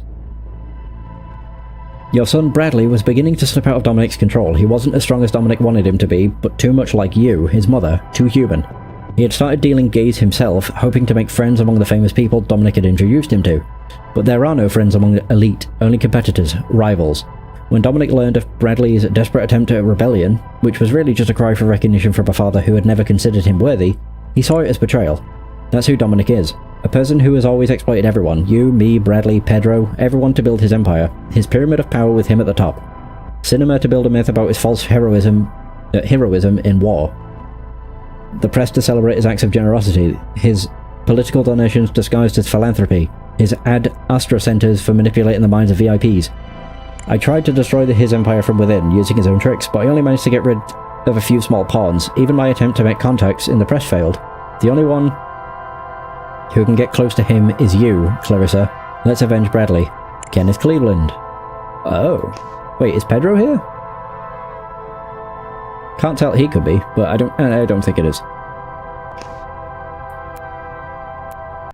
Ooh. That's almost everything. Wild. Oh. An Egyptian scene made disturbing by the large eye watching from behind the pyramid. Its title, The Pyramid of Power. An elderly man, conservatively dressed, lies on his back. His motionless body is still twisted in its final seizure of pain. The man bent over on the ground is dead. He's wearing a doctor's coat. The man appears to have struggled on the ground, torn apart by spasms before dying. He's wearing a modern shirt with a colourful jacket. The man's face shows how his last moments were marked by intense pain. He's holding his stomach with one hand. He's wearing an expensive pinstripe jacket. The man lies dead on the ground, face down, his face a mask of pain. He's wearing a black uniform with a tie. That could be Pedro. The man died on the ground, bent over on his stomach. He's dressed casually, wearing bell-bottoms and a plaid shirt. The man is holding his head, alive but breathing heavily, unresponsive. Dear Dominic, or should I say Roman? Oh, that's why Bradley had that letter that mentioned you should ask your father about Roman and see his reaction. You thought you were rid of me, but I came back from the grave to take my revenge. Like the past you worked so hard to bury, I've come back to haunt you. My only regret is not being able to see your face when you realise that you've lost everything, coming from the place you least expected. We never get rid of our past. Enjoy your last moments. Your dear friend, Kenneth. Dear Mr. Fraser, the results of the tests attached show that the condition of your heart has not improved. The risk of a heart attack is currently high. The stress you have been under in recent months combined with your physical state has worsened the situation. We recommend that you continue your diet and, above all, avoid alcohol. In addition, as far as possible for a man in your position, try to avoid situations that may upset you. Once again, I advise against the use of whatever that is, which, although faster acting, can be dangerous and is therefore rarely used today. With regards to your wife, I have sent a letter to reprimand to Nurse Shirley Flores for indulging her obsessions. For now, however, I will allow Miss Lehman the greater freedom she seems to be enjoying, provided she continues to take her medication. Who could she hurt, anyway? Famous last words. A bottle of water. An old and expensive champagne bottle, a faint chemical note is present. Oh, hang on. Oh, is that everything? I guess so. Okay. Oh yeah, I don't want to do that yet. It was this one first. Oh, Jacob Burns cheat. Talking points. It is essential to expedite the production of gaze. We must find a way to synthesize it in a lab now that routes from Mexico are blocked. The ultimate objective is for gaze to become a regularly sold medicine like Clarissa Lehman's sleeping pills, our first successful test. On one hand, the potential of gaze as a psychopharmacological drug is enormous, and agreements have already been made with pharmaceutical companies for its production and sale. On the other, subjects who have consumed unregulated gaze have shown devastating effects on their psyches, as our Ad Astra Center studies indicate. So, proposal. More immediate concerns. Spread the drug among the general population in order to cause episodes of psychosis in poor neighborhoods. This will lead to increased demand for law enforcement within cities, which will distract the public from the border issue. Badman will take care of the logistics. Hayes will be key in convincing the public of the new emergency. Long-term objectives. Expedite commercial production of gaze, work in tandem with pharmaceutical companies, and campaign to sell the new drug to the public. Right, I know who Byrne is. That's that guy.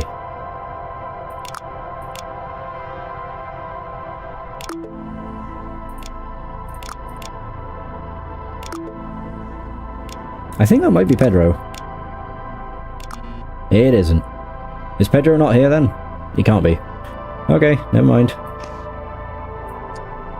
Dominic Fraser sheet. Oh yes, 3. So as it has become obvious over the past months, someone is sabotaging our organization in an attempt to destroy it. The chains of incidents and homicides influenced by some external presence are a clear indication of that. Old colleagues from the Secret Service have been contacted, and a covert investigation is ongoing. To rebuild our reputation, we have to work together, each of us tackling his own field. The philanthropic efforts of the Bradley Fraser Foundation will have to appear even more spectacular, so support from Mr. Hayes to convince the public is essential.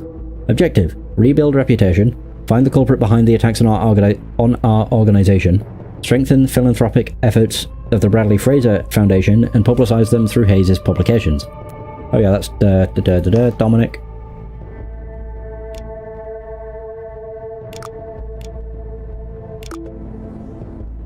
Oh. Whoa. Oh, the Pyramid of Power. Well, this would be... he'd be at the top, wouldn't he? I mean, yeah, that's obvious.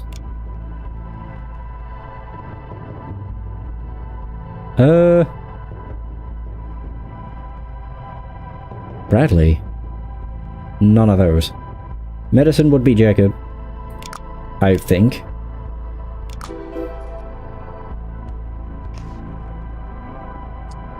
Luke Hayes' sheet. So Ad Astra Center's covers have been blown due to recent events. They have lost prestige and need a new PR spin. Work with advertising firms to create a new plan of action. We need to push the domestic crime crisis narrative. Badman will provide statistics to be published in newspapers and magazines to scare the public and sway their opinion. This will also convince the police to remove their force from the border and add patrols in city areas. It is essential to start a campaign to convince the public of the benefits of the psychiatric drugs, to then establish gaze as a medicinal in the future. We should use actors, singers, hosts, models, and athletes from our Ad Astra centers as testimonials for it.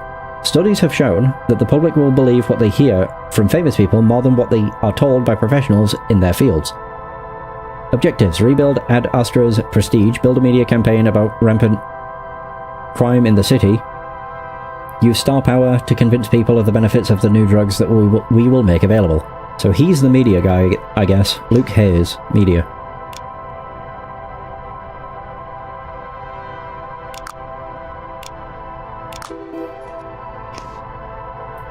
I don't know who Luke Hayes is, though.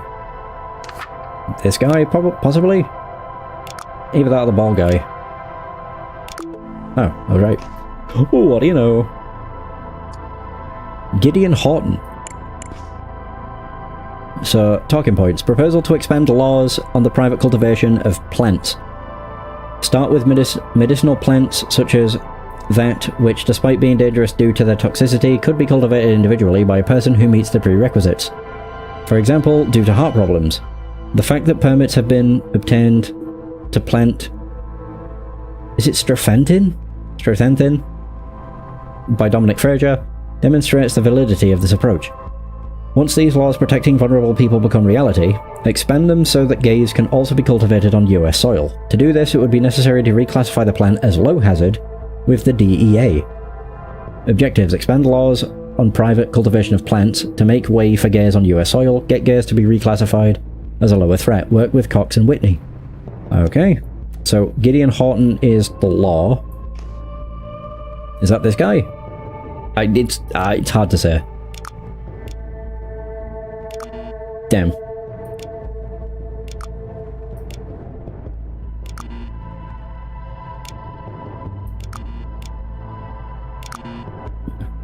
Hey, it's gonna be one of these. It's gotta be this guy then.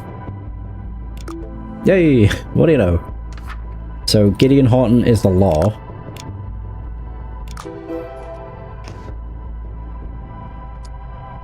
Augustus Whitney. Talking points. The main objective is to cooperate with Badman to redirecting police funds from drug controls on the border to internal controls. The voting public has to be convinced of the existence of an internal emergency of a major domestic crime crisis in the country. To do this, one can make use of the crime statistics provided by the department, asked Badman. To achieve this, it is suggested to work with Hayes. In short, collaboration is needed to succeed at these points.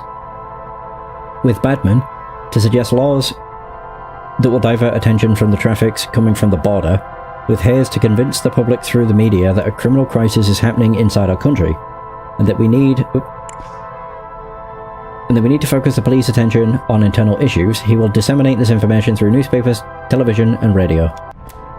Okay. So, Augustus Whitney.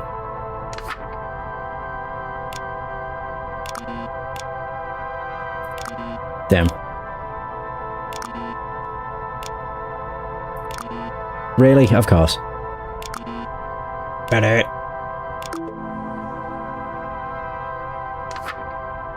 I'd assume politics.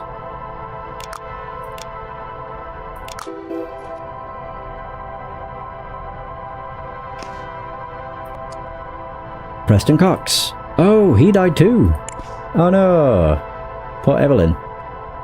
Talking points. As a representative of younger voters, the goal is to propose policies toward a more open use of drugs. The hippie movement is dead, but we can still use it as an ideological leverage on younger generations. Not only would the expansion of drug use mean a boost in business, but it would also make public consciences easier to manipulate, as experiments in our centers have shown. Objectives. Create an ideological atmosphere in which open drug use is considered acceptable. Hayes can help. Laws to make recreational drug use legal. Contact Horton for details. Reduce arrests for possession. Ask Badman. Right, so he was new politics. Shoot. Preston Cox.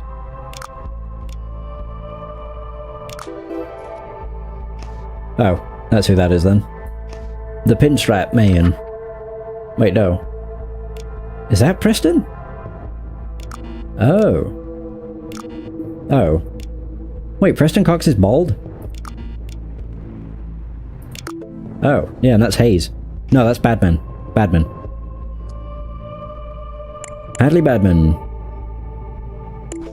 That's everything. So, talking points. Due to the recent events concerning the Ad Astra centers, it has become increasingly difficult to hide the passage of substances from Mexico. The drugs cannot pass through. They get stopped at the border, and no courier has been spared from arrest there. Your suspension due to investigation by Internal Affairs has made it harder to control what is going on inside the force. Most of our contacts inside are afraid of sinking with the ship, and are keeping a low profile. Your main objective, after our contact in the Justice Department has given us his confirmation that the investigation could be buried, is to reduce law enforcement presence on the border. For this, you will have Whitney's support through new budget redistribution policies, move the current patrols from or to Mexico to internal problems, work with Drug Enforcement Agency to reclassify gays, and focus attention towards other traffics.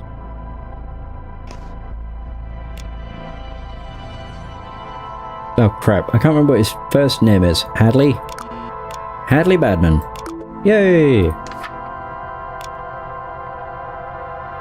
Hadley Badman. Ta-da! That's everything. Oh god. I'm assuming this would be Clarissa. Lemon. Orchestrated a betrayal.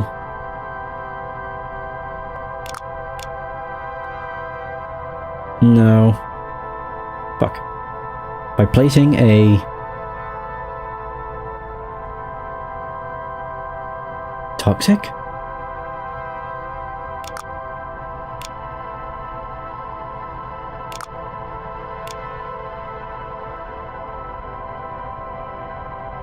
Into the champagne used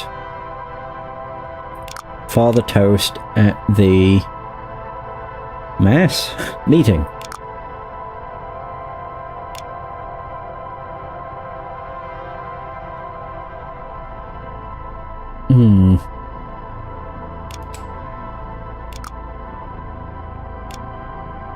Possibly a champagne toast. All attendees... Oh, except for Dominic. Fraser were killed. He...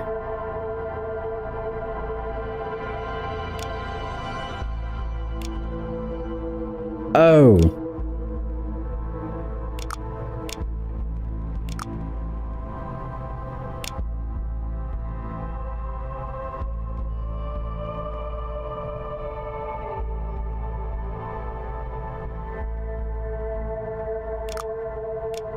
As he drank, he was spared as he drank only water due to his heart condition. The killer wanted to avenge the death of Bradley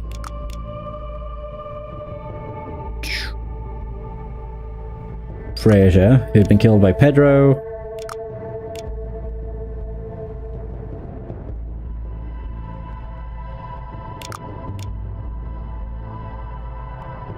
Oh, on the orders of Dominic Fraser. The killer learned this. Oh god, I don't know. Motive? Information sent by Cleveland Kenneth. Damn. The only thing... A champagne toast? No, it wouldn't be that.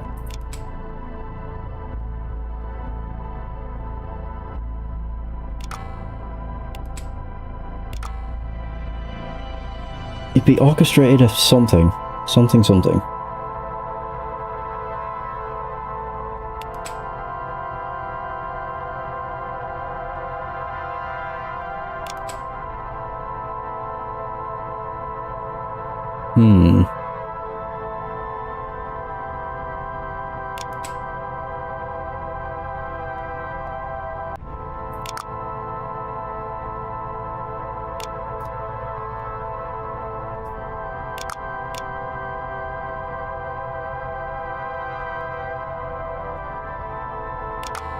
It's not a mass toast either.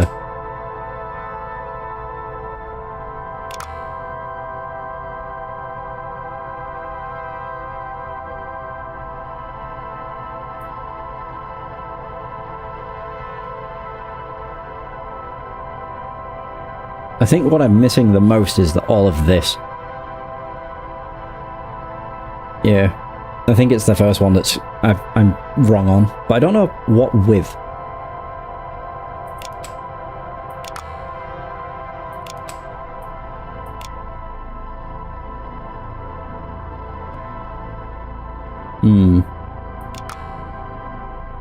I just don't know what she orchestrated. Yeah, he's the one that had the water.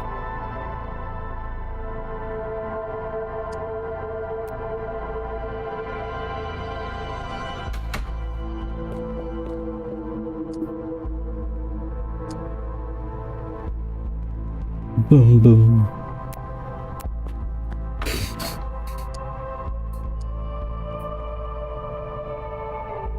Just say avenge.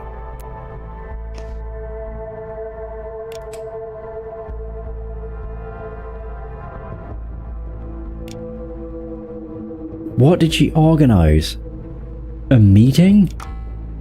Not a meeting toast. Meeting suspect. Ah.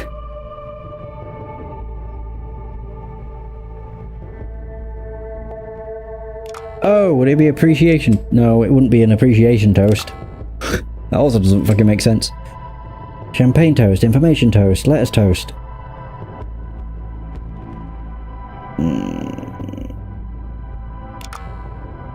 Orchestrated.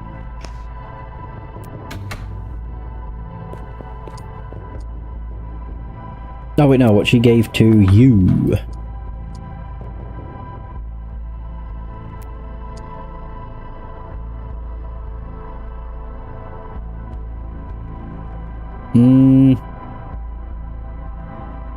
I'm acting dumb while he's around.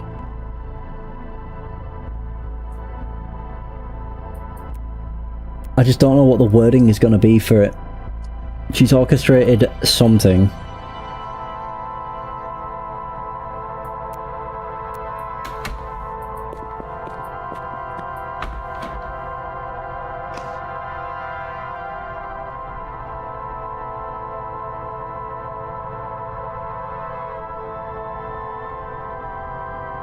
It's definitely Clarissa.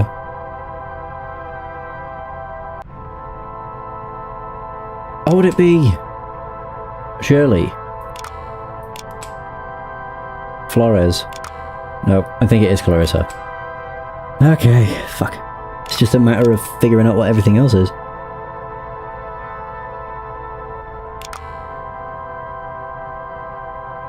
Orchestrated.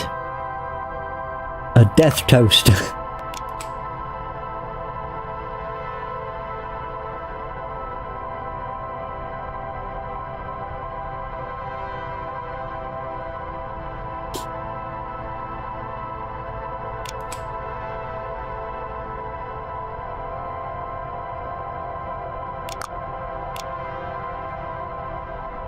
A meeting. Like, the only fucking word that works here is toast. Destroy doesn't fit. By placing. Hunting, no. Ah, poisoning, maybe?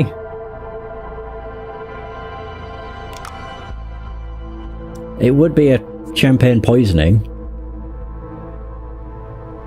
The killer wanted to avenge the death of Bradley Frazier, who had been killed by Pedro Diaz on the orders of Dominic Frazier. Oh, not information, maybe letters? Really?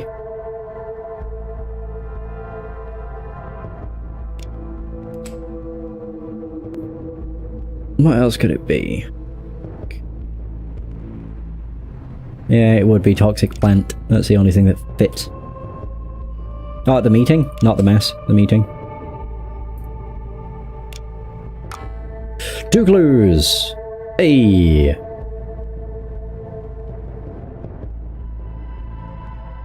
Oh, 1, 2, 3. There. Learned of this motive through letters, or would it be information? Okay. Oh, learned of this information. Yeah. That makes more sense.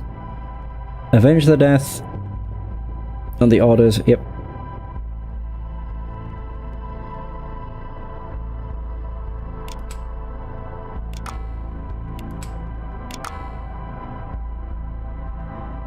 So it is champagne poisoning.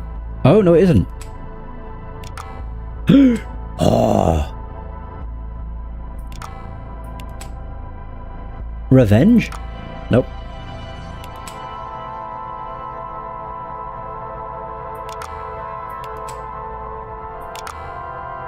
I have no idea. Meeting poisoning. Mass. Oh. Mass meaning lots of people. I was reading mass meaning like what they was doing, because I kept thinking of mass as a meeting. There we go. Mass poisoning.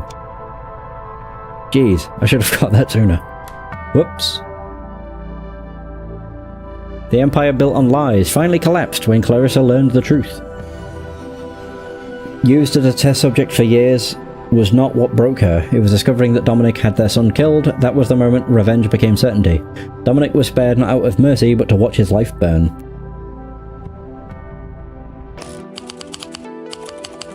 Aftermath. Whew. Katie Keller suffered a nervous breakdown and retired from the stage. A year later, she wrote a memoir about her days in the theatre, which earned her a lot of money in royalties. The book was adapted for the cinema, but Keller refused to appear in it. She married the painter Carl Carlson. Martha Hart never recovered from the death of her husband Troy. A few months later, she moved to Europe, where she had a brief career as a model, then as a dance instructor. She never remarried. Penelope divorced her husband Henry. Fed up with his alcoholism, she enjoyed great success in 1984 thanks to the TV series LA Angel and had a decent television career. After his divorce from Penelope, Henry Marshall relapsed into alcoholism. After years in rehab, he finally managed to get back on his feet. Penelope and Henry met again on the set of LA Angel, where Henry played an alcoholic killer. They remarried the following year. Henry now appears in beer commercials. Huh. After being investigated for his connections to the Fraser family, Jeffrey Steinwitz surprisingly managed to come out clean, but all the trials and tribulations had a profound impact on him. He retired to private life with his wife Nadine and has not appeared in the newspapers since. When asked about his retirement, his last statement to the press was, "I'm too rich for this shit." Having been found instrumental in several murders, Kenneth Cleveland was sent to a maximum security prison while awaiting trial. During his stay in solitary confinement, he was found dead, an apparent suicide. The detective who had led the investigation into the Fraser case tried to launch an inquiry into the matter, but all doors were closed to him. After inheriting all the money from her uncle Preston Cox, who died of poisoning, Evelyn Cox retired to the family farm. Here she lived with her mother and brother, happy to see the family finally reunited. Frank Gaines trying to release his first album under the stage name Fab Frank, it was a total flop.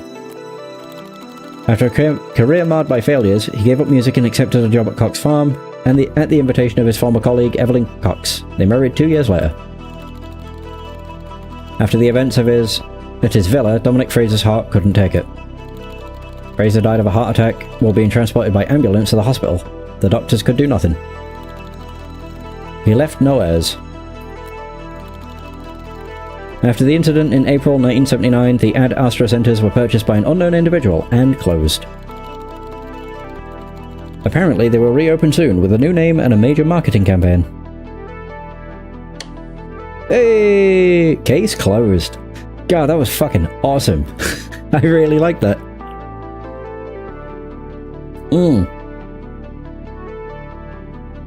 No, it was really good. Really good.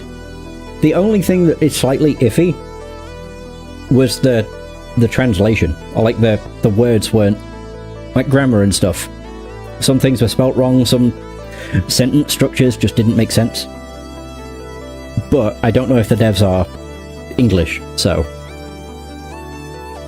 looking at the names, I would have to assume possibly not. But I could understand the gist of what they were saying. That was a very cool game. Nowhere near as long as it said it was, though. 6 to 8 hours is what they reckoned. Not even close. I did 100% of everything, too. All clues, all cases. It was really, really fun just piecing it all together. Ow. The only thing that is... it's not really a downside. I'm glad it's something you can do. But a lot of the cases, solving them does sort of devolve into just brute forcing, because it's not super obvious what the answer is, and there's no... in a lot of cases, there's not a clear indication as to the answer to some of these things.